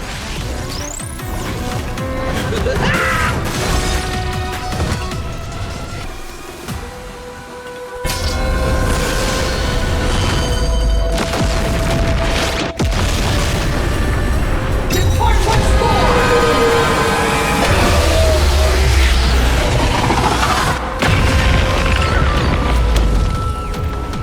This is more than a battle.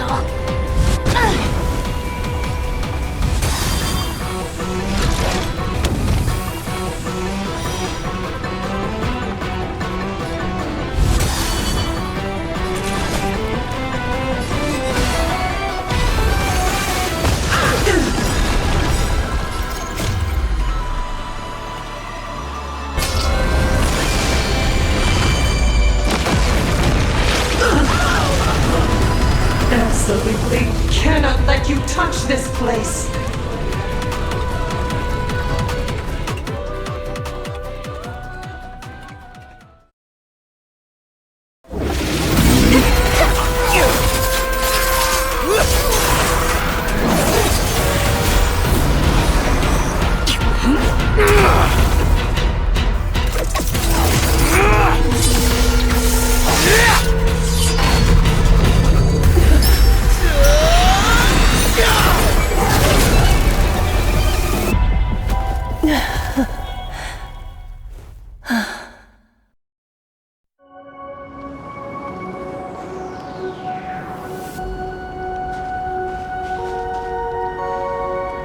I hope I am not too late.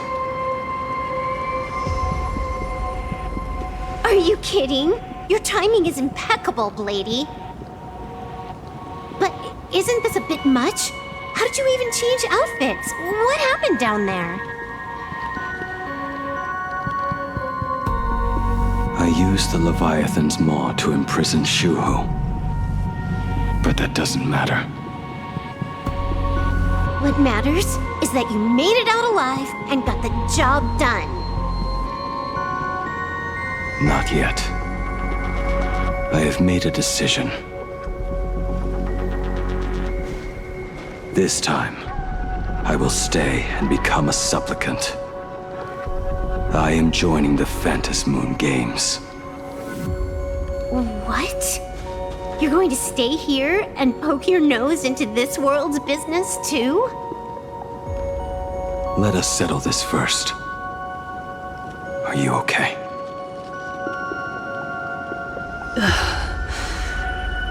Thank you. All of you.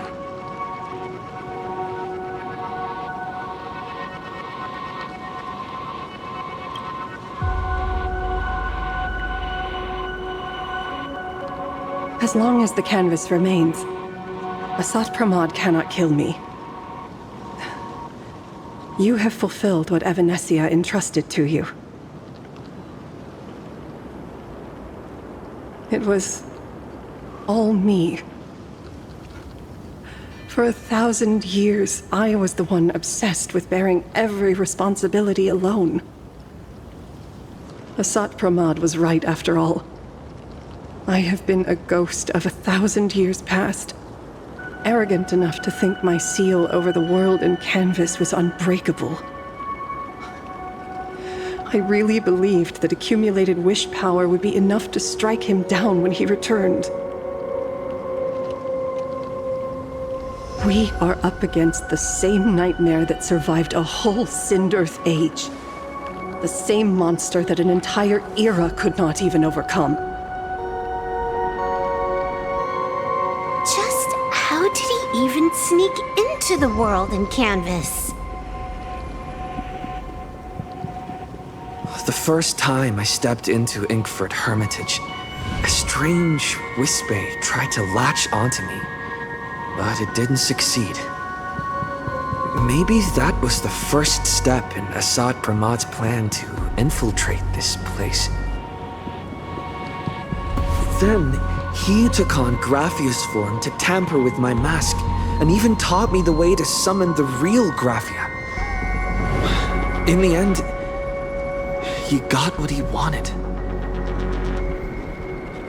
So, this guy has only been after one thing this whole time.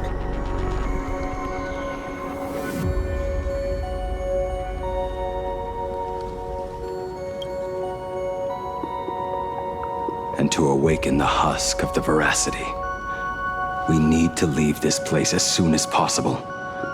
The giant maw that swallowed me is starting to stir. But he mentioned he had something more important to do. What is that even supposed to mean? He has so much on his plate, no way he can split himself into pieces and handle everything at once, right? 1,000 years ago, the demon lord from beyond invaded Ahatopia.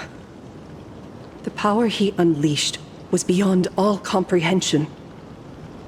He could appear in places thousands of miles apart at the exact same time, as if he possessed countless incarnations. What? He said he was meeting a genuine nameless. Himiko! She's in trouble! The biggest problem? Do you mean me? You said that classroom was a secret place of your own creation, yet Fullwish seemed to know everything about it.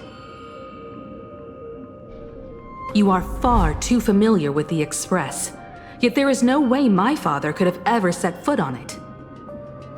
And another thing, when we first met up earlier, you said it had been 15 years. But my father clearly left much earlier than that. Your story is riddled with holes.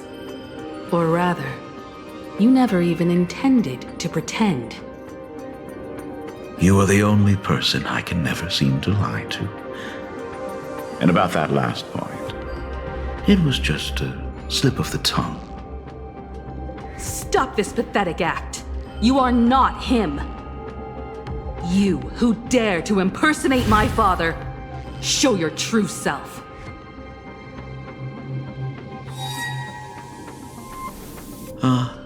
It seems our pleasant little father-daughter chat has come to an end. Buying time, keeping me pinned down. Oh, you played your part well along the way. If I proved to be more dangerous than anticipated, you would be right there to shield your companions. But, Navigator, you still overlooked one possibility, the most fatal one of all. Why don't you try to guess at what exact port did I take Ryusuke's place?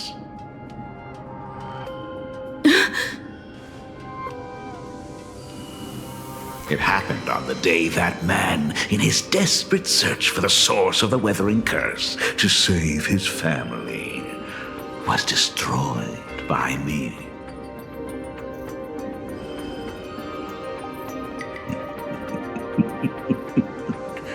That year, Himeko was 6. At her mother's funeral, she met her father for the first time. You are lying. I have told you only one lie in all these years, my dear daughter. Nice to meet you. I'm your father, Ryusuke. All that effort, all those years spent by my side. What are you really planning? Even I find it hard to tell what goes on in this head of mine sometimes. But now, as I look at your face, at that exquisite expression, it all makes sense. I had so much fun playing a father. And the best part, that was not even the most fun I have had today. Hey, can you hear me? Someone who looks like a Sapramod just showed up at the tavern. We are under attack by Asad Pramad. Dan Heng and I will do everything we can to cover Yao Guang. I've played along this far, so why not make it interesting? Let us add a dash of red to our little opening act. You have proven your theory by tearing off the mask of Ryusuke. As a courtesy, it's now time to strip away your disguise. The ugliest lie of the Trail Plains. The truth that has been hidden for 15 years. When the Phantom Moon is full again, I will be there as I have promised. I will come back with so many stories to tell you. The girl looked up at the stars, but in her heart, she was terrified of setting out. She was afraid of the universe, and even more, she was afraid of the weight of responsibility. In the end, she left her wishes to someone else. As for her, she chose to lie in a grave and stay in the Arcadia forever. Ryusuke's daughter Himeko is long dead. When she saw how vast the stars really were, she ran away.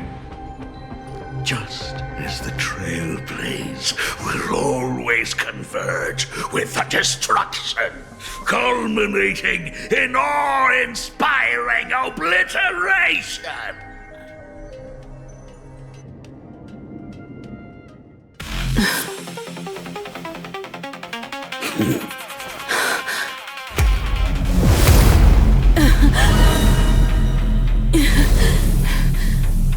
So, you really are a back at you.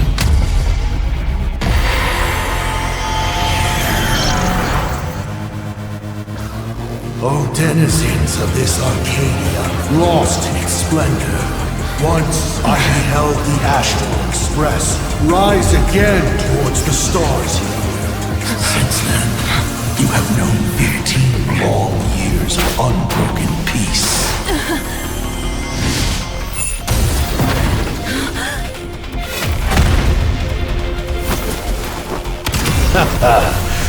It's been a while, old friend.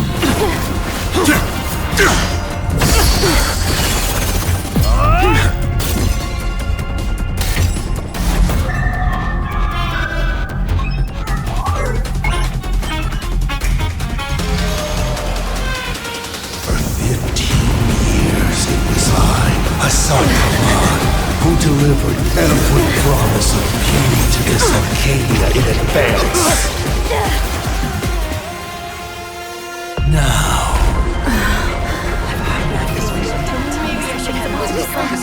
please indulge in these long overdue surprises.